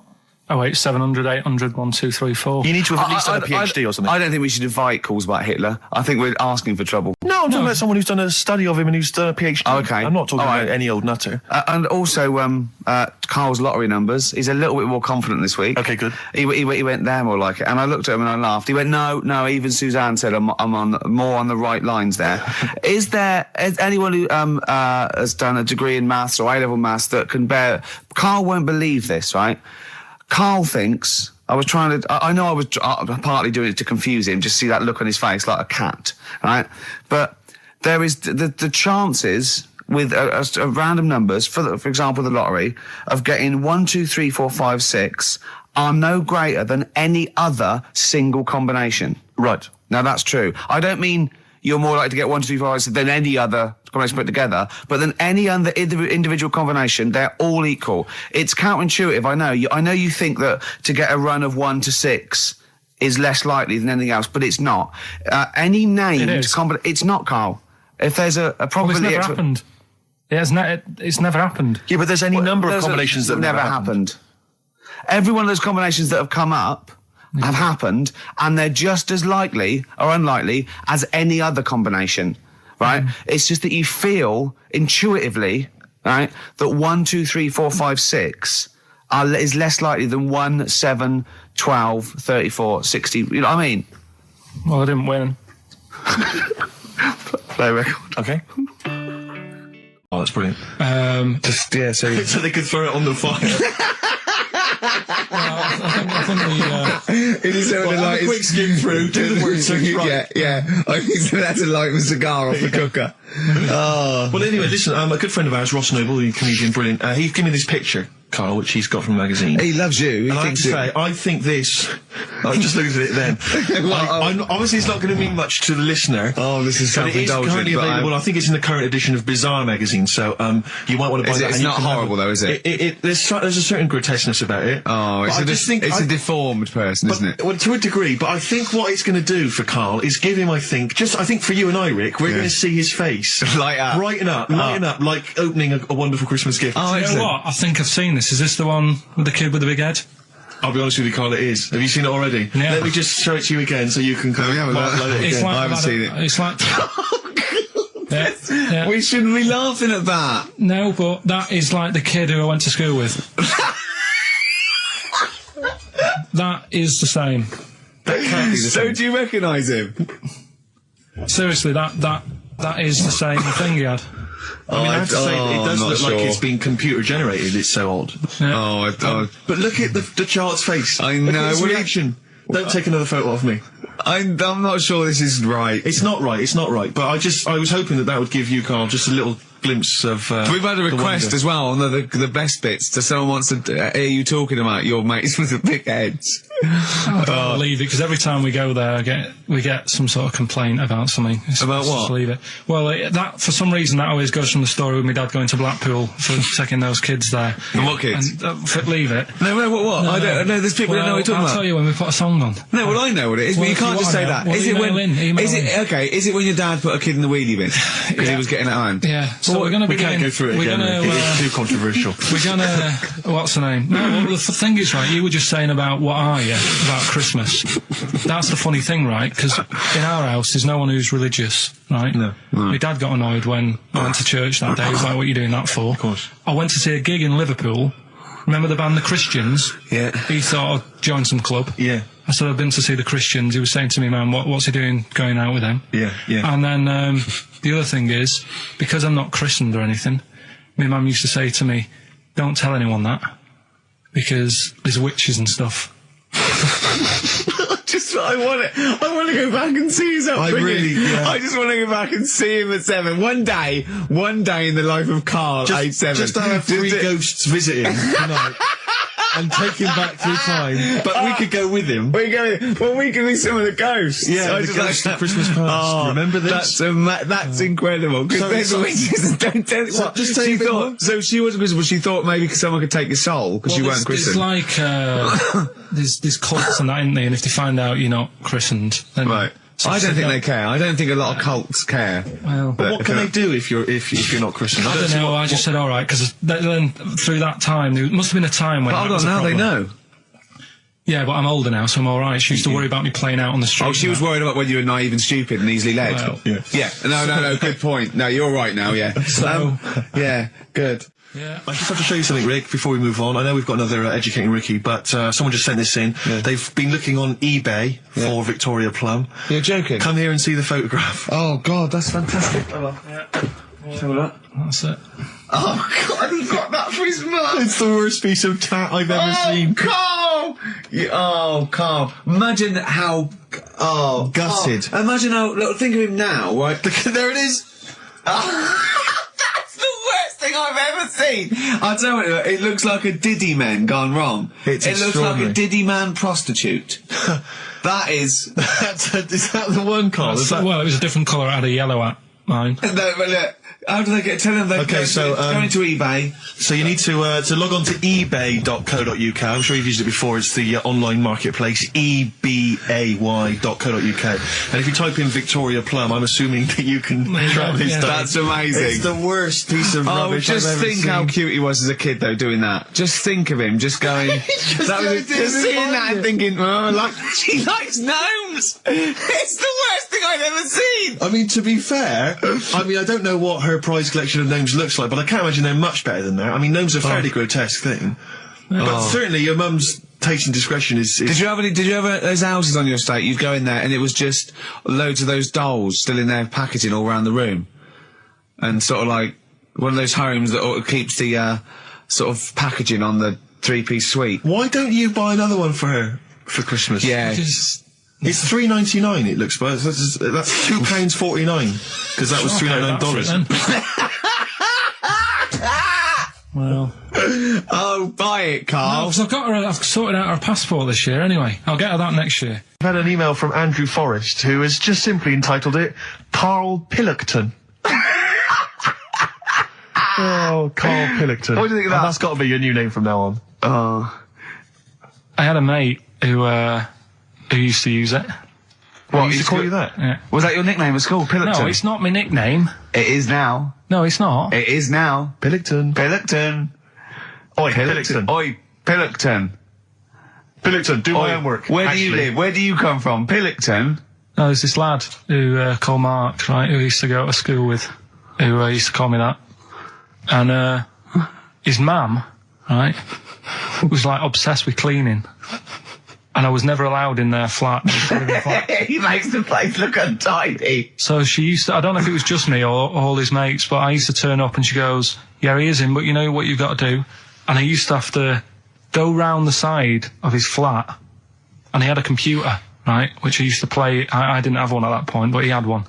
And I used to have to go round the side of the flat and stand at his bedroom window with his window open, and I'd be sort of leaning in playing the game. You are joking. I'm not. His mum... You had the weirdest upbringing I've ever heard. The things you were willing to do. It's the strangest. What is this town like? No, I stopped going once. Was there always music? Right? There's the horse in the house there. Oh, look at these two kids with big heads and webbed feet. All right, Ronnie. All right, Reggie. What was it like? She was obsessed. It is like you've grown up in a cartoon made for children. Yeah. No, his mum was really obsessed with cleaning. Can I play through his window? I used to... Mrs. Ramsbottom, can I play through Mark's window? Aye, you know what you have to do. She used to be up till about 3 in the morning. Pilkington again? Have you washed your hands? What, up till 3 in the morning, washing? She used to be up doing the tiles in the kitchen. Washing until 3 in the morning? It's at 3 in the morning.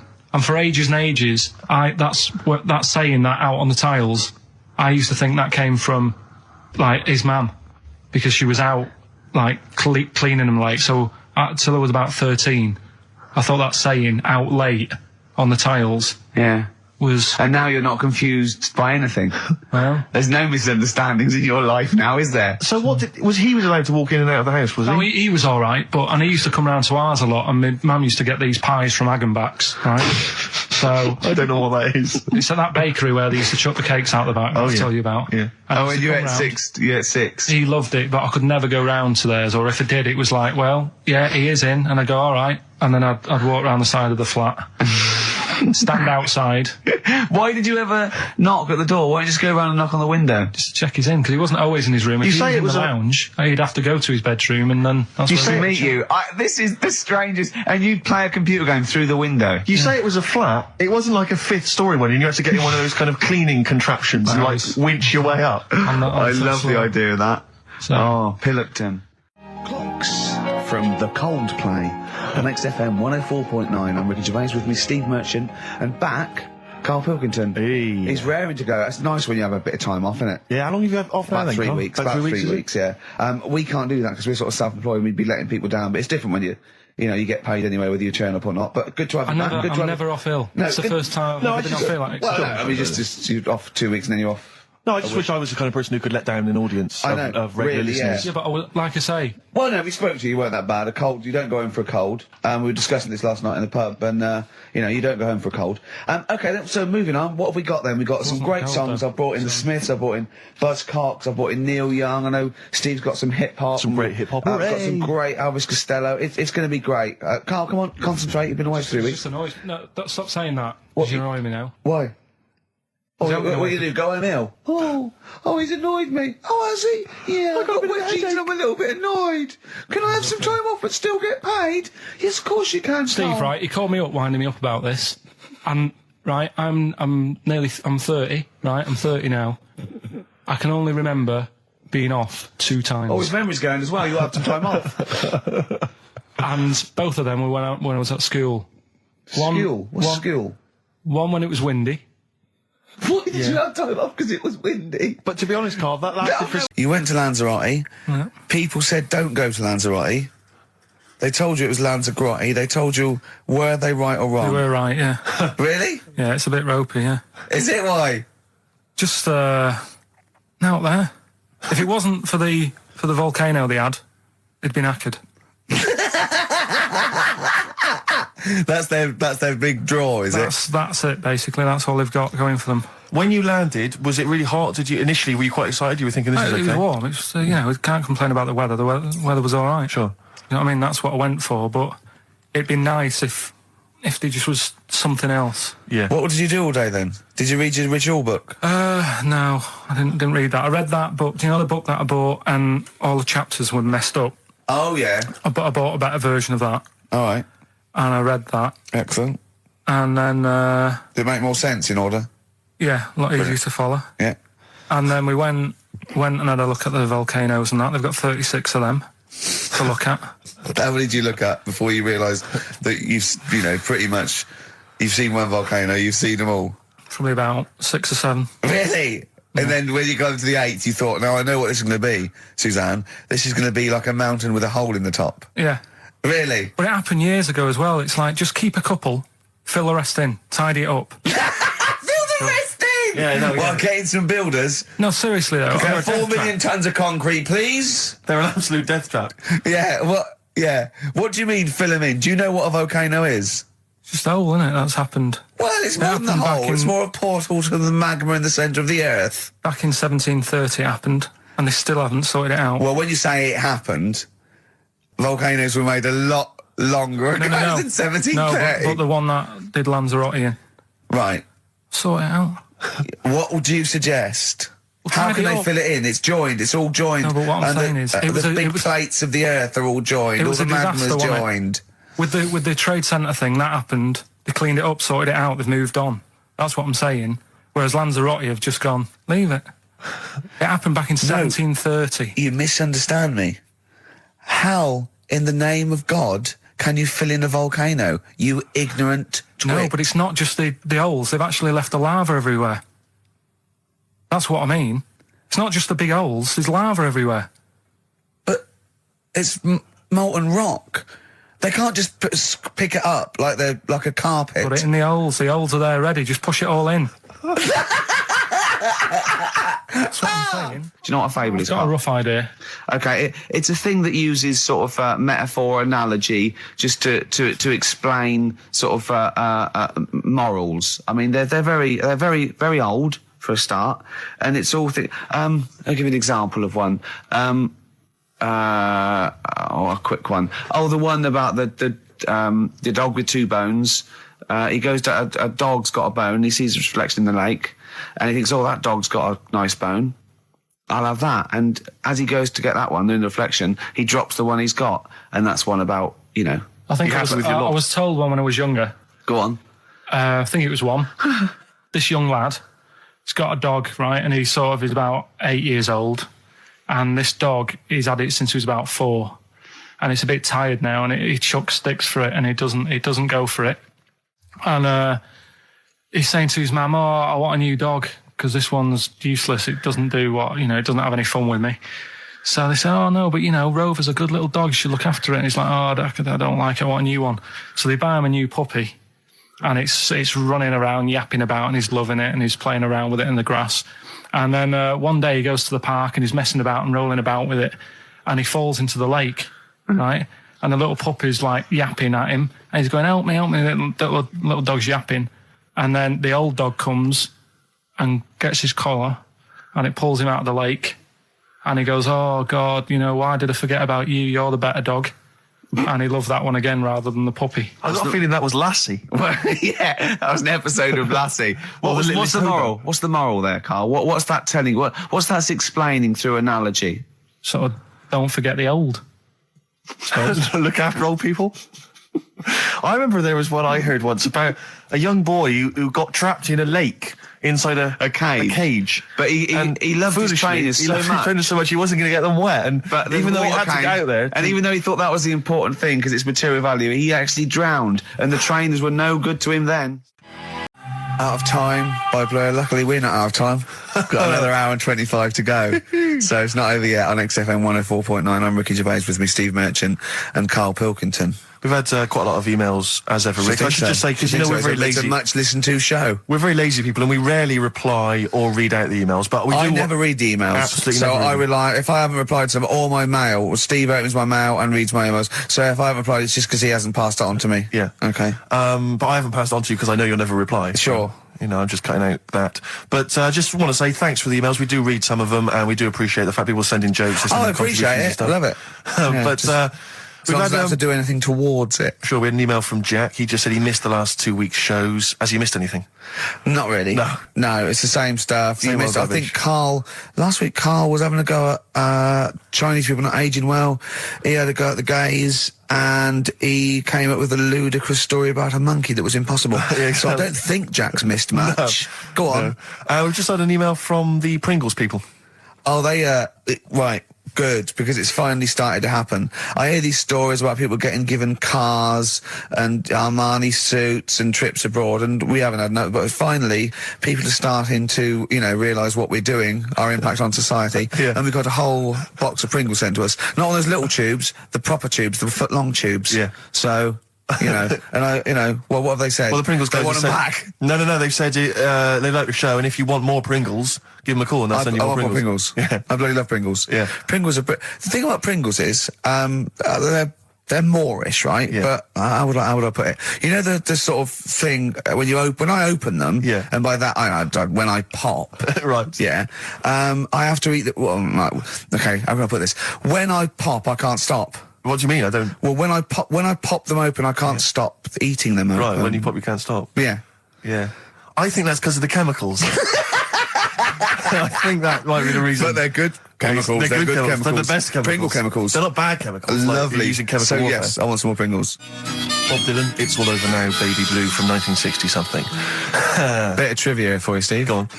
That is the last record we ever played on the old XFM before we were fired. I bet that was a moving moment for about 8 people. I just thought of something. You know that thing we did about, they said that we just cared about the money, selling it to America? Yeah. If we cared about money, Yeah. would we be here now? Do you know what I mean? Absolutely, I know. think this proves that we don't do things for the money. Exactly. Jesus. All right, Carl? Couple of emails. Monkey Matt's emailed us. Who? Monkey Matt. Oh, Matty, yeah, go on. Yeah. He says... How's the monster? He's alright. He says, Carl has missed a cracking headline from The Sport. Hide-and-seek champion found dead in cupboard. I hope it's real. I don't know if it is. I doubt it. Feeder. You know what? I'm annoyed at now, right? We've got another ad break coming up.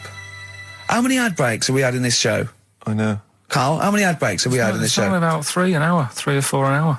3 or 4 an hour, so about 3 minutes. So, 20 minutes. 20 minutes is wasted on shite. I mean, apart from the stuff we talk Well, about. it's funny you should say that, because someone said to me last week that they felt that there were more adverts now on the show than there used to be. Are there more adverts Rick, in this show? I think, though, I think, just checking some of the emails, I think that's because people are requesting them. They find them more entertaining than what we're giving them. But, can't we sort this out? Well, don't go on about it. No, can't we though? Why can't we have less? Why have we got so many? Is it... It happens, doesn't it? Well, no, you can't listen to radio in after every record. It's bad enough trying to keep them listening with the rubbish we come out Yeah, with. we've got Rockbusters here, let's get them back. You know what I mean? Don't steal our son. Please, lads. Thrills on XFM 104.9. I'm Ricky Gervais. With me, Steve Merchant and Karl Pilkington. Yeah. Little Carly Pilkington, little baldy mank whinging little twat. How are you? Yeah, all right, yeah. What are you doing? Happy? Feeling a bit happier today? You look as full of spunk, as they say in America. Yeah, I'm all right. Just a bit of a miserable day, though, isn't it? Yeah. A bit miserable. Yeah. Walking in today, right?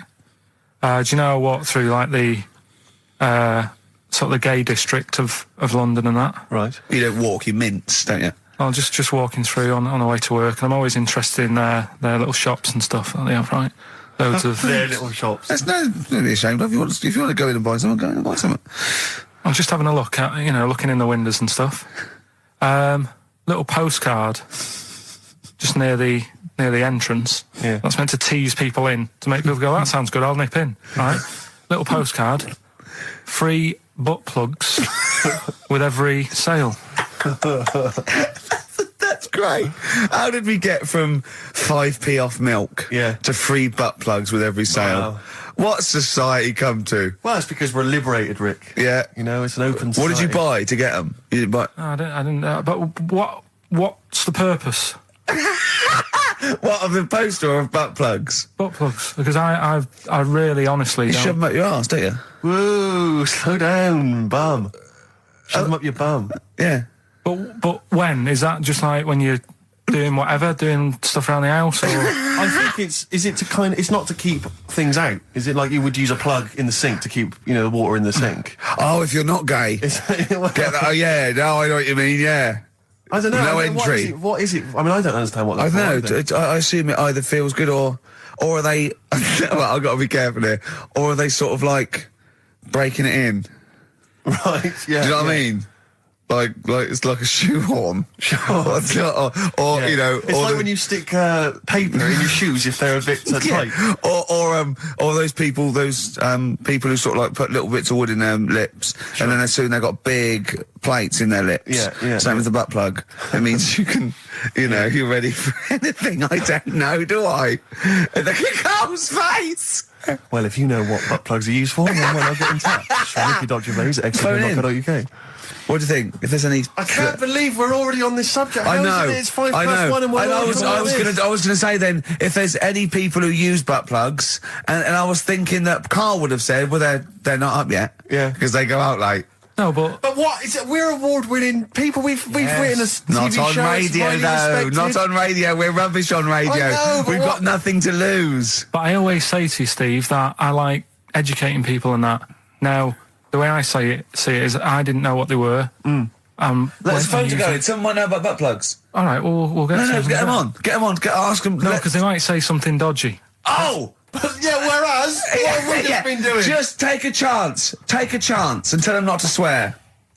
Well, you tell them. Okay. Right, Steve, I haven't got my headphones on. Hello, who's that? Hold on. Who, sorry?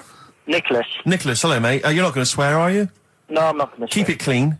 Yeah. Keep them keen. What were you calling about? I'm phoning about your plugs. About not my plugs, but sure, plugs in general. What do you know much about them? No, Are you a plug user yourself? No, I'm just thinking if maybe you've got some gay friends and you're spending the night at their place, you might want to use one. Right. What, you mean experiment with them, or? No, so you can make sure they're not going to do anything while you're asleep. Could I suggest, just lock the door? I mean, that is easier to me. Can I make a bigger suggestion? That's probably the most homophobic thing we've had said on the show today. Thanks very much for your call. Right, okay, good. Well, that's why we shouldn't put people on the line. Just, without checking first. I think Carl's made a good point. That's the calibre of listener we've got. Carl, come on, what's the matter with you? Oh, Thorns. that's No blue sky. Beautiful, isn't it? And that great track. it's alright, yeah. Just had an email, yeah. That woman who opened the Office script could have her head cut off. Apparently. When a letter is posted, it becomes the property of the Queen until it reaches the person it was meant for. By opening it, she's committed treason and could be killed. I don't know if you're familiar with this story, Carl, are you? Go on. Apparently, some copies of the Office Christmas specials scripts got sent to the wrong address. Some woman. And, I don't know what you do in that situation. Normally, if I get mail that's not addressed to me, I just give it to the postman or put it back in the postbox. Radio 1 tried to speak to her, but apparently she's got a gagging order, which makes us think that she sold it to the Sunday. So we'll read it. We'll read the plot of The Office tomorrow in the Sunday papers, which ruin it for some people. Ruin it for a lot of people, yeah. But the other thing is, I mean, if it was sent to her, obviously her name wasn't on it. Oh. If that's true, in which case, I think that's quite a serious offence, isn't it? I would hope so. I mean, I would hope that, if I sent something in an envelope, it was... But the BBC, the BBC, thinks that because the person they said it was meant to be sent to got his, he thinks maybe that's an excuse. Maybe someone gave her the script and said, don't say it came from me. Yeah. So, I don't know, maybe she's protected someone, I don't know. Yeah, well, if that is... Well, either way, don't sell it to a newspaper. Well, It's just the kind of mercenary nature of it that I loathe, It's the fact that it's only just now makes me wonder if she had it there lying around in her house and someone said to her, well, why don't you go to the papers? Yeah. Try and flog it. But I just don't think she's going to get a lot for it, because people are going to see it soon. It's not like it's the Hitler Diaries. Well, they're not very well written.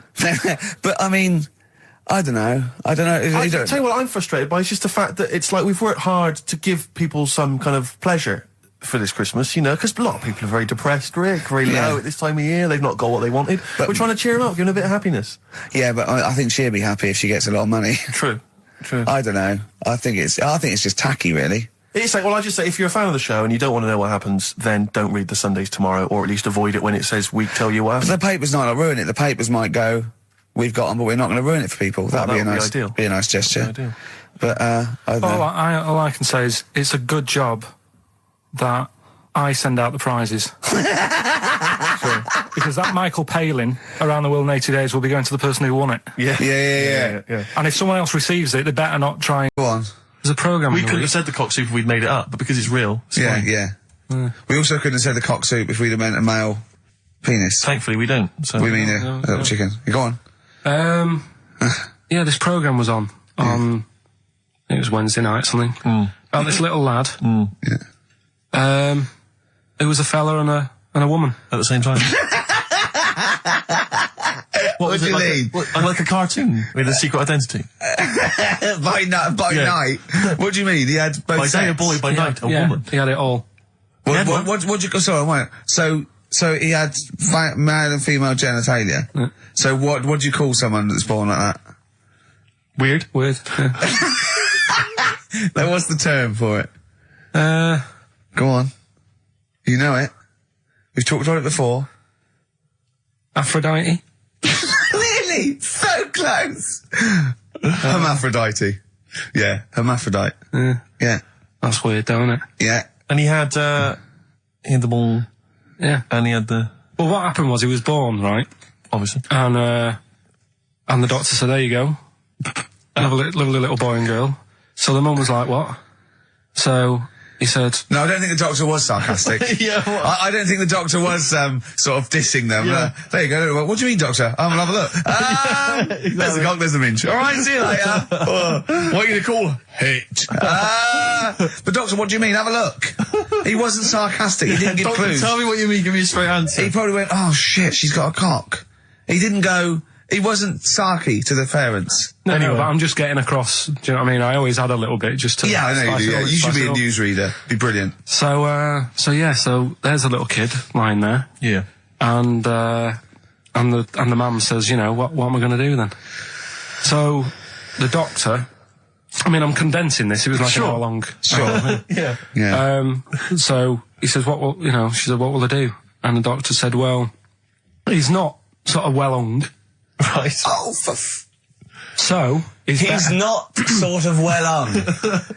This doctor has been, I assume, has been struck off since for saying these things. It was a real doctor. It wasn't Dr. Fox. Yeah. Right, go on. So the doctor said, so I recommend that we make it a woman.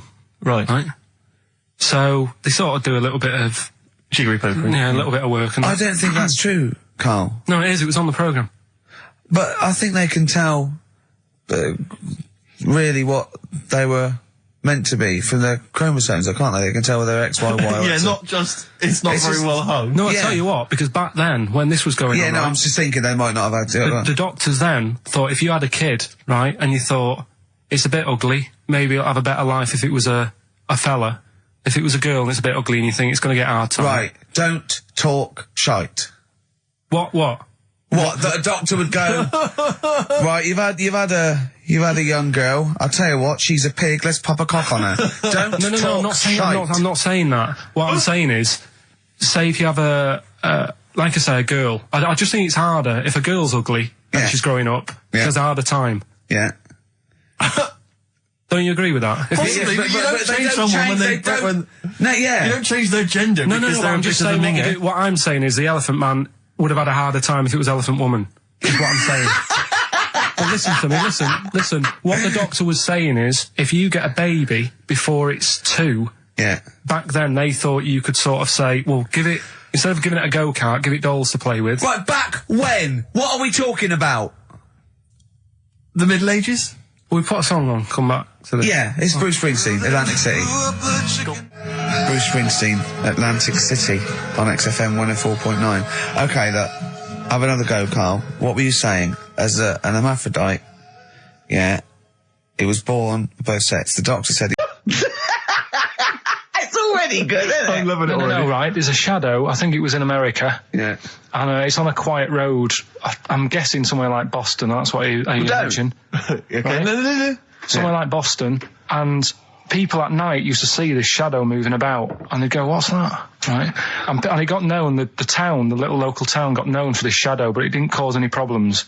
People What are you used talking about? Well, it was like, You lost me. What are you talking no, about? do you know, like some places get famous, like Scotland's got the Loch Ness Monster and that, but No, it doesn't go cause on, any. yeah. But it doesn't cause any problems. Doesn't exist, go on. Right, so there's this shadow walking about on the road. What do you mean? No, what's he, again? Rubbish. Right, so he's walking Nonsense. about. Where did you read this? Where did you He's see walking this? about. This was on the internet, and I'm Oh, sure. sorry. Sorry. Right. I thought it was shite. I didn't know it was on the internet. Right, so this shadow is moving about, and Independently of an object. yeah, and the local mayor and that is like, yeah, it's a bit weird, but it's not harming anyone. The mayor involved. Was he elected to that post? Hey, mayor, we got a problem down here. Seems like a shadow. Well, it's not causing any. No, it was Is just it causing any problems? Yeah, go on. But that's the thing. It was left for years, and then it did start causing problems. I see, that's it. If you leave these shadows to go unchecked, Rick, they go crazy. Yeah. You let them run amok in the Yeah. city. Yeah. You've got to stand What did down it do? on What did it Roman do? shadows. What did the shadow do? It was pushing people off the bikes. It was what? It was pushing people off the bikes. Oh, I'll find out more for that next week. Right, that'll tease oh, them. you're a maniac. We'll do more on that. We haven't had time for Please educating. never have children. Right, listen. You are Just a promise me maniac. now you'll never have kids. Okay. It's not his fault. Let me have it's not his fault. You got to save this. This has got to teach me something. It'll be an interesting story. Right, it's not his fault. This fella. Yeah. What year? Ages ago? Olden times?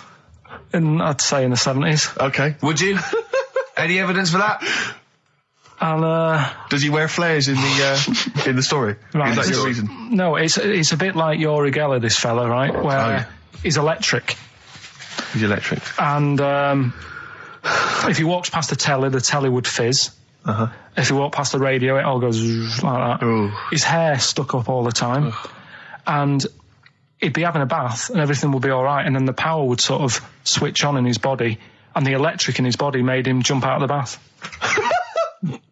So... What do you mean so? What is that so? What does that so mean? You've given us nothing.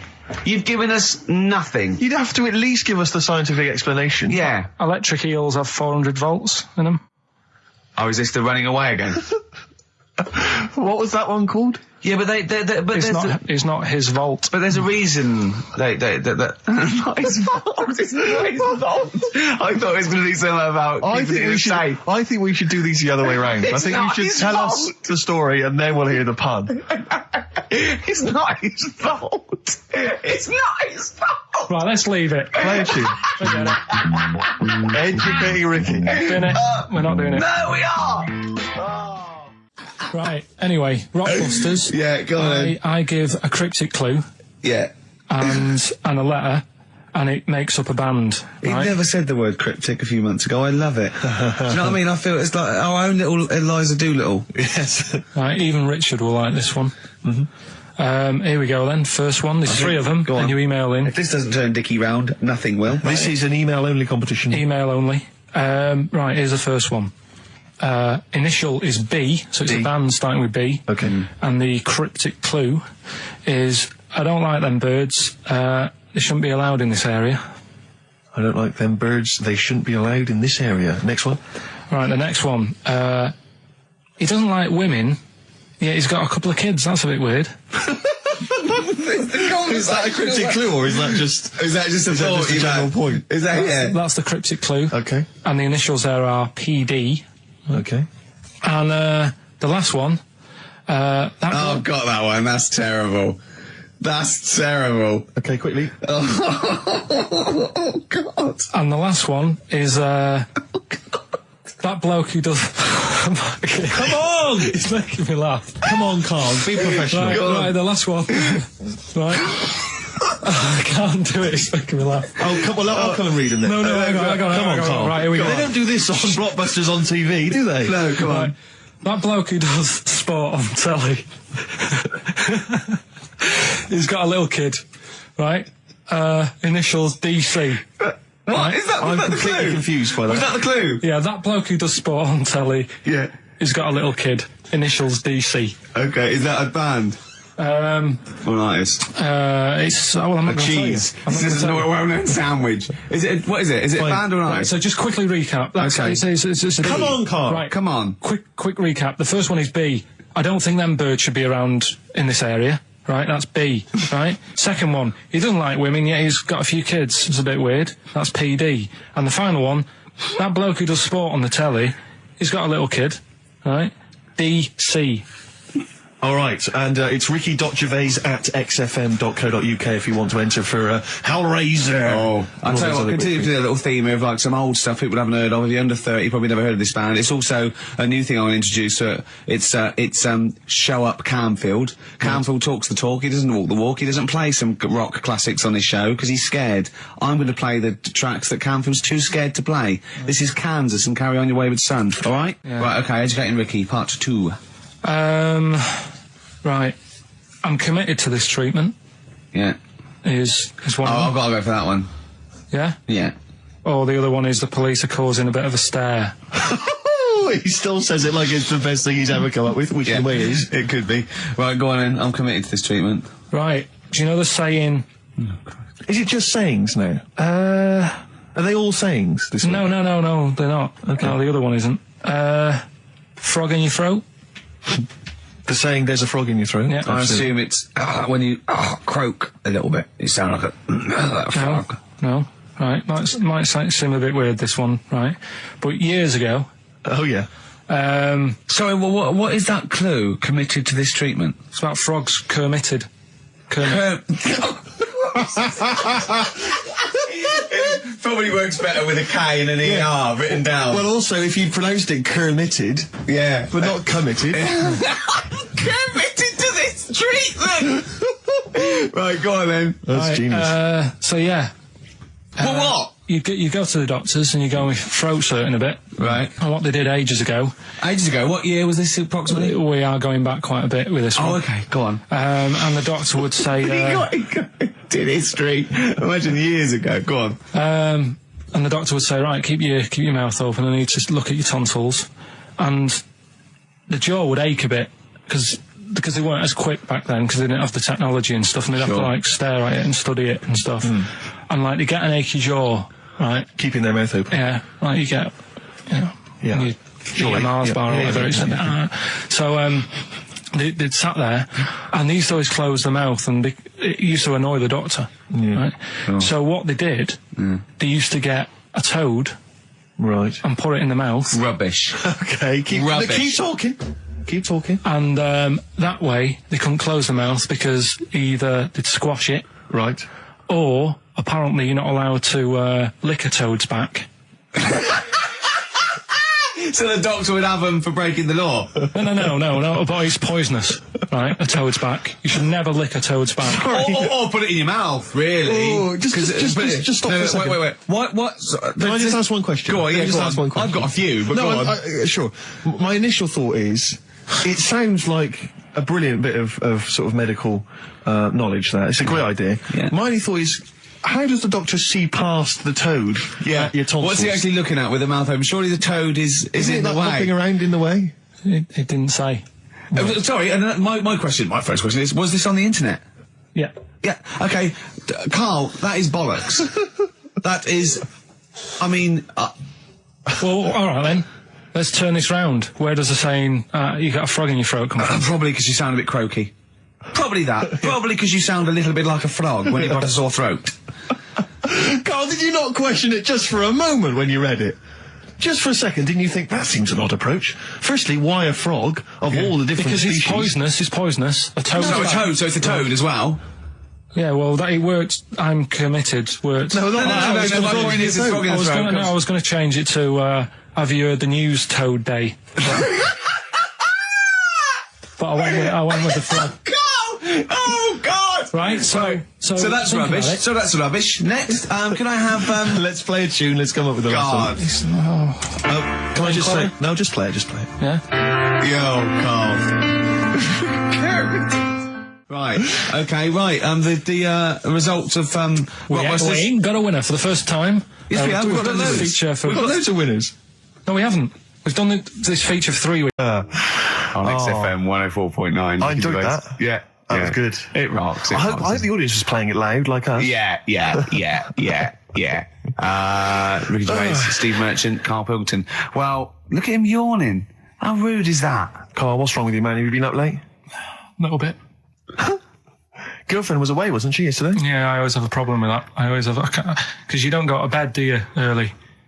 Do you know what I mean? You sort of think, I just always find that thing that if, you're used to living with someone, one of you will go, let's go to bed, then you'll go, all right.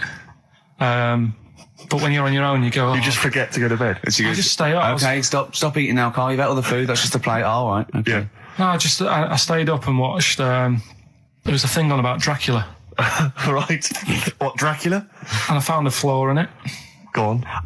Not the fact that he's the living dead and and drinks blood to stay alive and he doesn't reflect and he can in turn into a mirrors. bat. Well, and you can go on. The mirror thing, you can't look in mirrors, can he?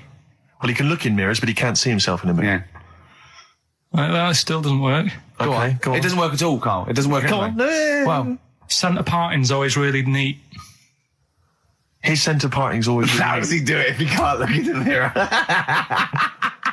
Blood on the floor or something it was called. Rubbish.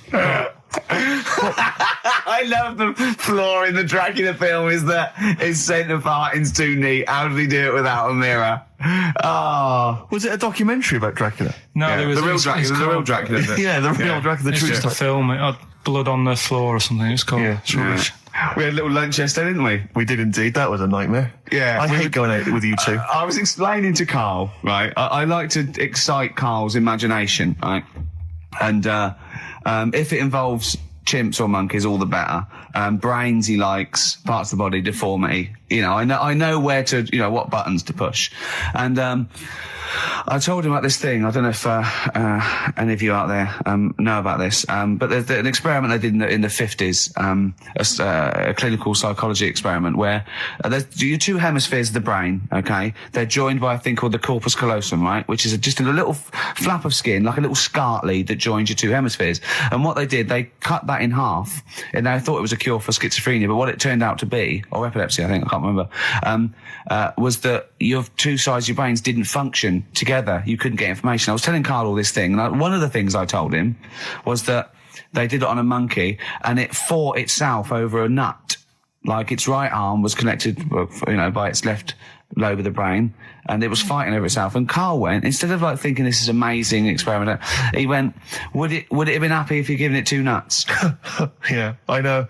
Well, you started off by explaining it. I remember you mentioned, because I was watching the two of you as you were describing it to me, you said, of course, one side of the brain deals with symbolism. And as you said the word symbolism, I noticed Karl drift away from looking at you, pick up his mobile phone, and start pressing buttons randomly. And I thought it was the word symbolism that got him. And I noticed it took you just a moment longer. And I think the first thing you said was, when did I lose you? Yeah, I knew I'd lost him. It's extraordinary. And he doesn't even try to disguise it. I said nomenclature at one point as well. Right, yeah. And I knew I was dicey with death there. Yeah. But, but I told you tried to look it up, didn't you, on the web? You didn't find anything about it, did you? The spelling of it's, what is it again? What's the word? Corpus callosum. Yeah, so I couldn't do it. No, there's no point. Yeah. Don't bother. Give up. Don't bother. Give up. So if anyone knows any interesting facts about that, but yours hasn't been cut in half, has it, Karl? That would, again, might explain something. I'll tell you what we will be talking about later. I don't know if you're sort of aware of them, Steve. Go on. Bonobos. Oh, I don't know much about bonobos. I told him about he was looking for stuff. I said, put in bonobo. He was having no luck with chimp.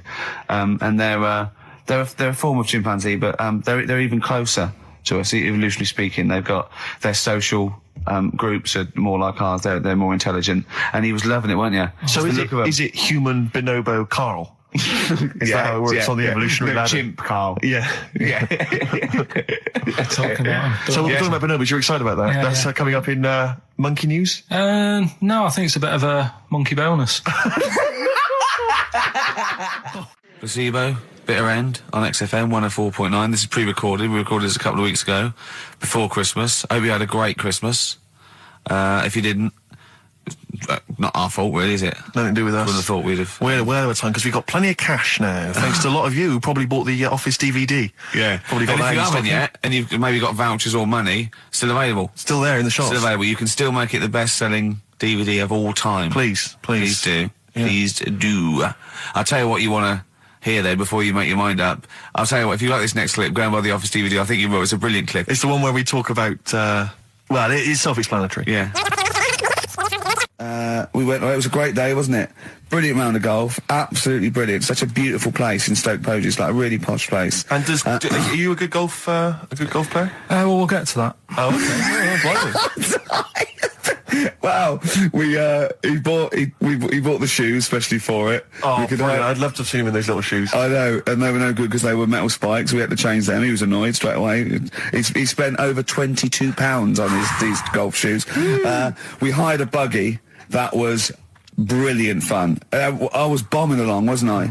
I don't drive, but it was great on that buggy. Well, you've been on a buggy with me and you were a bit scared. Yeah. What? I nearly killed us once. I was just taking banks and things, but you don't see sort of bunkers, and he'd scream and go, stop! And he'd put his foot down on the brake, and then I reversed. At one point, he sort of did a handbrake turn next to the lake, and then we had to reverse, right? And you just flick a switch and put your foot down. He did that without looking. I looked behind, there's a big oak tree there. He screams, watch the tree, right? So Dukes of Hazzard. I kept jumping in and leaving him behind because I had to go to my ball. Because anyway, the first shot, I got on the driver.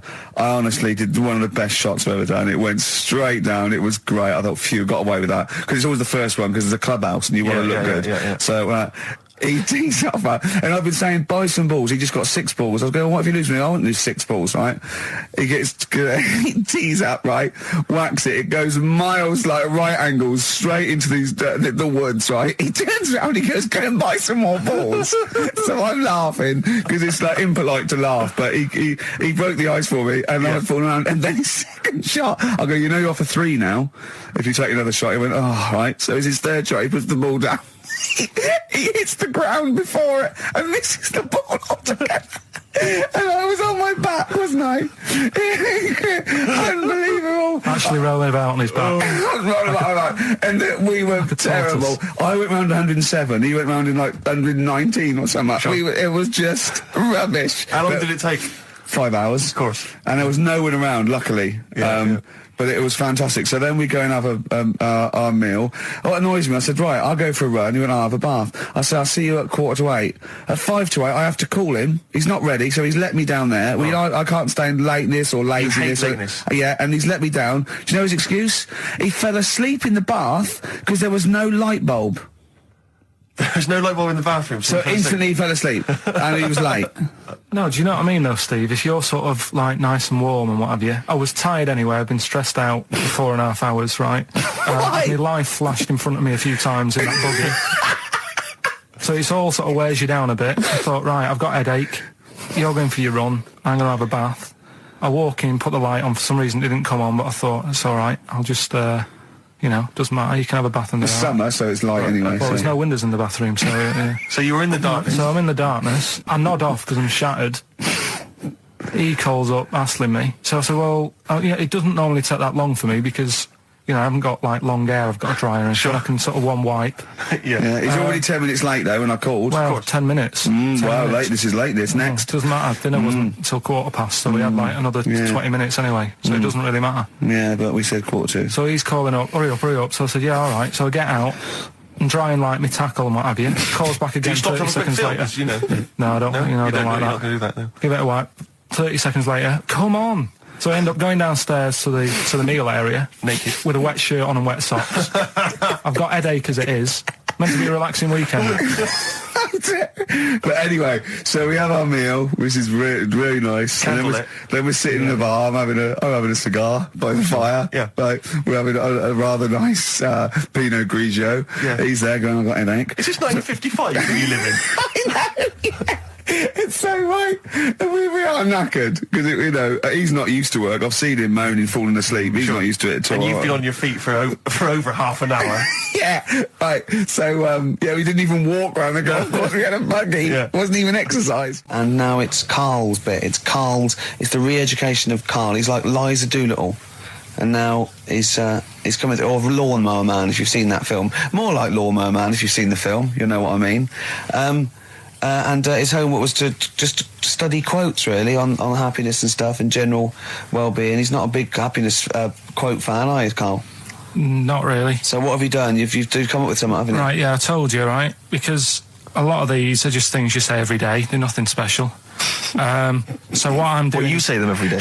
Well, the sort of things you come out with and you don't even think about it, do you know what I mean? Yeah. They're on the TV all the time. People on the radio are saying these sort of little quotes. Sure. And what I've done is, remember that programme on Channel 4, Faking It? Yeah. Where they got some, like, posh kid to be on a door and all that. What I've done, I've... Imagine if that was the pitch for the show. Dear Channel 4, you're just going to get a posh kid on a door or something? Yeah, Yours sincerely, Karl. Come in. Yeah. TV producer. Yeah, go on. So, what I've done, this little book of quotes, happiness quotes, I've picked 2 that are real. Okay. And I've made one up. Right? And we've got to guess. And you've got to guess. Okay, then, go on. Well, I'll tell you what, Rick, why don't we, when we've heard them, we won't confer. No. You'll write down yours, A, B, or C, and I'll write down mine, and we'll see how it Okay, works. Karl, off you go. Right, and just because I'm looking at this book, it doesn't mean I'm actually reading. No, I know. Don't worry, we're clever. No, we know. We can't see yet. Like, call my bluff. Yeah, go on then. Nothing is worth more than this day. Okay. Yeah. Yeah? All right. Yeah. The way I see it...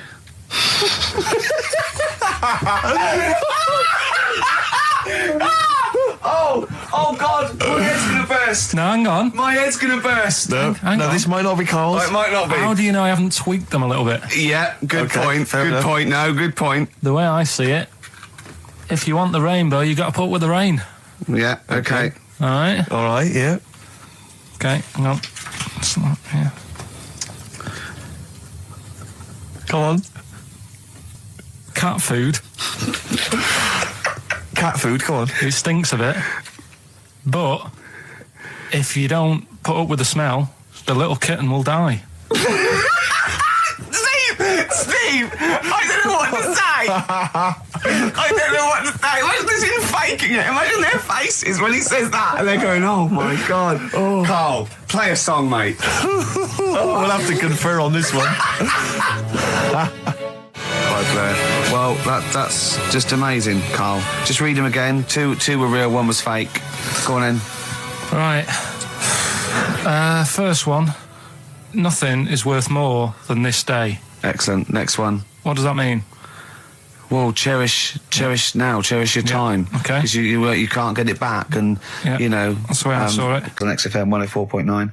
I'm Ricky Gervais, Steve Merchant. Karl Pilkington is in the middle of educating me. Then, educate me. Did I tell you the time when the doctor said I was going to die? All right, keep talking. Right, ages ago. Must have been about 15, right? And at lunchtime there was this. We used to have a choice of stuff to do at lunchtime, right? Used to have like a burger place that had an arcade machine in it, right? So we used to go there and play on that and have a burger. Or there was this baker's, right, that my mum worked at, and did great cakes and stuff, right? So she used to like bring some home and that, but she couldn't always bring them home every night because, you know, they'd cost money, and she used to get them for free. And they used to say they'd rather chuck them away than give them to the staff because there's a chance that the cream might be off. Right. Right, so they used to chuck them round the back. So I used to go around the back with my mate and eat a load. Brilliant. Eating out of bins. No, it wasn't out of bins. They were still in trays, but they just stacked them up near the bins, right? So this got out. I mean, it used to be chocker.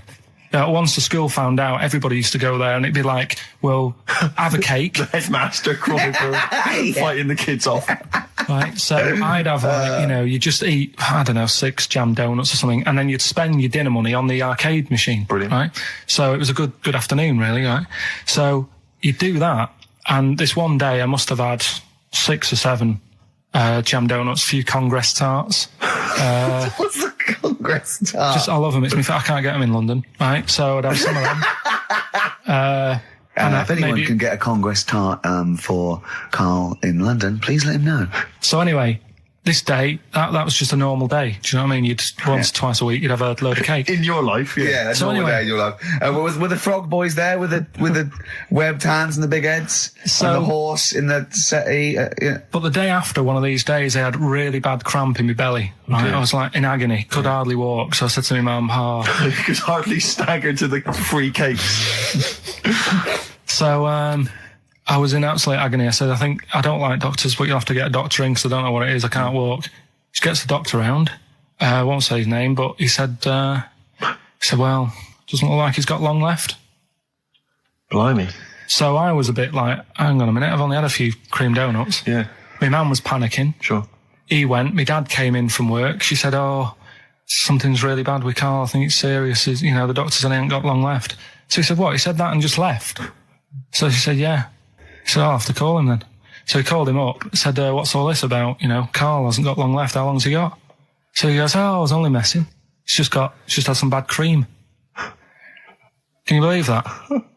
Well, the thing is, I like the fact your mum didn't ask any questions. I know. She didn't but go she into doesn't detail. know. Can you explain more, doctor? No, I got a shoe off. But she doesn't. She doesn't like talking. I don't want to diss you or your family, but I imagine if I was there, I'd have known the doctor was joking. Yeah. That's all I'm saying. I mean, I sound very arrogant there, but I imagine he went, what's he been doing? I had about 6 cream cones. Oh, right. Oh, wow. He hasn't got long to live then. I'll see you later. That's what I think the doctor did. Yeah. I just like the idea your mum just let him go. Yeah. Terrified, thinking, well, Yeah. I'm not going to probe him. He's that's it then. Dad comes in. Hi, honey, I'm home. Anything happened? The doctor said Carl's gonna die and then left. Did he? I'll call him. But anyway, that's why these sort of things fascinate me. So we'll move on to this next one, right, which is brilliant. Go on then. Short story. So, right, old woman, about 70 years old. She's normally fit and healthy and stuff. Nothing wrong with her. She's having a good life. And one day, she goes for a check to the doctors, just to check herself out, because she's getting on a bit. Yeah. It says, take your clothes off and that. So she does. And checks her out. Says, yeah, you're looking good, you're looking good. Turn round. He said, oh, God. He said, you got a tumour on your buttock. Right? So she goes, oh, what, can you do anything to sort it out? So they go, yeah, we could book you in for an operation. It's best if we remove this. Books are in for an operation. Operation day comes, strip her down and that. They're all stood round, the doctors. Start to operate. It only turns out it's a pork chop that she sat on 5 years earlier and it had stuck to her buttock. Right, Carl. I can forward you. Serious. Right, okay, Carl, I'm telling you now, I'm leaving. I'm never doing this show again. No, I'm serious. Honestly. You're talking, I've never had such, what do you mean? You couldn't believe it? No, when I read it, I said, I've got to tell Ricky This that. woman had a pork chop stuck to her arse for 5 years, you mental case. Of course she didn't. That is a blinding record. They've been looking on eBay for Victoria Plum. You're joking? Come here and see the photograph. Oh, God, that's fantastic. Let's have a look. That's it. Oh, God, he got that for his mum. It's the worst piece of tat I've ever seen. Carl! Carl. Imagine how... Oh, gutted. Carl. Imagine how... Look, think of him now, right? There it is. That's the worst thing I've ever seen. I'll tell you, it looks like a Diddy man gone wrong. It looks like a Diddy man prostitute. That is... Is that the one, Carl? Well, it was a different colour. It had a yellow at mine. No, but look, how do they get... Tell them they Okay, so, go into eBay. So you need to log on to ebay.co.uk. I'm sure you've used it before. It's the online marketplace, ebay.co.uk. And if you type in Victoria Plum, I'm assuming that you can track this down. That's amazing. It's the worst piece of rubbish just I've ever think seen. how cute he was as a kid, though, doing that. Just think of him, just going... just seeing that and thinking, oh, she likes gnomes! It's the worst thing I've ever seen! I mean, to be fair, I don't know what her prize collection of gnomes looks like, but I can't imagine they're much better than that. I mean, gnomes are a fairly grotesque thing. But certainly your mum's taste and discretion is... Did you have those houses on your estate? You'd go in there and it was just loads of those dolls still in their packaging all around the room. And sort of like one of those homes that keeps the sort of packaging on the three-piece suite. Why don't you buy another one for her for Christmas? Yeah. It's $3.99 it looks, but that's £2.49 because that was $399. Well. Oh, buy it, Carl. No, because I've sorted out her passport this year anyway. I'll get her that next year. Right, so listen, right? Okay. John Lennon. Happy Christmas, war's over and all that. Indeed. Yeah. Brilliant tune. Great tune. And well, I've had a great time. Merry Christmas, everybody. I hope we haven't offended you by some of Carl's rantings. Just think of what he's gone through in his life. That Victoria Plum incident. Carl, I've got a little gift for you here before we go. Oh, you're joking. I haven't got you anything. Well, no, you haven't got your girlfriend anything. I wasn't expecting much. It's not exciting, but it's worth taking. In fact, why don't you just re-gift that straight away? It's alright, cheers for that. He hasn't even looked at it. Champagne. That's not the champagne we got free from the BBC, is it? It's not actually, no, Rick, because that is far too good for the likes of Carl. Oh, right. And I wasn't going to give it to me. You wouldn't appreciate it. That's just sparkling wine. Oh, brilliant. Oh, I love that. Yeah, he doesn't know the difference. I'm seeing Carl on Christmas Day, because he's around Christmas Day in London, so I'll get a little gift then, Carl. Alright. That'd be good, wouldn't it? It'd be a nice little... Okay, answers. We must give the answers. You would have to go to bed at 6, though, so we can play. Can we finish there now? Yeah. What do you mean? What do you mean? Can we finish there now? Just play the ads and go. What? No, what are you talking about? We're going to play Joey River all day. Play that then. Goodness me, Carl, look at you. We haven't got time. Merry Christmas, Carl. Merry Christmas, Carl. Enjoy the show. Let's give him a little kiss. A little kiss. No, with tongues. It's Christmas. No, don't. Stop messing about. Get out! because you were on Zoe Ball's show talking. Oh, hello. What's going on here? Well, I was in the- he was no, I was in the- exclusively on our show. No, I was in the car. I seem to remember, Rick, he was a nobody. Yeah. That got a chance to come on air and talk about that. And guess now what he's getting auditions for MTV. Guess what he was talking about on Zoe's show? Oh, hello. All the jellyfish stuff and all that about Can't getting believe it. Recycling Yeah. material that you've done on this show. I phoned in, right, and I went, stop doing a material Zoe's boy. He just hung up on me. That Well, I had a is- job to do. Who do you think you are? Your Look, ego has just gone through the Hang on a roof. minute. What? I had a job to do in the week. They asked me to drive the desk for Zoe, right? They didn't say talk. Zoe, if she Yes. talks to you, you can't just ignore her. Yes, you can. you Who can't. is she? Who does she think she is? You made a promise to us, a pact, that you were our kind of Yeah. Monkey. Yeah. What can I do? If someone takes time off, I've got to do it. It's my job. Yeah, but you don't It's have not to your talk. job. You don't have to use. You're the head of production. We've given you this special gig. This is like taking you out weekends. Yeah, And exactly. you know, if we find out you're getting too much excitement in the week, we'll have to just calm it down. Well, Get another little... well, that's it now. Anyway, it was only last week. You know, I feel like kind of solid. I feel betrayed. It's like you were having an affair behind our back. Yeah. And you rumbled He it. was doing all the stuff. He was doing all this like, oh yeah, jellyfish and this, Yeah, jellyfish because that. she was asking, and I thought it was a good way of promoting this show. Actually, Oh, did you mention the show? yeah, I did at some point. Did you? What did you say? I just said more about that on Saturday afternoons. So you talked twice. I only heard you talk once. So you're talking all the time. Well, about 5 times in the week, in the full week, 5 times, Deary Right. me. and one it was just stuff. You that could they never did. be a monk, could you? Chatting away all the time. Right, what have we got? I blame Ball as well, to be honest. I feel Ball's slightly responsible for it. Yeah. She can't find her own, gibbon to get on the show. She Yeah. can't find her own kind of, loser, then don't start stealing ours. Outrageous. Well, coming up, right? Yeah, we've got maybe all- we'll get Fat Boy Slim in. Indeed. Next Yeah. Saturday, if you're listening, Slim, Yeah. come in on the show. What's his name? Ernie or something? What's his name? Norman. Norman. Oh, yeah. Right. Ernie! Yeah. I don't know. that's great, Ernie Ball. Yeah. He wouldn't change his name.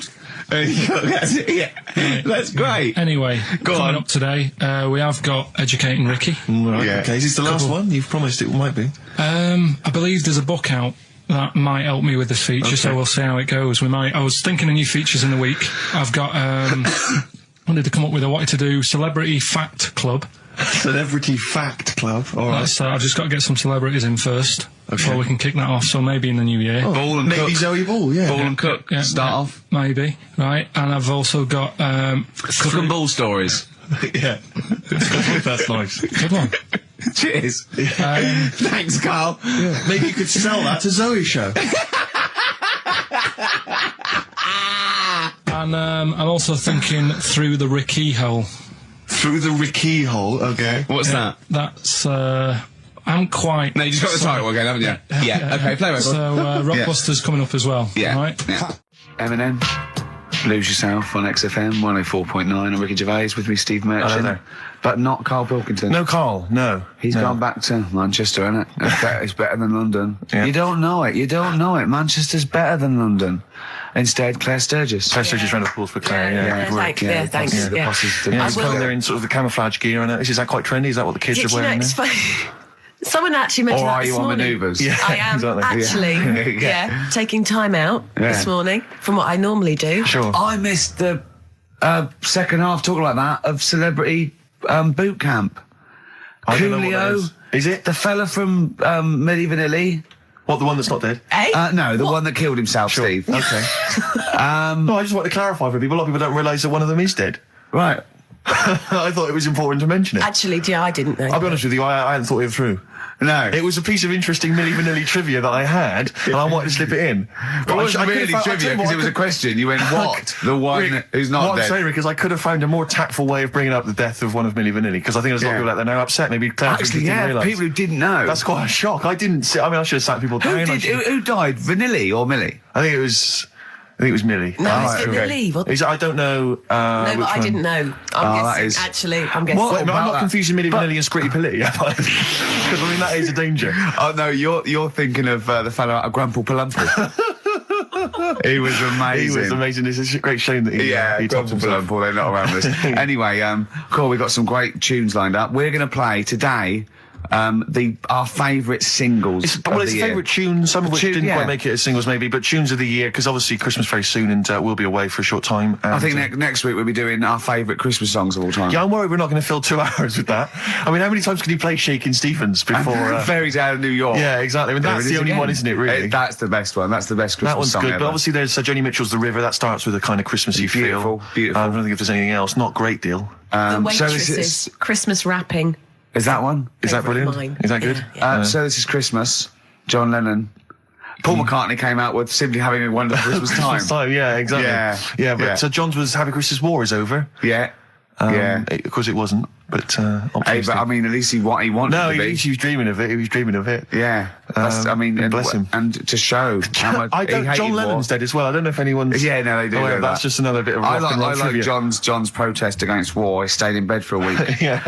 I've been doing that. I've been protesting against war for ages. Yeah, I'm yeah. eating hamburgers. Yeah, absolutely. Against war. Absolutely. I just go into Burger King on the way here. I went to the counter. But of course, that's not. I mean, not product placement there. And there's a number of other burger joints that people may wish to go to. If I they often go to choose. McDonald's. Yeah, I often go exactly. to McDonald's.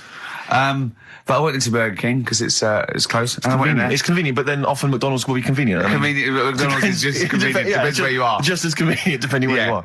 And I said, can I have a cheeseburger and small fries? Take away, please. And he recognised me. He went, oh, I've seen you on telly enough, won't you? He went, there's your meal. So I went, thanks. He winked and went, I'll put large fries in. Brilliant. So that's so it's paying off. At last, true genius is being rewarded But I'm by just the intrigued to burger know, joints. because I mean, there's been a couple of times where I've been with you, and we've gone to a restaurant and someone's given you a free meal or whatever. I And it's the know. way that it's like you don't ask for it; it's No. just kind of offered. But I don't know what they're expecting in return. Nothing. I mean, do they Nothing. think that you'll go away and you'll always think fondly of Chad, who works in Burger King? I just think they think, oh, I don't know, they make I'm like going to give him a little treat. Yeah, I know. I don't like it, but then I'm always grateful, and I never. Yeah. But the thing is, I'm slightly embarrassed. Did but- anyone around you hear what had happened? No. Because I imagine the resentment, just the whole room No, turning they on didn't. you. I had to go around telling them. Yeah, I went. I said, "Excuse me, did you hear that?" He went, "No." I go, he just gave me the free thing because I'm on the telly. And I went, Yeah. "I don't recognise." I went, "You don't recognise me?" I'm terrified now that that someone could be listening at Burger King HQ. I'm that assuming little this fella- is an unorthodox procedure. and that they little think fella's it's got trouble. fired. We know they know it's Leicester Square now because I just mentioned it, so they know which Burger King it is. Oh my god. I don't know. What was his name? Ralph Littleton. He had a name badge. Yeah. Number 342. Well, I just hope Littleton doesn't get in trouble. So, what are we going to play that could be a first? sad Christmas for him. He's probably keeping his whole family afloat. Bit of Springsteen. Well, tunes of the year. I mean, I know people dismiss Springsteen, but as I say, the gig I went to see earlier in the year, I made it. in the Sturgis end. couldn't It was believe we were quite going to play Springsteen. Brilliant. She was- I just think, leave aside what you think is cool and trendy and the fact that he's older now or Really? whatever else. Really? Just leave all that behind Yeah. and just listen to the tunes because, he remains a great musician. Let's play it. Lonesome Day? Lonesome Day is the current single and it's the first track on the album. And, Free chips. absolutely. Well, there's the best band in Britain, in my opinion. Big words. The Darkness, Growing on Me, on XFM 104.9. I'm Ricky Gervais with me, Steve Merchant and Karl Pilkington. Have you got the album? And already, they've had an argument. Yes. Well, I mean, I don't know whether we need to cheapen the show by discussing it, but I asked for a particular track. Karl is the producer, and he failed to get it for me. He's failed to bring it up from the record library. Completely failed in his mission. He needed to get 2 records, and he failed to get one of them. A 50% error rate there. Yeah, but like I said, I looked in the system, it told me what album it's on, I brought that album up. I'm busy. But, okay, so fine, you're absolutely fine then, that's no problem. Once again, that's a great excuse, Karl, brilliant. The show has been ruined, it's been partially ruined, but you've got a bit of an excuse. Alright, I didn't make a big deal out of it when you said, oh, and whilst you're down there, get us a new 50 Cent single. I never said, why don't I get the new 50 Cent single? I asked you if 50 Cent single was lying around. Yeah. If it hadn't been here, I wouldn't have worried. So I get it, yeah, I did that for you. Right. And when I come up, you say, has it got swearing in it? Well, I don't know, it's 5-1, Steve, I haven't got time, I've been whizzing around. producer, it's the brand new single. I'd have thought it had been lying around in the XFM office anyway. But I don't have time to sit around listening to music. Sure, well, yeah. Right? I know that you have. Now you've got an iPod that can hold 7,500 songs. I don't know when you're going to get round to loading all them on, but I haven't got the time. Sure. Busy. Yeah. Fine, okay. No, that's a perfect excuse, Karl. Well done, mate. Right. I just hope that I never have to depend on you in a real emergency. I had a bit of bad luck as well. I wanted to play REM, and maybe the listener can help me here. Can you email in ricky.gervais@xfm.co.uk if you know what song I'm thinking of? It's an REM song. I think it's on the album of the last one before. And he says Mulholland Drive and I'm Steve McQueen. That's all I know. I'm sorry, I can't think of the title, so I need the title to look it up, if you know what I mean. I can't put in like that. I can't put in Mulholland Drive. The system goes, what are you talking about? So I need the actual title of the song to look it up to find it down in the library. Oh, well, I'd go down yourself if you're going to go down to the library and get that. I wouldn't send Karl, because... Ricky.gervais@xfm.co.uk. What if he wanted to? He did have time because he came in at 12:20 rather than 5 to 1. Yeah. No, I told you about that record that I wanted it yesterday, didn't I? So you had 24 hours notice. So that's not really an excuse, is it? But I did find one of my favourite songs of all time, which is Bones off the Bends album, and it's Radiohead on XFM 104.9. And here it is, because you gave me lots of time Yeah. to find it. So Sure. Yeah. Could have brought it in himself. no swearing in it. Bones. Radiohead. The Bends on XFM 104.9. And thanks to Paul, who's emailed Actually, there's in. a whole bunch of other people. Oh, There's lots Nick, of people, we've got is it? Davey, Wow. Steve, Ashley. It's Electrolyte.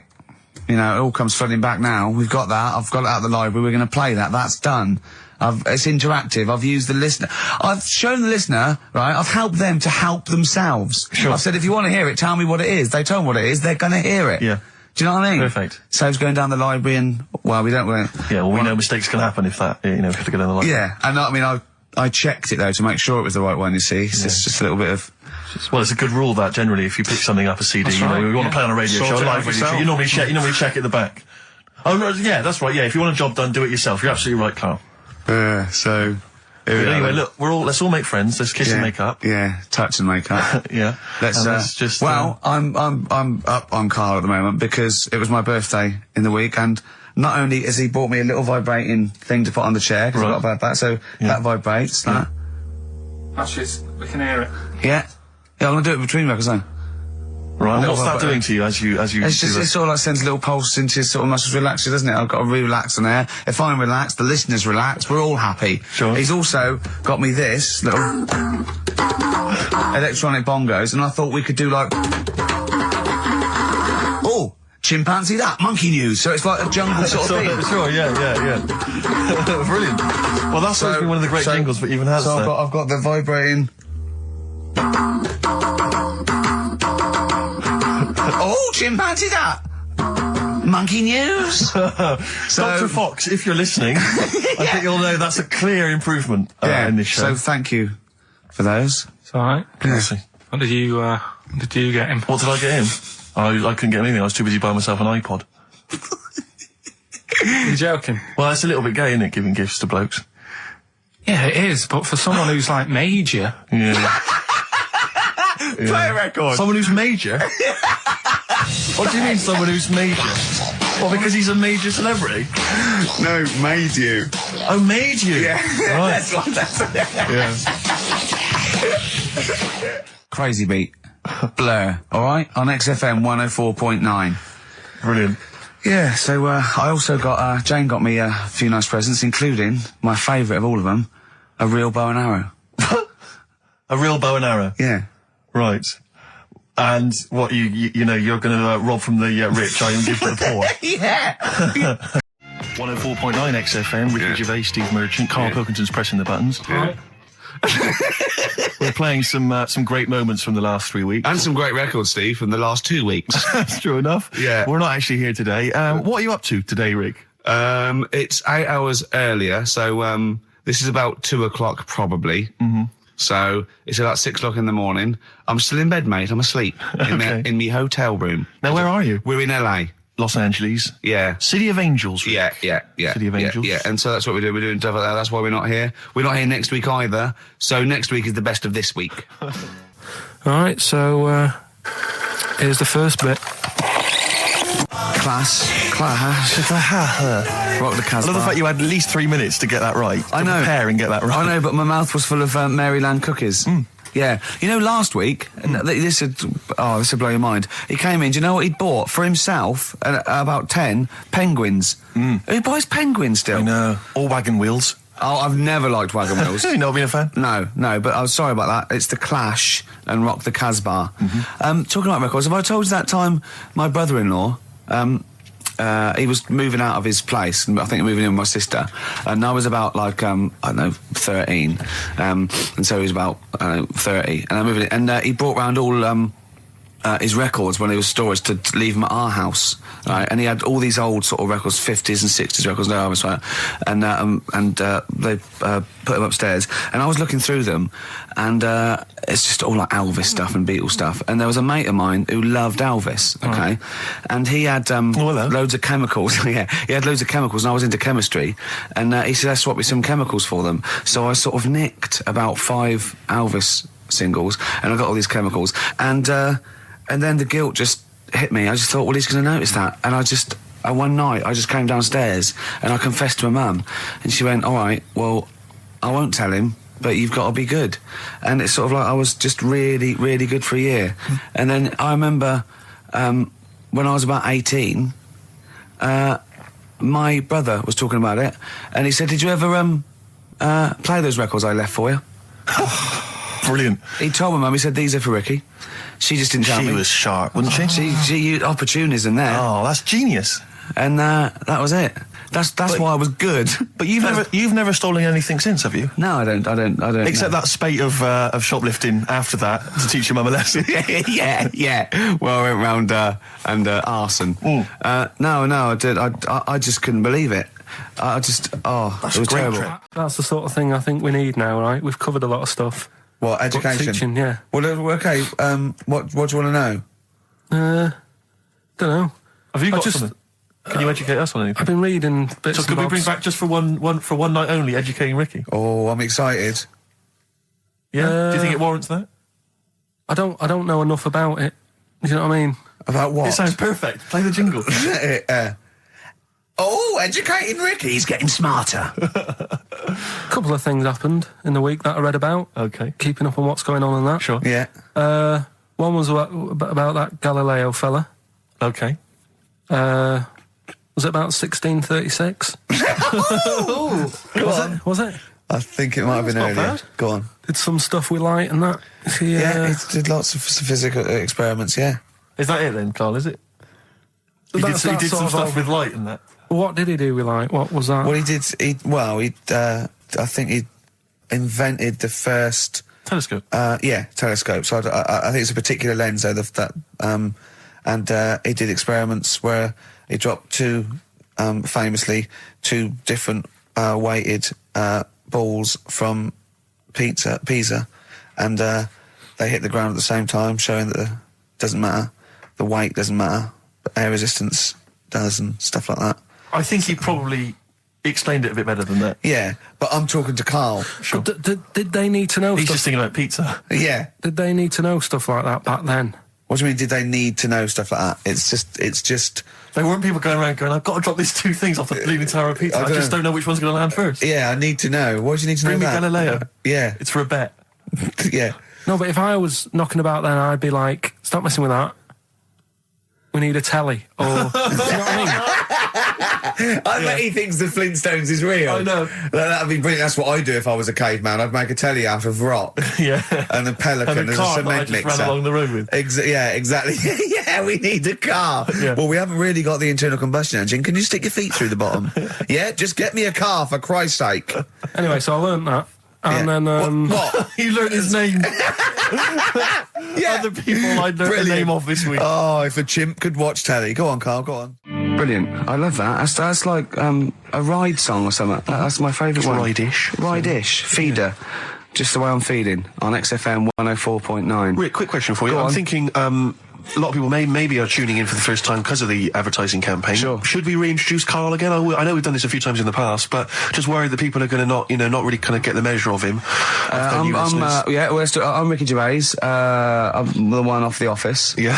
Steve Merchant. He's not the one in The Office. He's not Gareth. Some people think he is. He's got a funny, weird West Country accent that actually Mackenzie was affecting for the role. Steve wrote it with me. He's the tall, lanky fella.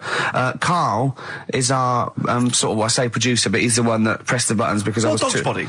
Yeah, but I mean, it was just because I was too big to run the desk. Yeah. I used to have to do. Literally too big. You couldn't get behind there. Yeah. And then we discovered that you know, he looked a bit like a boring sort of, alright, yeah, but then when we sort of, you know, poked him with a stick, he came up with, he doesn't realise, but some of I think, some of the funniest extraordinary things I've ever heard. Say hello, Carl. Alright.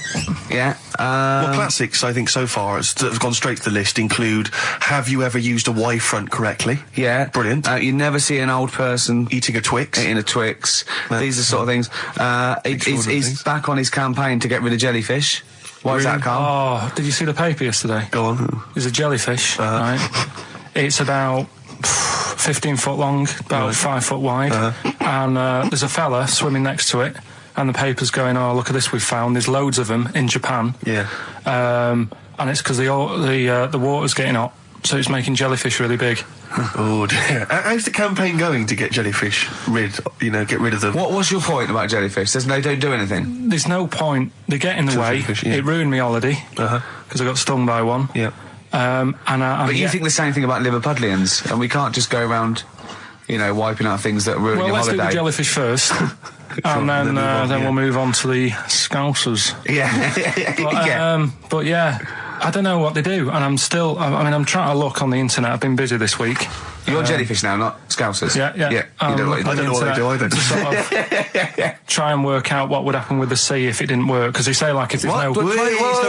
See, this is what we're talking about. People who've listened for the first time, they've got to listen to every word you say. You want to find out what would happen with the sea if it didn't work? If jellyfish weren't in there, do you know what I mean? Because stuff like coral, apparently the sea would be in a right state if you didn't have any coral in it. Fish, do you know what I mean? I always worry about how many fish we're sort of eating. Because you go past... Sorry? No, do you know, like, you go in Marks and Spencer's or Selfridges... There's loads of fish in there. And there's really fancy stuff that you think they've killed that, and it looks good on the counter, pretty impressive. Yeah. But is anyone going to buy it? Yeah. Do you know what I mean? It's a big, like, a shark sat in ice. Yeah. And you go, yeah, they've got like, a lot of fish... So you won't go around the Tate Gallery? Do you know what I mean? I've never seen a big shark sat in ice in Selfridges. They do it. And it's like, you go in the morning and you can go back at night and the same shark sat there.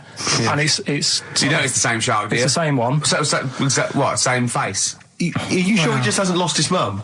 And he's just like, he went shopping with her Christmas shopping, and he's just like, he's stranded, he doesn't know where, he's just waiting. You know I'm right. I've never seen a shark in Selfridges. Well, all right, then say maybe that's one day a week, but on other days they'll have like... Shark Monday. I think, Selfridges. Today at Selfridges is Shark Monday. Yeah. No, it's just that... So your point is that there's all these fish not being eaten. Yeah. So and they're being killed. They've taken them out of the sea, no one's eating them. And you're worried, that the sea's going to rise because the more things you take out? Well, we're just going to run out. Because the fish drink it, don't they? And that keeps the water level down. Yeah. No, well, you know what I mean. There's stuff that worries me. You're worried that... Was it you who said that you were worried that... Because, there's sponge in the sea. Yeah. But if they took it all away... No. Is that him? That's a Stephen Wright joke. Is that Stephen Wright? What was the joke? Sponges grow in the sea. That kills me. How deep would it be if they didn't? I love the fact that he confused you with Stephen Wright, who for a living purposely says ridiculous things. Yeah. Does that worry you, Carl? Well, think about that and play a record. What do you want? I'd love to. A classic, a beautiful song by Simon & Garfunkel, April Comes She Will. Now, you weren't speaking to Suzanne last week at this time because you said she had a haircut, probably quite an expensive haircut. She's a lady in media. She's got to look good. She probably doesn't go to the barber like you or just shave it at home. She probably spent quite a little bit of money on it. She came home. She thought, well, my sweetheart, my lover, my sweetheart, you know what I mean? The man in my life is gonna love this. Well, he adores everything about me. He's gonna love my hair. She walked in. Hello, Carl. All right. You look like Dave Hill from Slade. Is what Hugh said to the poor woman. And then talked about it on air. She was furious about that. So what did you do? Carl? She did listen, yeah. She wasn't happy. And she heard you slagging her hair off? Yeah. So this is probably annoying her now. Well, no, it doesn't matter. We can do a lot today because she's at work. And of course, no one's going to tell her. Let's have a chat about a fat arse, shall we? Let's get it all done. Oh dear. You are in so much trouble. That's... Look, he's realised he is a little bit worried. Oh, didn't you go and buy her a coat or something? Took her out on Sunday and treated her to a new coat and that. Yeah. But I offered, I And a said as baseball well, cap. I said I'd pay to have it done again. Oh no, Carl! You have. Oh God! Oh my Christ! So she listened to the show. What did she say? You got home. She'd heard you slagging her hair off. Imagine that. He thinks that's a good thing. We've won the pools. Brilliant. What are we doing? Well, you can have facial surgery now, love. It's sort of like, it's just, Christ. You offered to have it done again. Unbelievable. Yeah. But I got home and she's like all being moody with me, right? Yeah. You thought something's wrong, so you must have listened to the show when I was slagging off her hair. Well, his first thought was she's probably looked at herself in the mirror. She agrees with me. Yeah, that barber's been round again. Yeah. And she just said, "Oh, that wasn't very nice of you, was it?" Oh. So I just said, "Hang on a minute." I said, "That's what we do on the show. When I'm slagging off, Chinese people looking old or whatever, I said, you never interfere." Sure. I love the fact. She's got to get her priorities right. I love the fact that she's in the same queue as a billion people you've never met. Yeah. That's fantastic. She's in the same queue. Well, you didn't complain when I was because slagging off. Carl, I don't think Carl has ever admitted he might be in the wrong, ever. Certainly not to you or I. So did you admit... That is so true. Isn't it? That is so true. He's never admitted that he might be in the wrong. So did you, in this instance, agree that maybe you'd overstepped the mark? No, I just said she took it badly. Do you know what I mean? It's only a haircut. Yeah. Yep. Well, Steve, you haven't seen it, so you can't start interfering on this one. No, okay. No, I haven't seen it, but I very much doubt she looks like Dave Hill from Slade, who, if I'm, unless I'm mistaken, used to cut his hair with garden shears blindfolded. Well. So, you know what I mean? And did her teeth stick out and she started speaking with a Brummie accent as well? I've got used to it now anyway. So, and so did you bought? So at some point you came crawling back and you said, "Do you want me to buy you a coat?"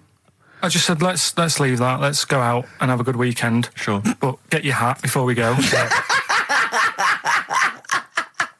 And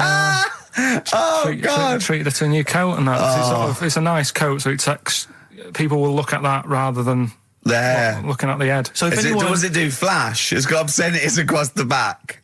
If anyone who knows Carl's girlfriend is listening, tell her. And maybe you're a work colleague and you're listening to the show. Because I think this is terrible. Get her to phone him now. Get her to phone him now. I mean, forget the phone on the XFM number. What's the fat ass complaint line? Because you are in deep shite. XFM 104.9 of a Saturday. Ricky Gervais with me, Steve Merchant. Hello there. But we're not here. No, we're away. So this is the best of, and I hope you're enjoying it. We certainly are.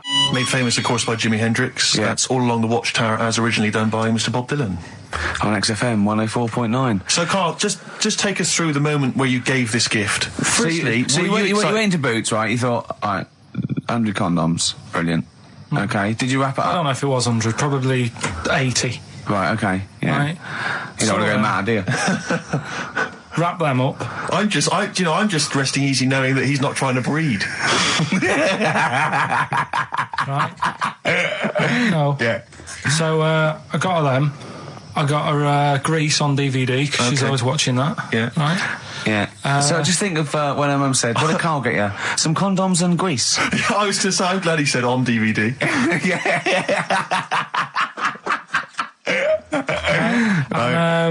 She was surprised anyway, right? Because I bet she was. No, when she got she was thinking like jewellery. No, right? that showed her. That surprised you, hasn't it? All right. So hang on, wait a minute. You thought it was a holiday, didn't you? Yeah. Look at your face. You don't know me at all. So hang on. So did you give these on Christmas Day? Right. What happened is she got in from work that Saturday, right? And I said, "Look under the tree." Knackered. Oh, right? At least it's Christmas. Yeah. At least I'm going to get a little bit. I said, "Look, you got some stuff under the tree, right?" So did you give her a sugar lump? Right. She was really chuffed with that, but she said she was a bit puzzled because I didn't know we had any wrapping paper, right? So I ended up using wallpaper. You didn't take it off the wall, though. You had No, it was some left over, right? So she said, "Why have you used wallpaper?" I said, "Well, I didn't have any paper and you were getting in a bit and I wanted you to have a surprise." So she said, "Can I have a feel of them?" I said, "No." Presents. You thought, right, I've got the right thing. Yeah. Right. And then Christmas Day, I said, "No, don't get carried away. It's nothing really good. You know, we said we weren't going to buy each other much. So there you go, open them." Yeah, go on. And Can I just ask, had you received your present from her yet? yeah. So what had you received? What did he have? Had some shoes, Nice. right? Getaway game for PlayStation. Nice. Which is all right. I'm just totting up Just the talk value the of value this. of those, Go on, yeah. And So- just also think about how much fun and pleasure you get from them. Yeah. Although, of course, condoms, I can see the Well, do it. see the appeal. Well, right, okay. So yeah, I think but I can... also add to that bit 150 quid for a meal. If you're going to start Minus. totting up, 150 quid for a meal. I bought her some shoes, 72 quid. Yeah, that was after the event, though. Doesn't matter. All right, so you received these, dare I say it, thoughtful and nice gifts. You handed over the box of condoms. They were wrapped up. She Well, unwrapped them. yeah. Go on, take us through it. Walk us through it. Well, it's not something you play with on Christmas morning. Oh, God! Oh, right. But when she opened What them, did she say? What did she say? Well, I wrapped them twice as well, so she thought it was something really good. It was Extra like, protection. Right. And, So she thought it was something really good. and then So the disappointment would be doubled. Yeah, go on, yeah. then she just opened it and went, oh yeah, so what's on the telly? And that was God, that. ungrateful. That was What an ungrateful woman that is. that. Well, Fancy she got not, stuff. fancy not wanting I told her. a I told box her- of economy condoms from Boots. I said to her about the thing about, it's all about the surprise and that, innit? Yeah. You explained that to her? Yeah. What, after she'd unwrapped it? Yeah. And she was all right about it. Yeah. She understood. Rick, I suggested to him that he buy his girlfriend a gift. I'm worried I've done more damage to the relationship by suggesting that than if he had just forgotten. Next time you've got to go shopping for her yourself, Steve. I think I might do. You've better go shopping for her yourself. I'm glad it's all over though. It's mental. Yeah. It annoys me. The whole thing annoys me, and she knows that as well. Yeah. She should know. What, she still insists on having Christmas once a year? Well, Wow. I'm no, but well, anyway, what did you get? I can't think what you bring to the relationship, Carl. I don't know what it is she's getting from you in this relationship. It's like she's doing all the work. 80 times. Oh God, God! I love it. You're brilliant. I know what she's getting. He's the. What? No, he's not thoughtful. No, but he's thoughtful. He's the best he can do with the brain he's got. Do you know what I mean? Right. He's doing his best. He's absolutely doing his best. There's no. He's working at the limits of his powers. Do you know what I mean? Though he's done as well as he can with what he was given. Sure. Yeah, I and understand. that's admirable. Yeah. It's like, I think he's done better than you'd expect. I bet his teachers didn't even think he'd get this far. Do you know what I mean? What, find a girl? No, well, yeah, a job, a girl. Yeah. Do you know what I mean? Clothe himself. He's done really well. What do you think, Carl? You think you've done well? I think I've done all right compared to some of my mates. What are they doing now? Probably not that much. Do you know what I mean? The Mrs. Matthews said I wouldn't be an high flyer. I think I'm doing all right. Yeah. Do you know what I mean? I have a holiday every year. Got somewhere to live and that. Yeah. Got a new flat, haven't you? Yeah, so... So where are they then, the condoms? Did she show them to her family and friends? No, Take them into work? Look what I'm Carl got me? surprised she told Ricky, actually. I was a bit disappointed in that. Yeah. Because I didn't go shouting around. Rick, you may remember that last week we opened with some quality knob news. Knob news, yeah. It was Hitler's knob. Hitler's knob was one of them. That just sparked off into a whole bunch of other kind of knob-related discussions. Yeah. And I'm pleased so far to see that we're almost at the halfway mark for this first hour. And so far we've only talked about nudity and/or todgers. Yeah. So excellent work from us. Well done, lads. Yeah. I'm looking forward to Dr. Fox and the rest of the Sony award committee listening to this one. Yeah. But more knob news. I don't know if there's a jingle for that, maybe. You nearly had the eye out. Knob news. Knob news, excellent. This is an extraordinary story. A woman tried to sue her bosses for £210,000 after finding a cooked penis in a canteen stew. Hospital cleaner Sophie, something, I can't quite pronounce that name, was eating goulash for lunch and could not cut one of the lumps of meat. You can see where it's going. I've got so many questions already. I know. She picked it up and tried to chew it, but it was too tough. Then she inspected it with workmates, who all agreed it was a penis. Imagine that discussion. Yeah. Miss McLarter said she vomited for the rest of the day, instantly became a vegetarian, and had to have psychiatric help.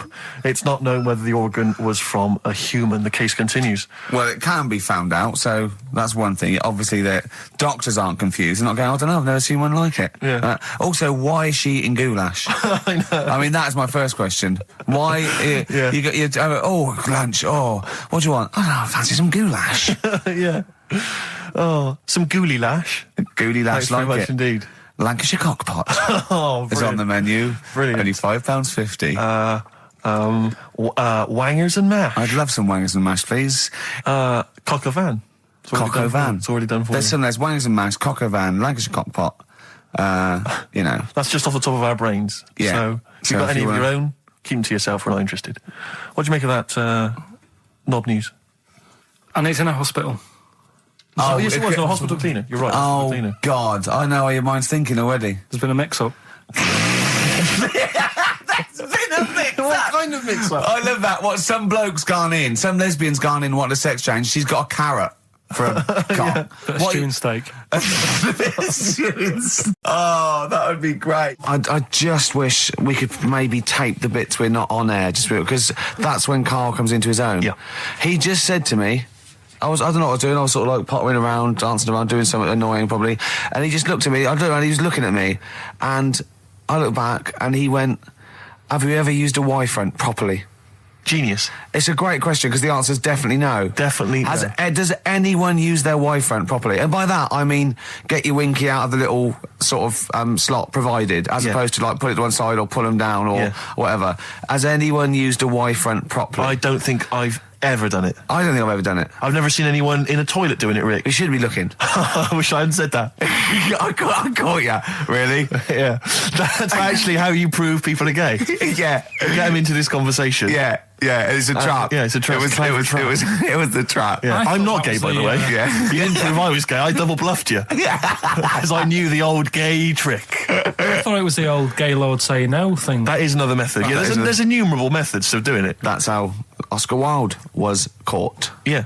Yeah. What happened there? Well, the judge went to him, did you see that film last night? Gaylord say no, and he went no, and they went take him away. Yeah. Take him down to the cells. Yeah, take him to Reading. It is true. That is well, It originated in America.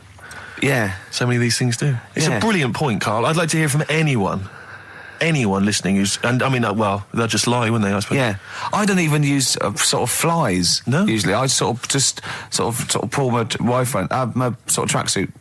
So that's why I wear sort of like elasticated waistbands all the time. Exactly. Just sort Speed. of like. Yeah. Yeah, you got to get in there with the minimum of effort. Yeah, we and out. Sure. Often I won't shake, No, well, no. to my detriment, because it often leaks out a little bit later, doesn't it? Ever been out on a date with a girl where it's just trickled down your leg and you wish it hadn't, and you're thinking, what if she gets my trousers off later? She might smell or see it. What? What? I don't know. I don't know what I said there. Right. Darkness growing on me. Love that. Love the darkness. This is the Best Of Show on XFM 104.9. I'm Ricky Gervais, with me Stephen Merchant. Yes. I hope you're enjoying the Best Of. Couple of emails. Monkey Matt's emailed us. Who? Monkey Matt. Oh, Matty, yeah, go on. Yeah. He says... How's the Monkster? He's all right. He says, Karl has missed a cracking headline from The Sport. Hide-and-seek champion found dead in cupboard. I hope it's real. I don't know if it is. I doubt it. Just looking through some of the news stories that Karl did make it into Karl's news roundup. Yeah. This one you might be interested in. Headline: Woman says partner ran off to become vampire. Yeah. And it says a young mother says her partner has dumped her to become a vampire. Rebecca Roberts from Somerset says Matthew Barrett fell for a blood-worshipping woman in a US cult. The 23-year-old mother says he began shaving all his body hair, dressed in black, and used Rebecca's lipstick to redden his eyes. Rebecca caught him performing weird blood rituals in front of his computer at night, cutting himself to prove commitment. She said, I thought it was just a hobby. Everyone's got a right to one. I was pleased he'd found an interest. Brilliant. This is apparently from The Sun. Apparently he's left. He's gone to America. He's living in this Ohio-based cult. But it's the last bit where she's been asked whether or not, if he came back, would she take him back? Sure. And this is where I wonder if the journalist, you know how journalists are supposed to just report the news, be objective. Yeah. I wonder if maybe the journalist here has maybe had some interference. Made the quote better for them than go on. Because it says, I never thought this would take over his life. Now, if he came back, I'd say fangs, but no fangs. Oh, dear! I can't believe. Imagine you're the woman, Rick. Okay. And I've come round. You're the to interview you. journalist. I'm the journalist, and I've come Okay. in and I've said, okay, I read about this. All I have to do is not say that thing. You've Okay. come I understand you're obviously quite upset. Your husband's gone gutted. off. If he came back, would you take him back? Definitely not. Right. What would you say to him then if he came just back? get lost. Right, but I'm really pissed off with you. Would you perhaps say something a bit more pithy? Not in this situation, no. You're upset? He cuts himself, he drinks blood, he's left me. Sod off. I'm not interested, mate. Because I'll tell you what. Go on. I mean, I like what you said there, but I wonder if we could condense that a bit more. If he came back, would you say... Go away. Would you ever say something like, thanks, but no thanks? No, because it makes it flippant, because I'm really angry. I know you're annoyed. And I'm upset, so I wouldn't say... I certainly wouldn't say thanks. I might say no thanks. But what if you sort of said it like aggressively, like you were giving him the finger, thanks, but no thanks? Like you didn't really mean sort it. of sarcastically? Sarcastically, would you possibly say I might say thanks, but no thanks, and that'll be it. And that's and I'd leave it there. I'd never change that. Sure. I'd never change those words. Can I ask you a question? Go on. Do you like puns? Hate them. Right. I don't like Countdown. I don't like QI. I don't like any of those posh Cambridge, Oxford types. I hate puns. If you had to say thanks but no thanks in the form of a pun, what would you maybe say? I wouldn't. I never would. Right. I'd say thanks but no thanks. I would. I mean, I feel embarrassed that I'd even say that because I don't think I would even say thanks but no thanks. Okay. But if I did go that far, I'd leave it there. Sure. So, have you ever noticed, as I have, go on, the similarity between the word thanks and fangs? Not really. It's very similar. Not thanks, really. Fangs, F-T-H, there's a K. Fangs very much. G, it's A and S. Well, the A, the N and the S, but that's about it. Would you agree it sounds marginally similar? Yeah, Is it possible you might one day say fangs but no fangs? I wouldn't know. Right. I could put that though, could I? But don't say I said it. Right. I mean, yeah. Fangs, but no fangs. Yeah. This is the thing. Just, if you ever read an article in The Sun, The Mirror, anything, do not believe it. Really seriously question and query it, because... If it ends with fangs, no fangs. If it ends with a pun, almost certainly they never said it.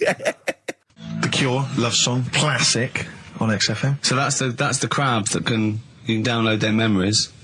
But what about other animals that are in the sea, in that same sea, eating the stuff? Have they tested them yet? I don't know. I think they just took it on because their biology, something to do with, I presume they could take up minerals and, I don't know why. I don't know. But anyway, next one, it's just on the horizons, a bodybuilder, yeah? Married, freaky. married another bodybuilder, right, and they're pregnant, and they had these tests, and the baby was very large, but it was causing it pain, right, in the thing, right, and it's almost bizarre and like after the female woke up pregnant after 7 months, and the baby was walking around. No, it forced its way out of the vagina. Oh, no way. Yeah, it forced its way out. And it almost had like super strength, like, and it was pulling her along by the umbilical cord, and they had to, and it was a stone. Extraordinary. That's freaky. I mean, you're talking about freaky stuff. That's made up. What? It wasn't pulling her along. It was pretty, she could feel it. Exactly. And it was, do you know what I mean? Like, just went and just sort of squeezed its way out because it was ready, because all the hormones. Because it thought it was ready. Oh, God. Imagine that. Just waking up and finding that in the bottom of the bed. Freak out, wouldn't it? Because you'd think it was a nightmare initially. And it had hair and everything, didn't it? Yeah, because all the hormones, there was something in the week about, you've got test tube babies and that now, haven't you? But they've managed to do it. I only caught half the story. I knew he'd be more impressed by the crabs than that. He doesn't care if it's human. No, I am. I'm telling you though, that there was something... I only caught half the story because I was busy, but there's something about babies being able to be born without having any people involved. Or something. It's like putting them in an oven or something, and it's like a cake. And after a certain amount of time, it's ready. I think you can buy those in Argos for kids at Christmas. It's my first baby kit. Yeah. There's Play-Doh, I think, that they can buy. Yeah. So what do you think of that then? The baby one? Yeah. I prefer the crab one. Yeah. But the baby thing's pretty horrible. Yeah. So it was bigger than like the average. Both made up. We made those up. Yeah, they're both rubbish. They're both they bullshit. are both rubbish. Despite the fact they're both rubbish. Yeah. They're interesting. We made those up. Both those stupid stories up. Yeah. Imagine downloading a crab's memories and seeing its mum feeding it as a child.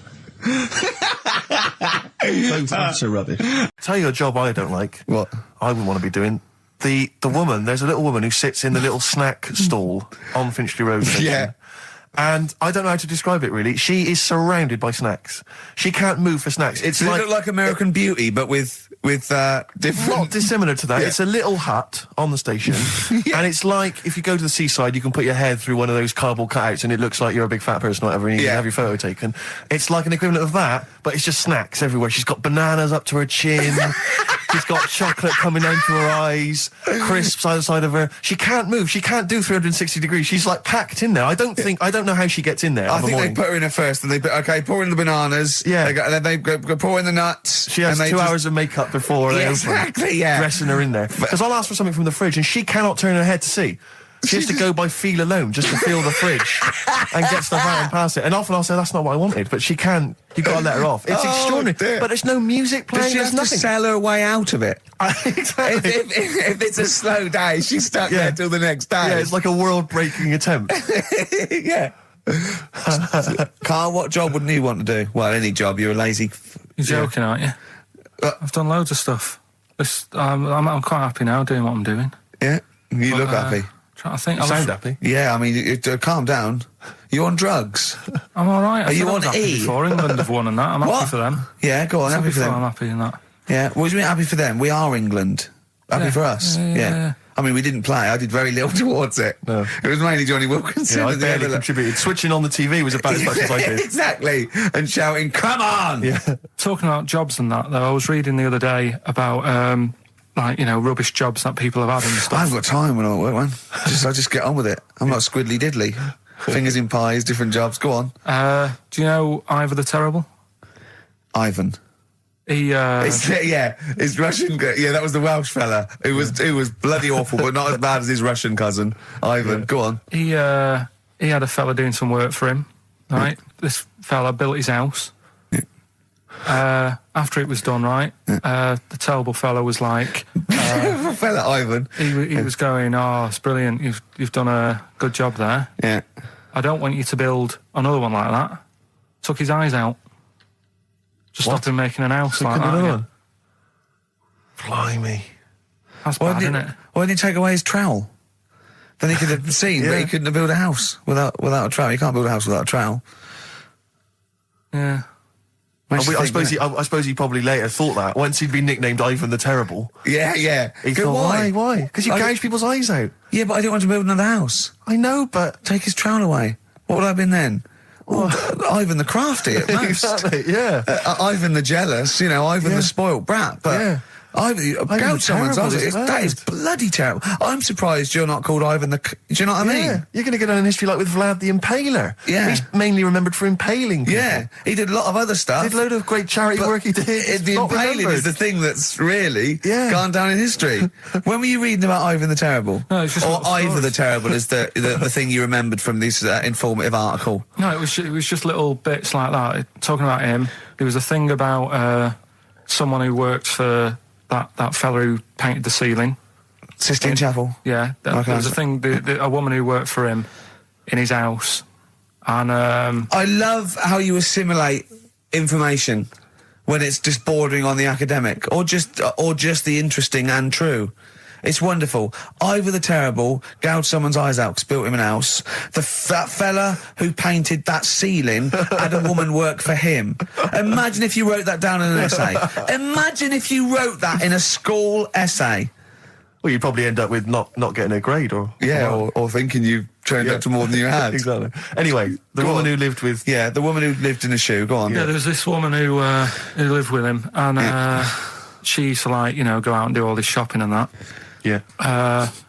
But because she couldn't read or write, he used to have to draw everything that he wanted. Why couldn't he just tell her? I don't know. No, wait. That's an excellent point. Could she talk? Yeah, but if it's a big list and that, loads of different coloured paints. But why couldn't she draw on a piece of paper? Why did he have to do it? Because he's a better drawer, isn't he? That's the point. That's it. We were just looking for the logic of the story. You found it. You've done it. Play a record. He's a better drawer. That was great. That was very, very funny. What a wonderful clip that was. I enjoyed it. Do you remember that? Yeah. Wow. It was a few weeks ago, wasn't it? Really? I mean, I think it was last week. We'd have to have very, very bad memories not to remember that hilarious clip. I'd like to hear that again maybe in a couple of weeks' time when I'm away. Yes, absolutely. It's embarrassing, isn't it? And we, but the good thing is, on telly, I feel a bit guilty about putting out shoddy rubbish because I'm getting paid an awful lot. Yes. But here, I don't give a They can bleep that. They will do. Well, I didn't really want to make it a Christmassy type show because I don't really like it. Oh, he's done it again. Well, you did Christmas once, didn't like it. No, my dad always said... All right, steady on. Dad said Christmas morning was for for me. So he used to stay in bed. So he never... That's brilliant. That's a great thing to say, isn't it? Yeah. Christmas morning's for you. Run wild. Do what you want. Just don't bother me. I'm going to Honolulu for 2 weeks.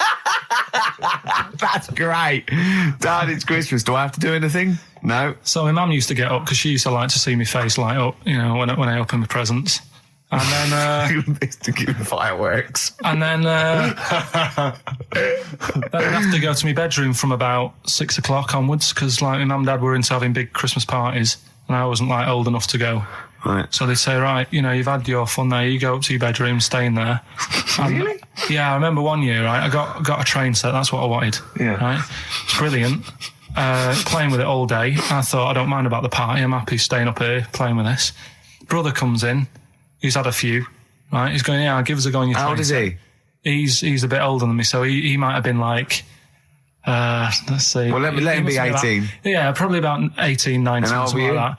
I had a train set, so I don't know, about 14. something like that. Yeah. Right, so I'm playing on that, loving it and stuff. And then he comes in and goes, give us a go. He turns the transformer up to 14.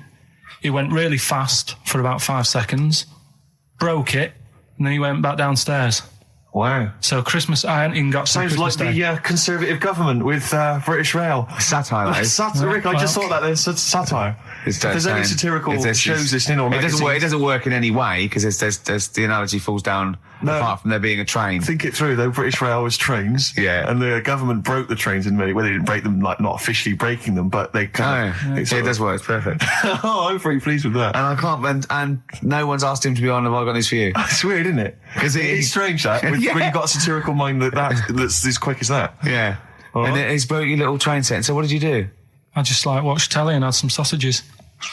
I bet you were happy with that, though, weren't you? Oh, it's a bit annoying, though, isn't it, when your main present of the year has been broke. And did it ever get it fixed? No, that was it. Put away. I'm intrigued why your parents wouldn't let you come and join in the festive fun. Was it really debauched down there? Was it like eggnog everywhere? Well, no, but I mean, that's fair enough. 6 is a little bit early, but I just think, if you're a kid, he had his fun, put him to bed at 8, maybe. And Do you think so on Christmas Day? I thought that was a day for family. Well, not if there's a party going on. And Well, don't have the party on the Christmas Day. Well, that's another option. Yeah.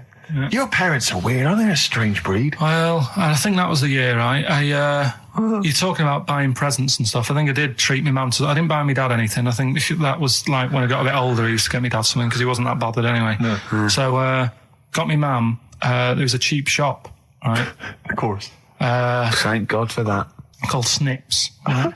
So I went in there and I thought, let's see what I can get her. And remember Victoria Plum? I don't think so. Well, it's like a fairy character. Right. I mean, Mum's into gnomes and stuff, right? So I thought, right. She must be pleased with you, then. Victoria Plum. I was thinking, is that one of the neighbours? Is it like a brandy Do you liqueur? remember Victoria Plum? Victoria Plum. Victoria Plum, yeah, it's like a little fictional sort of character, right? Okay. So I saw it, I thought, yeah, she'll love that, right? So I did my paper round, saved up for 2 weeks, right? Aww. Got that sorted, went to Snips, bought the Victoria Plum. Next day, I'm in town with her, right? So I think, I know what I'll do. I said, come in here a minute, right? So we go in and we're looking around and I tested her, right? I went, look at that there, that's all right, isn't it? And she goes, oh, it's bloody awful. Oh, Carl. Oh, Carl. Oh, God. So then Christmas Day comes. I said, don't bother opening it. She said, no, why? I said, Oh, "Don't." no. Why didn't you still give it to her? So, well, it's too late. I'd already bought it. Oh, Carl. So she opened it and I was like, and she said, oh, that's nice. I said, why are you saying that? I said, the other day, she said, it's bloody awful. She said, oh, no, I thought you were pointing at something else. Oh, no. So that's why I don't get anyone anything anymore. Oh, God. Play record. Oh, God. Oh. I've never been a religious type. If people want to do it, I let them do it and what have you. Good of you. But out of all of them, I want one that's not going to take over your life. I don't want one where you've got to get up 3 times a day and you got to go and pray and that, you got to get up early. Forget that. It's getting in the way. But if it's something like, I was walking to work the other day, right, across Oxford Street. There's a little Hare Krishna fella there, and he sort of had he had a leaflet and stuff, and he said, are you interested? And I said, what do you do? And he said, well, we're against getting stressed out and what have you. And he gave me a plum. They hand out food for some reason. But I sort of asked a few questions. Just the imagery. These two bold people, one of which is wearing an orange smock, holding a plum in the middle. He hands the other one a plum. It's almost like you can imagine some kind of religious painting. Exactly. Yeah. But what is their sort of main thing? Because he didn't really tell me that much. He was a Japanese bloke, so I didn't know what he was saying that much. Why? He wasn't speaking English. Not very well. He wasn't the best sales bloke to send out for them, is what I'm saying. Yeah. But what's that? Are they? You're saying they're nothing like? Well, I believe Hare Krishna is a kind of as an offshoot of a sort of Buddhist faith. It is. I think they are Buddhist, aren't they? Yeah, and obviously their kind of trademark, as it were, is that they have to say. I believe they have to say Hare Krishna, Hare Krishna in a certain rhythm, in a certain order, a certain amount of times per day. That's why you see them walking down the street saying Hare Krishna, Hare Krishna, because it's actually a sort of religious chant which they're obliged to do. So you see, even if you go into the Hare Krishna faith, you may find yourself, in Tesco or whatever, forced to say Hare Krishna, Hare Krishna. Out loud, not just thinking it. Yeah, no, out loud. You can put it on an iPod and you couldn't put that on an iPod. No, it doesn't count. No, I think you have to actually say it. So I guess that kind of eats into your social life a little bit. And there's the wearing orange as well. Particularly frustrating, I imagine, if you're in a cinema or a library. A little bit awkward there, midway through. Or Star you Wars, live next door to a bloke called Hare Krishna, who constantly thinks you're calling him. Yeah, that probably. Yeah, so that's in this. I mean, I don't think we've quite done the Hare Krishna faith its full service there, but so interesting to you. I mean, you got handed a plum. You've been treated well by them. Yeah, but he couldn't tell. I just wanted to know how much time it would take up. What are the benefits? What can you do? What can I think the benefits are they probably don't get stressed out. They've probably got that sort of that zen, that chi-ness about them where they try and interact and quite meditative. Yeah. Yeah. I've got some nice trainers as well, don't they, with their orange. What are you looking for then in a faith, Karl? You say what are the benefits? I mean, obviously Catholicism, you get the communion wine and bread, so. Yeah, but I can afford that. Right. Probably just I like the Crusaders. I was forced into joining that as a kid because a mate sort of joined it, and he sort of said, "Are you joining?" I sort of swore at him. I said, "I'm not doing that." Right? Yeah. He said, "Right, if you don't come with me, I'll tell your mum that you just swore." So I was like, "Oh." So I went. So I went along, and they used to just go on the Friday when they played, Sabutio and stuff. And then I went on one Sunday, and it was totally different. There was no Sabutio. There was no sort of table tennis. The thing where you hold a thing and knock things over. Skittles. There was all that on a Friday. Went on the Sunday. It was rubbish. He said, "Right, sit down in this room." They gave me a Bible. Thought, this looks too heavy, this is too big, I'm not interested in this book. And I never went again. I used to hide on a Sunday when they came round. And that's been the only sort of... I suddenly, why did it suddenly turn out to have to hide on a Sunday when they're coming round? Because they wouldn't leave. They wouldn't leave. Who was it? Were they adults? It was well, he seemed like an adult to me at the time, but he was probably about 27. Well, that is an adult. Yeah, but do you know what I mean? He seemed a lot older when I was a kid. Yeah. And he came knocking and that, and he used to say to me, "Mum, just tell him I'm ill or something." And he used to hang around to see if I'd eventually come out to play and that. And if I did, I think they would have grabbed me and took me there. I love the idea that for you, religion has to bring with it some kind of gift. It's like, join our faith and you get an alarm clock radio. It's like something like I think religion does bring a gift. Usually, it's the gift of the Lord. Well, the gift of everlasting life, isn't it? And that's the problem with it, A lot of people believe in it because they think. But for Karl, right. his feeling is like that should be a given. That's safe. I'm definitely going home with eternal life. But what else can I have? Is there an iPod? You have to have a religion because obviously I don't have a religion. I don't miss it, and I wouldn't want one. I'm an atheist, and that's out of belief. That's out of logic, and we don't get into the politics or the morality of it. Why do you feel you need a religion? Why don't you just get a hobby? Well, I didn't want one. I don't want one. I just was saying that, you know, if I was to get one, which one would I go for? Is what I'm saying. I'd like to see you perhaps as a Jew. I think Judaism would suit you well, I think. What are the hours like for that? Tough. Can be tricky. That's what I mean. I don't want anything that's, you know... And they have a day where they don't eat and stuff. I couldn't be doing with that. So they have days when they eat too much. Yeah, but what happens if I'm not that hungry that day? Like I say, I don't like change. No. I mean, I like my Cheerios in the morning. But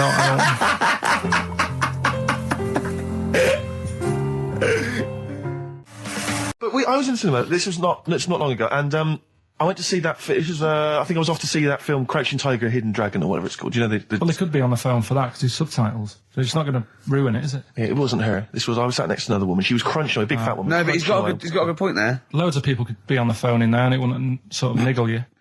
Fine. Well, at least we've cleared that. Imagine if that was true. Well, because it's like when you go on the tube and read a paper. There's loads of noise, but you can still concentrate, can't you? He's got you. Do you know what That's I mean? such a great point, isn't it? Right, yeah, because it's so easy to lose yourself in that magic realism world, you know, with all the sound effects and music and surging, exciting noise, and there's a woman clattering on going, yeah, well, I'll probably meet you later, Stange. Should we get some Diamond White in and around by the park? Yeah. Switch off. I do it. Yeah, but we know what you're like, Carl. Yeah, you can switch off, Carl. It's like you can turn your ears off. That's the skill you have. It's not the ears, it's the behind the ears. Yeah. It's the process between the ears and the brain that you can switch off, so we can still hear all these things like a cat. But I was in there with, there was this woman sat next to me, she was a big fat one, she was crunching on some popcorn. Again, that's a crime. Why they're selling popcorn in cinemas? I don't understand why She the needs to noisiest... eat regularly, she's why fat. the noisiest food in a cinema? Yeah. I don't understand why that's come about. Yeah. Really makes me angry. Yeah. She's sat there, right? Smoothies. We want smoothies without straws. Exactly. The trailer for that film AI, Artificial Intelligence, came on. Do you remember that? And the tagline was, David is 11 years old. He weighs 60 pounds. He's 4'6" tall. He has brown hair. His love is real, but he is not. Oh, yeah. And she just went, how old was he again? To her boyfriend. Right?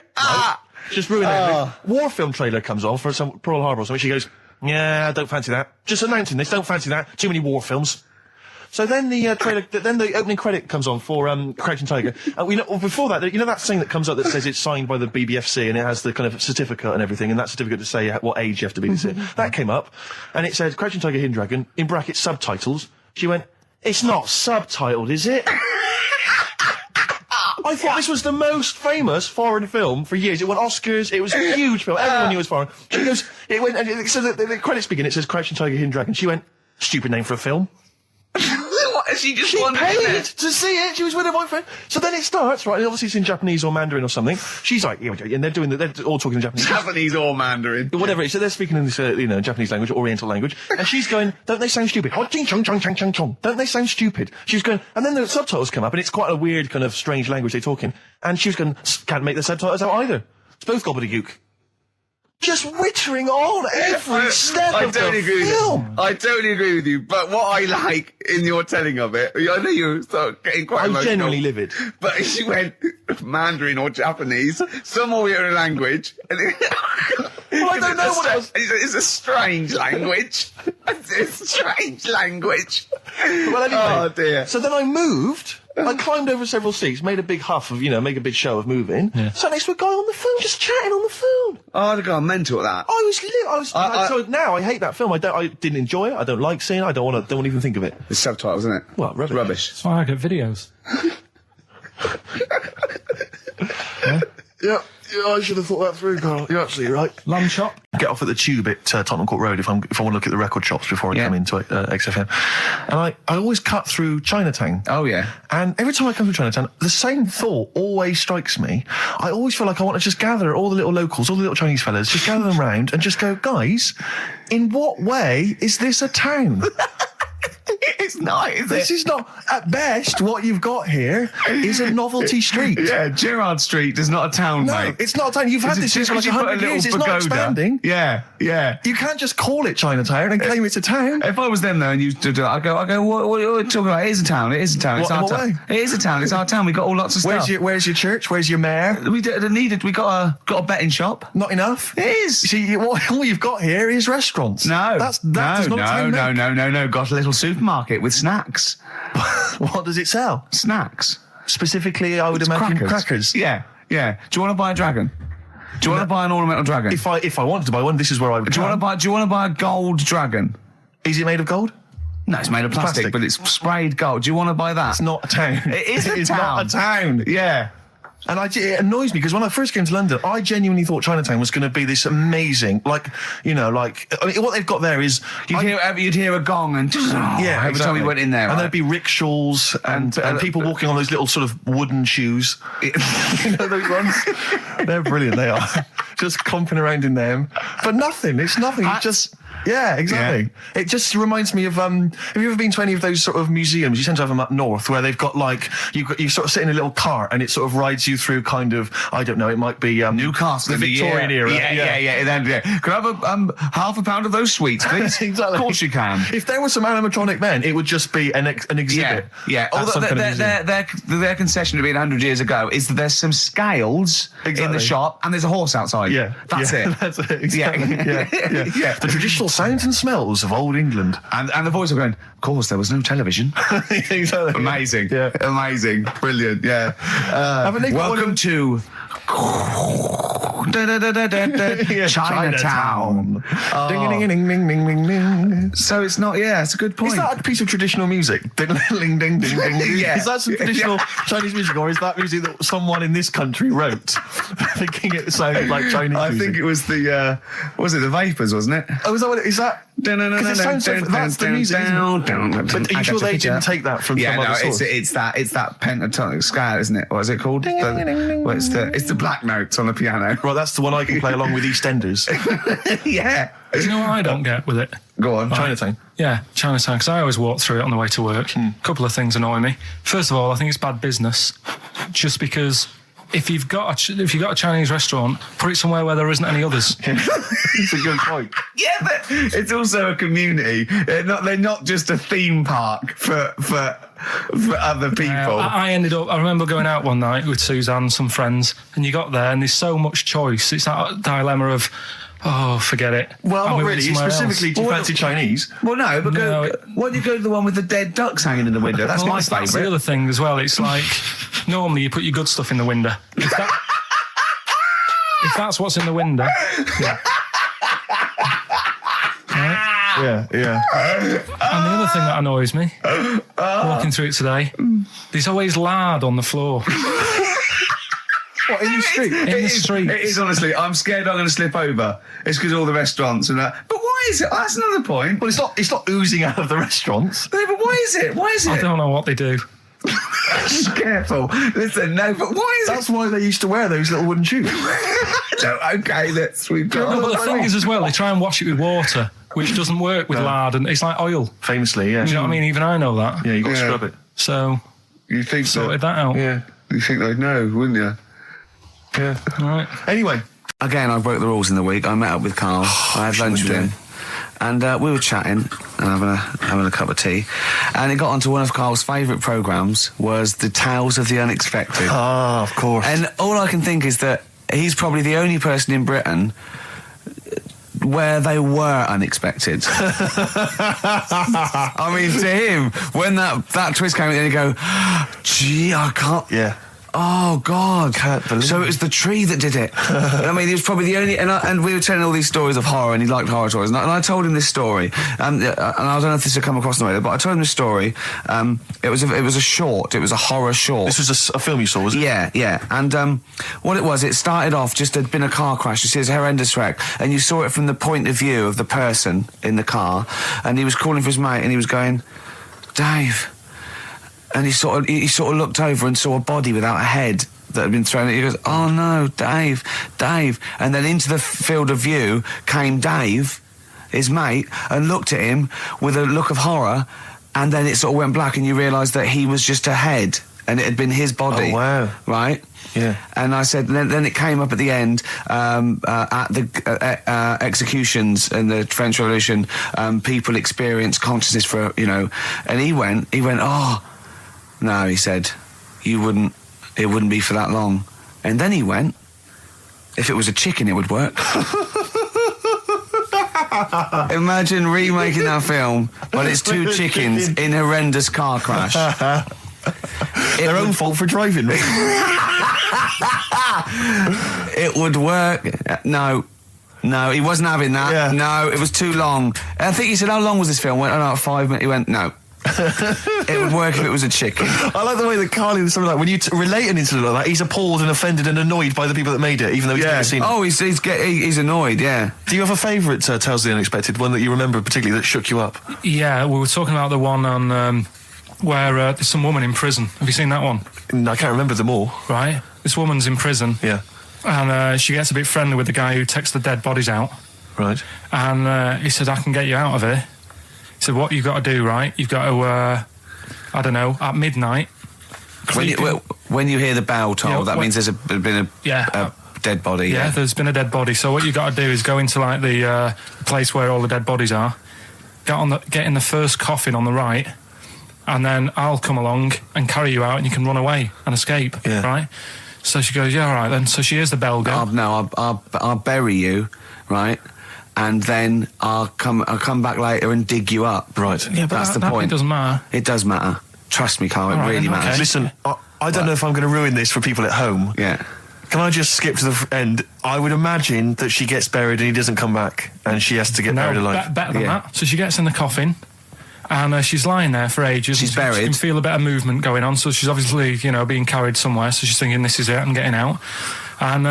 And she's lying there for ages and thinking, why isn't someone coming and lifting the lid off this? Do you know what I mean? Letting me get out. So she's really bored. She gets a lighter out, right? Lights it to have a look at who she's lying on. It's only the fella who said he'd help escape. Oh. What do you make of the first genetically modified baby? Oh. Are you worried about this? Do you know what did they do? What? Let me see what it says here. Isn't it just choosing the, eye colour? Well, this is the concern, isn't it? That in the future you'll be able to decide whether it's a boy or a girl, how intelligent it is, what it looks like, is it handsome, is it ugly? Obviously, no one will choose an ugly baby, and so on and so on and so on. And so it means that where will it lead? Where will it end, Carl? Are you concerned? I've thought about this a lot. What will us three look like in the future if they're being, genetically modified beautiful people? What will we be like? How will we be considered in society? True, yeah. But we've talked about this before, haven't we? About the cloning thing. Yeah. That's a bit weird. Yeah. But I don't think it matters, because at the end of the day, right, you might look like some other kid, but it's the way you're brought up that will change your features and the way you are, your personality. If you lie, you get a long nose, don't you? Well, no, but listen, right, because I remember when we, I was growing up on this estate. This is going to be good. Go on. No, it's not. It's just an example of how this doesn't work. Go on. So we don't need to worry, sort of thing. Sure. Right? Okay. So I'm growing up on this estate, and there was this woman about 4 houses down, right, who's a bit rough. All right. Didn't fancy her. Oh God, no. Right, but she had a baby. Well, tell me about her first. I'm interested in this woman. What was she? It was a very. Was it like a man in a dress? I mean, I didn't grow up in a posh house or anything. And I'm not saying that if you live in a bit of a rough house, you're a bad person. What did she look like? But anyone can tattoos, clean up. Looked like Tony Green with a fag on. They didn't clean up much, right? Oh. Which, even if you've not got a lot of money, you can still try and make a place look nice. Yeah. Right. But she didn't, and a kid used to take a horse into the house. Sorry. Whoa, Neddy. What do you mean a kid used to take a horse into the house? Where did they get a horse? Must have nicked it from somewhere.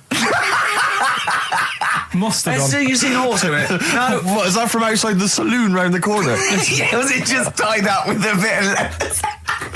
Right. And, oh, that's great. Big Jake. I'm looking for it. I'd been out. Oh.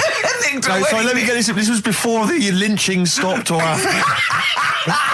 Where did he get a horse from? What do you mean he must have nicked it? His mum said, where'd you get that from? I bought it. All right then, but keep it out of the kitchen. I don't want you going cattling rustling. Where did he get a horse from, Carl? And how long did he have it for? Was he leading it or riding it? Mum, open the door, I can't stop. I can't stop it. Open the patio door as well. Looks like we got us a runaway. What do you mean? I don't know, but the thing is they couldn't afford to buy one because they're not cheap. So I'm just guessing. Maybe that's wrong of me. But I think... He had a horse? Yeah, right. So that's why the family didn't have any money. They'd spend it on the horse. No, I don't think, that's what I'm saying. I don't think they would have bought it. So anyway... Yeah, it's wise to whisper, Carl, in case they're listening. Yeah. And they could be in the room next door. It's not buying it, it's keeping it as well. Oh. So I was like in the car with my dad coming into the avenue, and you used to have to drive down it to turn round. And, and sort of go back to our house. You had the traditional method of transport. Yeah. And the horse was in the lounge. Reading a paper. Just like walking around. Oh, God! What? And when I was doing I tried to earn myself some money once by flogging little flowers in plastic cups. What? This is genius. It just keeps coming. What do you mean you're trying to flog little flowers? What do you mean? Wait. Let's play a record. Let's play a record and come back to this. Because it's always going to just unravel and unravel. It's going to go for hours. Let's play a track, deeper Carl. and deeper. It's like an onion, isn't it? We've created a whole world here where there's a man living with a horse. Just walking around the lounge. I come from the West Country. I've never heard anything like that. I just think of a big sort of like orange carpet and a rediffusion telly and this horse going, I'm fed up in here. Exactly. This is really... I am not taking the rubbish out again. Yeah. Right, play a record. Let's have Velvet Underground. We've got that lined up. Oh, yeah, the classic from the first album. I'm Waiting for the Man. Let's come back to the horse in a second. Little flowers in pots. What do you mean? From that classic first album, Velvet Underground and Nico, which apparently peaked at a disappointing 171 in the US charts. Think of that. And that's obviously Lou Reed, the Velvet Underground, and Waiting for the Man. Yeah, great track. So we were talking, we were doing White Van Man, and we got onto genetically modified babies, but and then somehow Carl started telling a story about someone with a horse, and then he got onto, he was trying to make money selling flowers. Just do the flowers briefly. Well, hang on, I just want to recap slightly. So there was a family, and who had the horse in the family? It was... Because you lived on an estate in Manchester. So the mother was a right pig, apparently. I don't know if that's relevant. You don't need to go that far. But what I'm trying to do is like make a picture for you so you understand what a picture like? it is. Who did she look like? Bit of a, and no disrespect to her, bit like Pauline Quirk. Quirky, yeah. Right? Okay, I knew you were going to say that. Yeah. I knew it was going to be Pauline. Did she have any tats? I've never got that close to it. Okay, all right. So who had the horse? Was this her son or her husband? No, her daughter.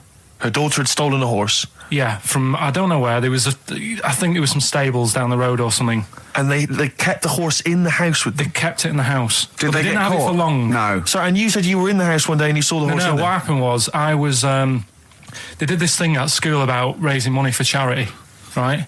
For some local charity. And they said you can do anything to raise money, and they came out with all these ideas, and I thought that's good. What was the charity? Well, I don't know. I thought forget the charity. Yeah, that's just a good money making idea. So you're a charity. So, so I asked my mum for some because she used to have a lot of flowers around the house. Sure. I said, can I just take some snippings off them, and I'll go and buy some plastic cups, and got some soil out of the garden, planted the bits of plants in them. Yeah. Got a tray. Yeah. Had about 25 plants on it, selling them for 25 pence each. Excellent. Did you sell any? Yeah, so loads. Did you just cut? You didn't just cut them and stick them in the soil? Yeah, they wouldn't have survived. Oh. But I think people sort of thought, well, good on him for trying. But anyway, so I went round to theirs because I thought their house could do with a bit of colour and stuff. Yeah. Because it's a bit rough. So as I went... The horse went, thank God for that breakfast. They've been feeding me kitty cat. So I got up to the door and they opened the door and it was one of them houses where no carpet. Yeah, a horse in the living room. You know. We've all been there. And the horse was walking around the living room. Oh. I looked quite happy and everything because I always say that about animals. Black Beauty was on. Yeah. Well, think about it, right? If you were a horse, where would you rather be? In a little wooden hut with a load of hay, or in like a house with a central heating, 3-piece suite, and a telly and that? Telly and that? No, but I was saying this the other day. And an Atari, right? I was walking through London. Commodore 64, rubbish. Exactly. Walking through London with Suzanne, right? Yeah. And you know, like homeless people always have dogs. And she said, "Oh, I hope she looks after it." I said, "They've got that dog is happier than most dogs, right? Because people always walk past and give it a pat on the head. Yeah. It's with its owner all the time. Yeah. It's out in the open. It's not locked up in a house. Yeah. It doesn't eat, but other than that, no, it does eat though. They're always all right. So that's what I was saying. I think this horse was doing all right for itself. Do you know what I mean? Well, not many horses have got their own house. Exactly. For a start, yeah. But anyway, that's by the by. Yeah. So anyway, this family. Who's a bit... What were we talking about? It was about cloning... Genetically modified kids and all that stuff, yeah. Right. Now, what I'm saying is you could say, you know, right, Steve, you could have a baby, right? Mm-hmm. And Ricky could see it and say, God, I want one that looks like that. Yeah. Right? It could happen, Rick. So... Come on, work with him. So you take it to the doctors, and I don't know what they do. They inject it with something or whatever. Yep, that's how it's done. Yeah. And get a little baby, and there it is. It looks the same. Now, the thing is, you separate. You both go off and do your own things. Yep. Right? Now, you look at Stephen, you look after your baby. Yeah. You treat it well, you give it good food and I'm a good dad. all the vitamins and stuff. Yeah. Ricky just gives it cheese. Right? So then it changes its looks. It goes a bit fat. You know, it gets tired easily and that sort of thing. Now, when this family... Why am I just feeding a baby cheese? Right, this family who had a horse in their house. Yeah. They had a little baby, and my mum went round and said, "You're not going to believe this, but it's a beautiful looking baby," right? Yeah. And I was like, well, you know. And the weird thing is, it was a good-looking kid. But as time went on, they didn't really look after it. And I'm not saying, like, abusing it, but it used to run around. It used to play out till, like, 10 at night. Yeah. It used to chase cars. Right. It was a bit... Did it have hooves? No. Chase cars! Right. What sort of kid chases cars? Oh, God. No. Was it called Rover? Did it catch sticks? It's Liam, it was called, right? Right. Now, the weird thing is, it was a good-looking kid, but as time went on, and all that, like, not eating properly and its hair was all patchy... It's not Liam Gallagher, is it? and chasing cars and that, and it became an ugly kid. It's definitely Liam Gallagher. And that's what I'm saying, right? You can clone all you like, but at the end of the day, it's how you brought up. Brilliant. Wow. Life. Wow. That was a hell of a point. Oh, God. But am I right? Oh, you're always right, Carl. Brilliant. His homework was to come up with one of those stupid lateral thinking problems. We maybe should give an example of the. Romeo and Juliet. Right, Romeo's asleep on the bed, Juliet's on the floor, covered in water and broken glass. What happened? And you ask all these stupid questions, and it's Romeo's a cat and Juliet's a goldfish. Again, awful. What am I thinking? Yeah. Yeah, come on then, Carl. Right. Yeah. There's a bloke lying on the floor, right? He's cut his head, blood's coming out of his head, and all his mates come running up, and they're all stood round him. Yeah. And they don't take their hats off as a mark of respect. That is outrageous. Why didn't they take their hats off? I'm laughing, but it's probably as good as the real absolutely. ones. A bloke's fallen with his... Yeah. He's lying on the floor. Yeah. He's dead. Yeah. His mates come running up. Was it important that his head was cut? I don't know. I mean, Would it have been okay if he'd have been wearing a hat? He wouldn't have been dead if he was wearing a hat. What's your answer? No, you're meant to answer questions. You don't just go, what's your answer? You say, where's the turn? So you go, no, and I have to guess. It's obviously like sort of motorcycle stunt team or a parachute. Why didn't they take their hats off? Because they're probably still on the motorbikes or something, or... Well, yeah, but if you mark a respect to someone, you could take your helmet off. Getting angry. What? They're parachutists. Why couldn't they take their helmets off? Because they're coming down from the sky. But he's on the floor dead. Well, yeah, but they can look down and see him on the floor. Are they on the floor, Carl? They're on the floor as well. They're walking, are they? Yeah, well, they sort of stood there looking at him. They're stood there. Yeah. They're stood on the floor looking at him. They're soldiers. Why? But why? Because it might be in a battle zone. They might have their helmets on, and he's been shot in the head. No. Well, that does work. You see, this is my point. That one works. That one works. Unless you give us a piece of information where that doesn't work. What's the difference? Why is yours different to he's been shot in the head in the trenches, and they're looking at him and they keep their helmets on? I just don't think it matters as much. If they're in the trench, they're already guarded a little bit, so they could take their hats off. It's the best mate, for God's sake. Okay, he's dwelling on this. Are they normal hats? What kind of hats are they? The answer. No, don't get ratty. What kind of hats are they? Baseball hats? If I told you what sort of hats they are, you'd have the answer. Wow. Okay, I've got to guess what sort of a hat it is then, have I? Right. Is it a trilby? No. Is it a bowler? I know what it is. What? They're spacemen. No. Oh, that's a good one. That one works as well. This is my point. I like that one a lot. It works. He's fallen on the moon, and not that the moon happened, it was set up, wasn't it, in the studio? We know that, yeah. Okay, Carl, what's your answer? Builders on a building site. Why is that different to soldiers? Because bricks don't fall in wars. But bullets fly! Right. Let's play a record and we'll come back to it, Carl, while you think about what you've done. Oh, yeah. What have we got now? Right, so we're looking into animals that we get rid of. I've spoken to someone about snails, I've spoken to someone about jellyfish and that, and looking at cockroaches today. She's an expert, she's just not just some random person. No, she works in a museum, a good museum. I said I'd give it a plug. It's the one near Knightsbridge. It's got dinosaurs and that in it. It's worth seeing. Natural History Museum? Yeah. So, It's not sure. He's not sure. This is what happened.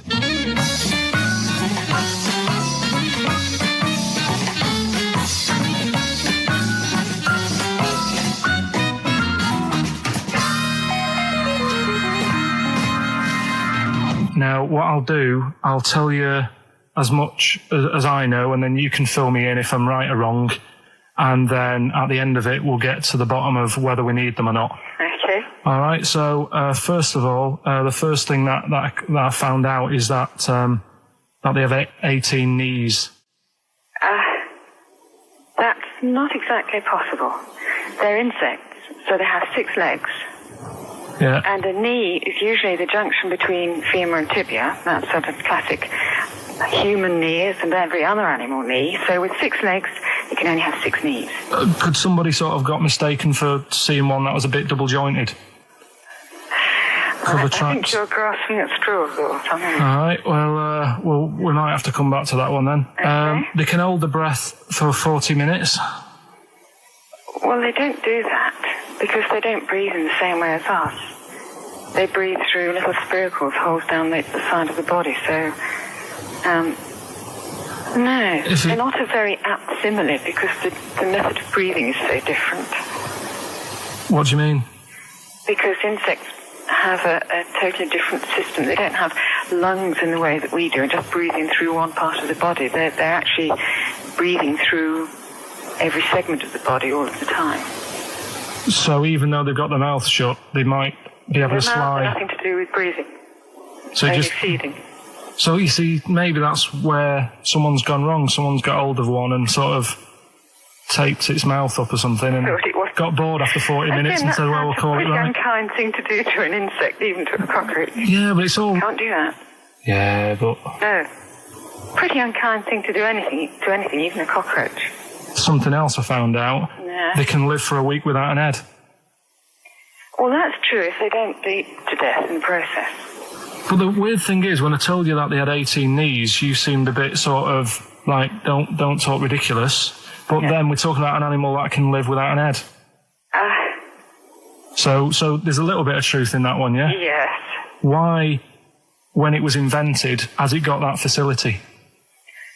Say if someone said to humans, we could do that with humans, and, you know, if you lose your head in some accident, it gives you a bit of time to sort of go back to your family and maybe write them a note. You won't be able to have a chat, but write them a note saying it was my own fault and it was nice knowing you. Oh, well, that would be a useful facility, I agree. But cockroaches are great survivors. I mean, they've been around for over 300 million years. They're one of the most primitive insects. All right. Well, I've also... is it true that they do a lot of resting? Apparently they can sort of rest for 75% of the time. Rest? Yeah, they just sit about doing nothing. It's probably true of a vast proportion of the world's fauna. Well, I mean, maybe the 25% that they are working, they're really giving it some, so it might make up. They're probably searching out food and, they can slow down considerably. You can chill insects in the fridge and they'll become very, very quiet. You might think they're dead. Yeah, but I'm sure, you know, if we were sat in a fridge, you know, we'd go a bit quiet, wouldn't we, you know? Well, you might not know much about it, of course. Yeah, but... Not quite reading the right sources. Well, I've been using the internet. I'm sure there are many useful sources that you could find there, but some of those seem to have been a little misleading to you. So you don't agree with a lot of what I've told you there? No. So cockroaches, can we get rid of them? No. So we're keeping them then? I would say so, yeah.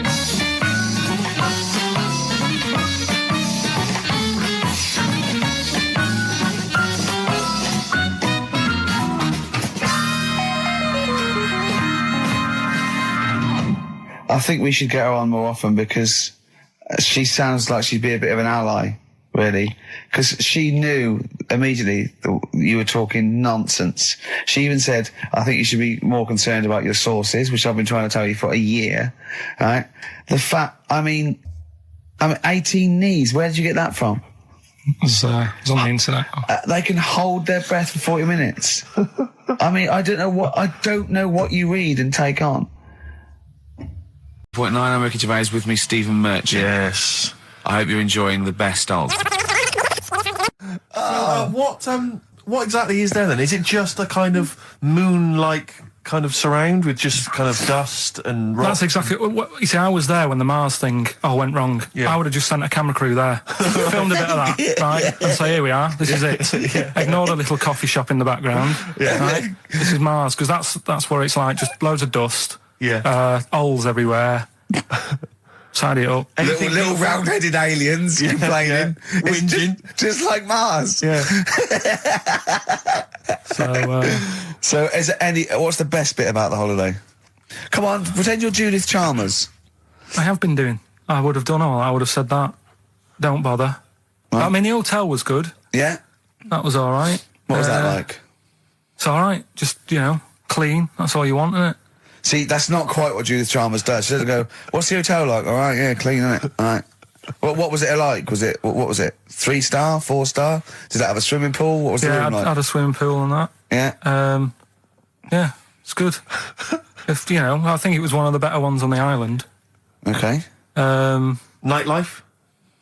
Wasn't really. And there was a bar. There was some bands playing. Yeah. Not very good. Food got a bit boring. Yeah. It was always the same food every night, but they sort of themed it and made out as if it was different. So, like, on Mexican night, it'd be chicken with a nacho on it. Right. And Chinese night, sort of chicken with a little prawn cracker on it and stuff. Sure. But that got a bit boring. That's me just turning on my phone, because I want to read to you a text that I got from Karl. I think you sort of sum up the holiday in this text, don't you? Do you remember it? I can't remember. Let's have a look. Let's have a little look. Instantly, what did Suzanne, your girlfriend, make of it? Similar view to you, that they should fill in the holes? Yeah, it's just that thing, you see, I went on a coach trip, right? And you go and see the volcanoes. Like I say, there's 36 of them. Yeah. Which, how many do you need? And when we're on the coach going round all these volcanoes, the fella on the front's going and look out your left window at the moment, and there's a volcano. And if you quickly look out at the right-hand side there, there's another one. Right. And on the left, it's just like, all right, we've seen it. Sure. Do you know what I mean? Yeah. And that trip, we'll talk about that trip in a bit. Right, this is the text I got from Karl, right? All right. Been up to a volcano. Been in some dead artist's house who built his house in the lava. They said they would show me science with volcanoes, but all they did was chuck some water in a hole and it shot up in the air. No dwarves in the canteen, no scousers here, but there is a Swede woman with a big head. She looks effing gormless with a cap on. All right? So a little reference there to... A Swede woman? What's that mean? Do you mean Swedish? Yeah. Or she looked like a vegetable? No, a Swedish woman. But they've all got sort of quite big bill, aren't they? And I sent him a text. Oh, well, it's just good to be on holiday because, I'm working. He sent back, so am I. Just been watching Sky News. There is a school for monkeys who want to get a band together. Is that monkey news for later?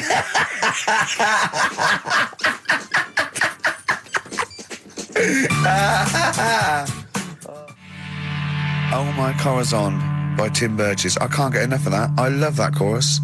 On XFM 104.9. Ricky Gervais, Steve Merchant and little Karl Pilkington. But it was a nice holiday. Yeah, it's all right. It's just, I went there to relax and that. Exactly. Did a little bit of that. Trying to think of some new, features and stuff. Sure, always working. 3 holidays a year, Jesus. Oh, not really 3 2. It's all one big sort of like work thing to me and Steve. 2 holidays, isn't it? Work hard, you need the holidays. So, yeah, the things that annoyed me was like, you get bored sat around the pool after a couple of days. I'd read my book. Yeah. There wasn't much going on the... Not even any crabs to throw sand at, was there? No crabs or anything. They wouldn't bother with Lanzarote, right? So, decided to go on a little trip. That's when I saw the volcanoes and that, 36 of them. So, we go on the trip, and the thing that annoys me, it does happen every holiday that you go on. If you go on a sort of package thing, they have these trips, right? And you pay about 40 odd quid, and they give you some wine to sort of make it feel like you're getting your money's worth. But how many of these trips have you been on then? Loads. Probably about 12. Phew, more holidays than I've had. Go on. So go on. anyway, so you're on the coach, right? And they take you for the volcanoes. They took us in the middle of nowhere. Yeah. Right. There's nothing else round there. Sure. It's like I say, it's like Mars, but with holes in the ground. Yeah. Right. And they sort of drop you off, and they go, right, everybody, see you back here in an hour. There's loads of volcanoes for you to look at, and a coffee shop over there. And you know for a fact, right, you don't need an hour there. You could just say, well, just keep the engine running, because I'll have a look in this hole, we'll get back on, give us 5 minutes. Don't need an hour. Absolutely. Yeah. But you know that they've got something going. It's a with the- backhander, definitely. What, with the coffee shop? Definitely, yeah. They go there and they get everyone to have an ice cream and a coffee, and they sit down, have a fag, talking to the bloke. Yeah, and it's like, cousin. Yeah. Have you How ever- much was the coffee? Was it Probably overpriced? about €3 euros. So I think it was $3.50, Sure. Yeah. which is I don't know what. That's about £2.50. Yeah, they've stitched you up. Well, it's like those people who, those cab drivers that you'll meet at sort of 3 a.m. who've just got a car, and just went out with a car, and just I'll pick people up and charge them. Yeah. I got in one once. I said to him, a guy just pulled up. I said, he said I was in like East London. I'm going back to North London. I said, going to Swiss Cottage. He went, sure, hop in. We set off. He went, do you know the way? I said, well, not really, no. I thought you'd know the way. You're in a cabbie. And he went, no, don't really know the way there. I said, have you got an A to Z? He went, no. I thought, well, if you're going to go out just on the, just winging it as a cab driver, 2 things. Take a map and a torch. He didn't have either. He said, well, I'll probably get to Camden. I said, right, I'll direct you from there. Drove on for about 5 minutes, making conversation. About 5 minutes later, he went, do you know the way to Camden? I thought you knew the way to Camden. I don't really know the way. I thought I did. I just got to make the little outfit. You and your merry men. She's got me like 2 yards of green felt. Sure, yeah. And I've just got to find and a tailor. tree house. Someone who can make me a lovely little natty outfit. Yeah. Why is she what you're about? You live in central London, so where are you going to be using We've got a this? garden. I did it yesterday. I've got my finger though, because I'm a protector, so it's just, it goes so fast, isn't it? I didn't understand that sentence. I'm here in the studio. I saw you point to your finger, so I'm guessing from that maybe you injured your finger. Yeah. For the listener, again, what exactly were you talking about then? No, because when you put it back, it's... Okay. So... And do you have a target? What do you use as a target? I've got a big cardboard box flat on it, down a tree. Right. I go, it's brilliant. Sure. I'm getting a bit excited thinking about it. Yeah, no, indeed. Because when I make that outfit, I'm going to be running around. Yeah. Yeah. So, and do you have a picture, like a face maybe on the target, like Osama bin Laden, something like that? Yeah. Sure. No, it just says this way up, fragile. Right, okay. I forget what came in it. But, it's good fun, isn't it, Carl? Bow and arrow, isn't it? Brilliant. Yeah? Would you like a little bow and arrow? Yeah, it's all right. Yeah. I had a rifle as a kid. Did you? Yeah, that's- A real one? yeah, just shooting cans and stuff. Yeah. It's all right. So. Well, a wonderful anecdote. Well, I went out with a drink with Carl in the week, and we went to a restaurant, didn't we, Carl? It's a good night. And we sat there, and next to me, when Carl came, next to me was what's his name? Ross Kemp. And he was sitting there, and I saw Carl, and I tapped him on the shoulder, Ross Kemp on the shoulder, and I pointed to Carl and him, and I said, it's nice to see you two back together again. Nice. And Carl was horrified. But Carl didn't know that I'd already spoken to him before Carl arrived. Yeah, so I thought it was okay. I thought I could break the ice because I'd met him before. Sure. So he just thought I was insulting him. And when in the week we were talking about his little head, weren't we, Carl? And Carl suddenly stopped the conversation and said, if I had hair, what would we be talking about now? I think he'd had enough of everyone talking about it. And he looked good though. It's a special little do. He had it sort of, cropped a little bit more. I like it when he's just freshly had it done. Mm. Do you like? Yeah. Has that ever happened to you, Steve? If you're somewhere, say if you sat somewhere, does someone sort of, is he anyone else who you look like, or would you say you're a bit of a one-off? I love these two. But to be fair, to be fair, he seems to be having a go at me an awful lot more than I do at him now. I mean, he just starts it. He starts it out of nowhere. I think his is sort of a get back for the way you treat him as a producer, not But he's not a producer. If he produced the show, I wouldn't have a reason to criticise. But I think this is it. Seriously, I mean, it really winds me up though, because it started as a joke, but now it's abuse. Yeah. He got annoyed at Heat because it said Karl, producer, well, not so much a producer, as just a bald mank. And he went, can they say that? Yeah. Can they say that? See, that's a magazine, an independent publication that's identified what exactly it is you do. Yeah. Oh, here we go then. Go on, bring it on, because here we go. He's looking at me. I know he's thinking. I can hear the cogs I'm not thinking anything. It's vicious. No, that is true. Never a true word. Play a record. Now then, I heard this on VH1 in the week, and I have not been able to get it out of my head, and I really kind of want to, I want to get it in everyone else's mind now so they understand the pain I've been going through. Miss You by the Rolling Stones. Yeah. I hope that's now embedded in your brain and you can ruin a week by having to sing that constantly, irritating people in shops and everywhere you go. Miss You by the Rolling Stones. Good track. Good track.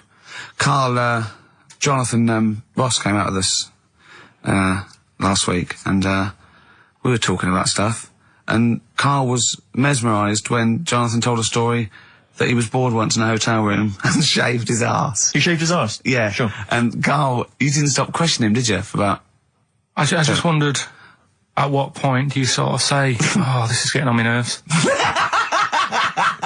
know what I mean? Yeah. It's way too long, tucking it in his socks or whatever. Yeah. But it's not, I mean, it is boring in hotel rooms, because I told you before about when I was in Edinburgh and I had nothing to do, there was nothing on the telly, and you sort of, you've eaten the shortbread biscuits, you know? Yeah. And, so that's when I read the phone book to see how many... That's when you read the phone book? Well, to see how many Macs were in Scotland, McAteer, Macintosh, Yeah. and it was like, 42 pages. Yeah. Yeah. Jonathan, I don't know if he'd already done that. Yeah. And, he said he shaved his arse. Now, when we say shaved his arse... So Not his cheeks, his... Oh, all of it? Yeah, all of it. That's the Did he impression say I had. that? Well, I think that's... But other than the cheeks, But then, there's not much left, is But there? then we got to the fact that me and Jonathan, if we pooled our wealth, we could have shaved Karl's arse for £1,000. Right. And he said, yeah, for £1,000 you can shave my arse. Suzanne said, can I say this bit? Your girlfriend said what, Karl? She was annoyed. She says, well, I'm not allowed to go there. Why is anyone else? And of course, the whole table stopped and leant in and said, what? She went, he doesn't like me touching him there. I went, what do you mean? This is too much information. It was too much information. I like the fact that you've had this conversation with her. I like the idea that she touched your arse once and you went, woo, hands off. Yeah. I love you, but keep your hands away from the arse. Do you know why he said he's talking about the most intimate part of the arse, the middle arse he's talking about, and he said, I said, why? He went, it's a bit gay, innit? I said, how can a girl touching it be a bit gay? If you stood behind it, it could be anyone, doesn't it?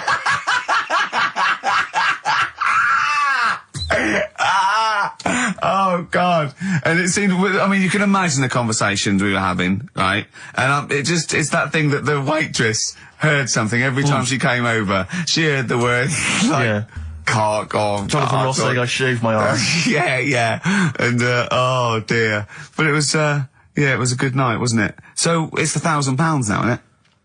But presumably you give Suzanne half anyway, so everyone will be happy. You've used the arse to best effect. She's got half out of it, so she's made as much out of your arse as you have, in a sense. Me and Jonathan are happy. Yeah, but to be fair, it's his arse on the line. So... I know, but I mean, it's not like she's getting a bum deal. Well, she's getting 500, Yeah. quid. No, I understand that. But, do you reckon? Just thinking of some more. Play a record. Can I just ask, before you play the record, if we were to shave your arse, let's say we did it for charity or something, got sponsorship, how would we do it? Would we use one of those big kind of old-fashioned razors? No, I'd use a Bic Safety. I'd just straight away. And would you use a gel or a foam? No, I first of all, I think I just, lather it up. Right, So you lather up his arse first? I do the outside bits, just goes straight down, big broad strokes, clean, right? Then I'd have to go in the crevices, and I'd need an assistant. I'd pop it apart, and just very gently go in there. I might even use electronic equipment, just so there was no sort of, like, nicks. Okay. So an electric razor? Or I might wax the internal middle arse. How did Jonathan do it? Because he did it on his own, didn't he? I just use mirrors. Why do I'll ask him. We'll call him later. But, I don't know. Well, perhaps you listening have once shaved your arse, maybe during an exam or something. What I think, and this is conjecture, but I think he was probably there, he'd had a shower, he'd shaved his face, right, I thought, he was naked, looks down and goes, oh, what a hairy arse. well, I don't know, I've got the razor in this hand, I've got the mirror there. You know, I'm not on stage for a good 10 minutes. Yeah. There's one thing I don't like going on stage with is a hairy ass. Bang, drink, wallop, done. On stage, thanks, see you later. See you next week. Yeah? What are you thinking, Carl? No, it's just if that. How hairy was it? Do you know what I mean? How hairy was it? Because I imagine. I mean, you're saying mirrors and stuff, but he's. I mean, how old is he now? He's 42. And they say your testicles drop quite a bit once you start getting old, don't they? Yeah. So that he's got to make sure they're out of the way. Yeah, but I don't think. I mean, I can speak for myself. You know, as a similar age to Jonathan, that I mean, you know, there's millimetres in it. It's not like we tuck them in our socks in the morning. They're still in the same place. You really wouldn't know the difference. It wouldn't if we filmed it in, you know, time-lapse camera. It wouldn't be like a bungee jump. Do you know what I mean? They wouldn't be moving a lot. Yeah. All right. Do you think he's I told him he's a good-looking fella, Steve. Would you agree with that? I told Jonathan that he said that he just went for it as well. Yeah. So you spent a lot of time picturing Jonathan's naked arse. You'd let him give you money for arse touchery. Yeah, whereas your girlfriend's got no chance, and you're saying he's a good-looking man. Do you want to play a record and think about what you've done? Interesting. 50 Cent, 21 Questions, new single from him. Well, me and Carl got a joint favourite lyric now. I love you like a fat kid loves cake. Yeah. That's great, isn't it? But, I mean, I like it because it's funny and humorous and cheeky. You like it because it means something, don't you? You think that's the absolute truth. If someone was to say that to you, that would be the most romantic thing they could say in it, because it's... No, I'm just thinking you know what it means. It's like the Elephant Man, right? The Elephant Man, that's what he's called. Again, you know what you're going to get. The fat kid loves cake. You've said it all, you don't have to say any more. I can't believe it. I'll tell you what made his day the other day. I love it. Jonathan Ross said The Elephant Man is one of the best films ever made. Yeah. Endorsed by a celebrity. I know. Well, by a film buff, really. It is good though, isn't it? It is a very good film, yeah. We have got Cheeky Freak of the Week. Right. There's been a lot of stuff going on this week. In the freak world? Yeah. Is it really? Yeah, there's loads. I mean, stuff that we can... The one that hasn't made it. God, this is what hasn't made it, so we'll judge it on that. Go on. There's a woman, right? Do you know how, I mean, in a way I thought Elephant Man, it was a bit tight because, you know, they sort of took him on a freak show, did a bit of a road show with him and stuff. Yeah. There's some woman, I think she's in India, like now, who, makes a lot of money because she's got 3 legs and like 7 toes, stuff. And she was saying, people pay quite a lot of money. Not Squiddy Patel. It's not that much money, like, compared to here, but over there, it's like loads of money. Sure. And all you do is, you go around to her house and you pay this lot of money, and people just go, oh, look at that. Extra leg. Extra leg. Right. It's quite a lot of money in that. So she hasn't even got to go out on the road anymore, like in the old days? No, that's what annoyed me. It's like, well, you could get to them faster.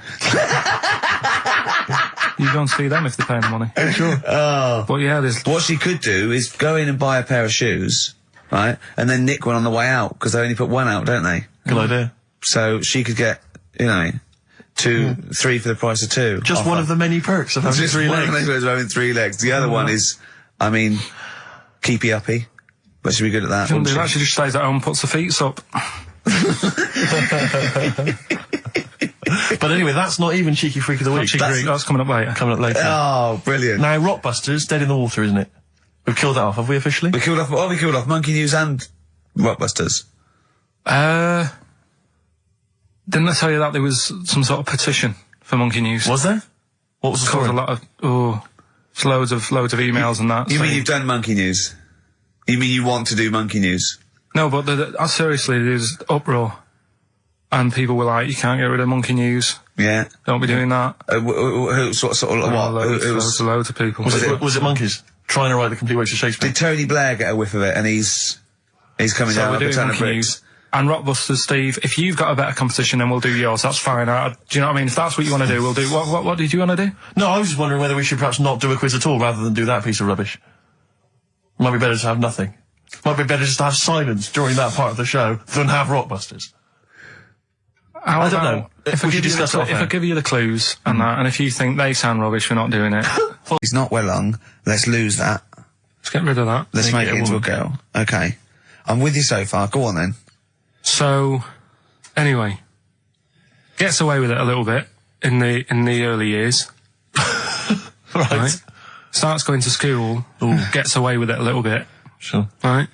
But then, do you know when you get to that age and your head goes all funny? Like when you're a teenager and you sort of, I don't know, your skull goes. Mine never did. What are you talking about? No. Yes. That What do you sort mean of your head goes all teenage funny? years when you look a bit odd. Do you know what I mean? You go from being quite a good-looking person, and then your body starts growing. At a different rate, so, you never know you never know till 21 whether you're going to be a looker or not, or whether it's just. Yeah. I know. Right. Go on. Yeah, I'm still waiting. So, Your head grew outwards at exactly the same rate, didn't it? That's why it's circle. Your head grew faster than your hair. He's got a lovely head of hair, but Exactly. just below the skull. Yeah. He's got a little afro in there, Yeah. but it just couldn't get through the follicles. It couldn't catch up the skull. Expanding. Oh, bless him. Oh, come on, Baldy. but the thing is, right, so you see these pictures of the lad stroke woman Yeah. who's trying to be a woman at the age of 14, 15. Yeah. She's got one of them big heads. Right. Like a okay. lad. Doesn't, she starts having a hard time. She doesn't want to play with the mates, with the dolls and all that. She's more into go-karting and that sort of thing. Gets to an older age. Yep. Decides to go back. Is now sort of with a woman and having a life of a fella. But did did the doctor keep it for him in case he needed it? No, he's had one put on though. Has he? Where'd he get that from? Dunno, maybe that bondage shop. What do they do when they do that? Do they put on what do they do? Maybe someone could call in and tell us. If you're a woman, and you have a... Do you want to speak to someone who's got that information? Yeah, I do want to know. What do they If you've got that information, I don't want to talk to Do them. they construct one? Do they construct it? From plasticine. Or do they whack on a dead one? What? What? Whack on a dead one? Yeah. What? What? That's not, it's not, what do you mean? No. When a woman has a knob put on Yeah. to have a sex change, where do they get it from? Is it constructed? Do they find, like, I don't From know... a donor. A donut? From a donor. Oh, well, yeah. A donor? A donor, yeah. Yeah, but presumably it's like... Maybe there's someone who well, wants after to they're become- dead, I mean. No, I thought maybe Very there's- few people. It's not like giving someone a kidney and then sort of like celebrating maybe with if you're them. a guy and you want to become a woman, you've That's got one to true. spare. That's true. Yeah. Well, a swap. Yeah, just do a little swap, probably on the internet or something. Or Noel Edmonds. What do you mean? On Swap Shop. He's not a man. No, but he could go, we got a fella here who, got a lovely, nearly new, unused penis. Wants, Yeah, Keith Chegrin out in kind of Bognor Regis. wants a couple of tits and a fanny for that, so, call in. It reminds me of the, do you remember the John Wayne Bobbitt story? Which Yeah. it's always seemed odd to me. I never really kind of got all the information. Do you remember that one, Carl, where the woman cut off her husband's penis because When he was was adulterous or sleeping. something? I think he was sleeping, and she drove off. I think he threw it woke in the up woods. quite She quickly. that's so much better than the alarm Exactly, clock, the isn't alarm it? call. Yeah. And she threw it out. She threw it out of the car window. into the woods, Yeah. and he went and found it. Yeah. But imagine if he'd got to the hospital and they'd sewn it back on, and he'd gone, "That's bigger than I remember." I'm not sure this is mine. How many of you cut us when we dump all the knobs? We dump all the That's knobs where- down there. Yeah. That was an extraordinary story. And then, bizarrely, he became a porn star. Yeah. Yeah. Very strange life that man's had. Well, it is a bit of a shock to the system, isn't it? Oh, cutting your knob off. I know. Do you remember that French bloke, the performance artist of about 1910? Do you remember him? No. He, as a performance art, he cut in a theatre, he cut his knob off to a crowd of people. Now, what? That's only a one-night trick, though, isn't it? Exactly. Yeah. But what if there's been a bang outside? They went and encore. He went, what? Yeah, or they looked outside because a car backfired. He Yeah. went, did you see that? I go, what? I go, oh, just cut the... Did you? Yeah. Think of that. Sacre bleu. I know. French are funny, aren't they? Cutting your knob off for your art. Weird, isn't it? Longview. Further on XFM 104.9. As we're having so much fun with penises, Yeah. I thought perhaps I should just mention... That's a slogan. We should just mention this story, briefly. It's in the paper today. A Russian is selling what he claims is Hitler's mummified penis for £12,000. Yeah. Ivan Zadurprov says his ex-Red Army soldier dad hacked it off as a souvenir after storming the tyrant's Berlin bunker after his suicide in 1945. Yeah. Not... You Why convinced? did he wait till now? Yeah. He's found out that, that might get a bit of £12,000. £12,000. Which doesn't seem a great deal. Doesn't seem a great deal of money, really. Well, it's useless, isn't it? True. You're not going to be able to use it. It's not going to be able to... It's not going to be a donor. Imagine that if you walked round... Yeah, you'll never... making love to a girl, you'll never believe who this is. Yeah. You never believe who's doing you, love. Exactly. This is going to freak you out. Just relax. Exactly. Okay, sit down now. Was that I got a all right? little surprise for It was you. brilliant, yeah, so you enjoyed it? Yeah. Right, are you a fan of the Third Reich? Exactly. Well, no, awful racist. Okay, let's go a different tack. Yeah. You did like the sex. I love the sex. Okay, then. Yeah, it's not going to be Hitler's knob, is it?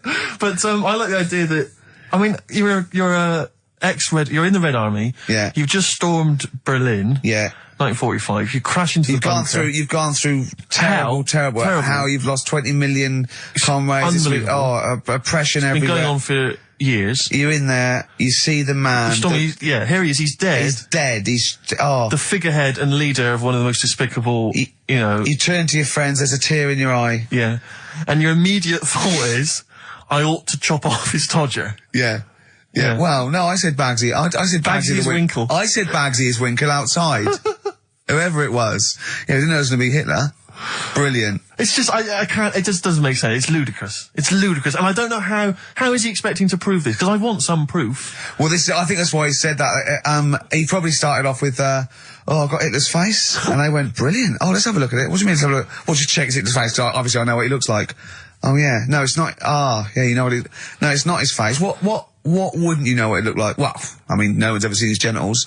That's what I've got. Yeah. I've got his. It's got a little swastika on it. Is that proof, is it? Yeah, little Have you got his ball? Well, no, the Albert Hall's got one, his mother's got the other, so I don't know. See, the Albert Hall, I would have thought, would probably be paying that £12,000, because apparently they've already got his ball. Yeah, they got one of his balls. They got one of his balls in the Albert Hall, his mother's got the other. Yeah. But if they got the Todger as well... If they can track down the one his mother's got, they would have a complete set of Hitler's... I'm just hoping it doesn't fall into the hands of some kind of crazed genetic scientist. What, I could clone it from his knob? Could clone Hitler. Back to, I don't even want to think about the future if that's the sort of way we're going. Exactly. If that's the sort of way we're going, Carl, I'd rather not know about it. What do you make of it, Carl? Weird, isn't it? It is weird. I mean, I don't want to go on for this too long. We've probably got about a minute left for the first half hour, and I reckon should can this sort of... What, 30 minutes of genital talk? Just quickly, on a Saturday afternoon? There's one in a museum, I think it's like that London Museum. What? What? Well, do you know like how people are buying weird stuff and that to put in museums? Yeah. There's this device that, I mean, think about it, years and years ago they used to torture people, didn't they? Yeah. Really badly. And the device that there's they've got... no real good torture, but go on, I see your point. Yeah, but this device, right, think about it, you've done something really bad years ago. Yeah. Right, and you're thinking, oh, what are they going to do? Do you know what I mean? Could do anything here, it could be the end for me. The device they've got is this thing that you put on your bits, as a fella, and it's sort of metal, so it means you can't sort of, you know, get excited. It puts a stop to you, sort of... That wasn't a torture device. I think it was a Victorian thing to stop adolescent boys wanking. They used to have things like wrist things as well with, like, spikes on them. It's not a torture device. Is it not? Well, not really. Imagine that being captured by no, right, you're never going to get hard on again. All right. Not really a torture device, is it? And there wasn't that many nice-looking women wandering about anyway about them, was there? Didn't get excited about stuff. What are you talking about? Well, they filthy, they stunk and everything back then. What are you on about? Right, we've covered that. Dr. Fox style? Any amusing observations? Have you taken a sideways look at the week's news or anything, Carl? What have you... Tell you what I did here last night. Go on. 5 Live. They do like a review of what's gone on in the week. When we've been busy in the week, I haven't always got time to follow what's going on. In the world, sure. Someone's made a chicken with teeth. What? For what reason? Don't know, because they can. Just because they can. And like so it chooses food. Yeah. They had a few guests saying, well, you know, where will it all end? So you're sure you weren't watching a Wallace and Gromit video? No, seriously, right? They're doing it. They're chicken with teeth. Why would they spend millions researching? What do you mean they've got a chicken with teeth? What do you mean there's a chicken with teeth? Sounds mad, doesn't it? What are you talking about, Carl? That's what they've done. Do you know, like... Why? I don't know. They're just messing with science and that, and that's what the people were saying. What Why are you doing that? Do you know what I mean? Where will it stop? What's the next thing? They did the sheep. They did the cloning. Right? The rat with an ear on its back. Did that. Can hear a cat coming, can't it? What else were they talking about? They were talking about that sheep again, that cloning one. Yeah, Dolly the sheep. Do you think it's that clever? Well, they do all look the same anyway. What's it got to do with its cleverness? The fact that being cloned, is it, do you think that's a good thing? He doesn't think it's that impressive because they look the same anyway. Right. They could have just put any sheep in there and go, look, they're the same. Yeah. Brilliant. So there was a programme, people were talking about What are you talking about, a chicken with teeth? It was the latest news. It was like all about the war and that, and I was like, yeah. And then it's a chicken with teeth and saying, hang on. Your ears perked up. Yeah, you didn't hear anything about the war, did you? That was like, they might have been speaking French, or just like whistles. And now, story about a chicken with teeth. Yeah. You stop washing up, maybe someone can let us know, you know. Oh, God, don't open the floodgates. No, but I'm just saying I don't know the full thing. They just, of course you don't. Surprise. They just touched on it. Yeah. Anyway, other stuff I did do proper research on in the week. Go on. Having testicles done. having your testicles done? Yeah. What does that mean? Same magazine that was doing the hanky coverage, letting you know what all that's about. It was like a great magazine. How can we get him as a pundit on these news shows like Newsnight?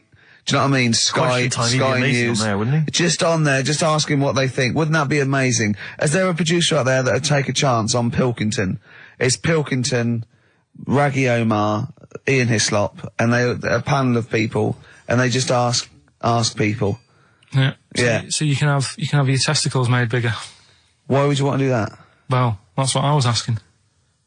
What's the point? Well, the actual testicles, or do they just inflate your ball bag? Because you could do that, couldn't you? You could have some air injected so it was like a big... so they'd look bigger, but they'd rattle around inside, wouldn't they? Make a little noise, wouldn't it, when you're at... like manacas. Like some kind of instrument. Yeah. That was sort of like one of those African instruments, just like a big sheep's bladder with all... There's Pedro on the maracas. Yeah. They just, yeah. Yeah, just stripped to the waist. Yeah. Just, yeah, with us hanging out. Why, and then when you're sort of like, the neighbours would think, what's he doing? He's been playing those maracas all night. And really, you were... Yeah. You know. Why the mouse with the ear on its back, go and keep it down. Yeah, this is really loud to me. Hey, why would someone have that done then? You brought it up. Yeah, well, presumably so that they could draw a little funny face on them. Yeah. Obviously. And you could let them down after the holiday, like you do a Lilo. Exactly. Just let them, yeah. On holiday, you're floating round, you know, like you're just in the sea with your big instrumental manacas, right? Just floating. You're having a whale of a time, like people playing it as they go past. Exactly. All right, Carl. All right, become a bit of a sort of local celebrity. Yeah, look, there's Carl with his floating manacas, like a big jellyfish, right? Yeah. And then the end of the holiday, or Saturday. If you've got a little pair of tight Speedos, it'll be like Jordan walking around. And then you just like... Just let them down when you come back. Let the knackers down for the plane. Mm. Yeah. Because apparently they do get bigger, don't they, as you get older? When you're an old fella. No, I think they get lower. I think that's it, that testicles and breasts get lower. Is that purely gravity? I think so, yeah. Probably stretching a bit, innit? So is it wear and tear? Is the old fellas who are walking about saying, "Oh, sick of these"? They don't tread on them. Well, that's why old people have always got to have a little sit down. You know, 100 metres. Just yeah. Stick them in the socks. Exactly. Yeah. Or they can have them. I suppose you can have like a little ball lift. You can have a facelift, can't you? Have a little nip and tuck. Or probably a facelift would help, wouldn't it? Because if you pull your face up. That's going to bring the skin up. Bring up a little bit, yeah. Don't go too far. You'll have a little knob as a tie. But you can, you can tighten stuff up. Speak for yourself. Steve with his kipper tie. That's a lovely tie you've got there, Steve. And you look so young. Yeah. What's that little sack underneath it? That little brooch. Well, wait. Playing with your little manacas all night, Carl. So, a chicken with teeth. And you can have your balls done. Imagine Kirsty Ward, whatever her name is, on Newsnight, saying that. And now, 2 features of the week. The war in Iraq, let's forget that. Who wants their knackers done? And look at this chicken. Careful, it bites.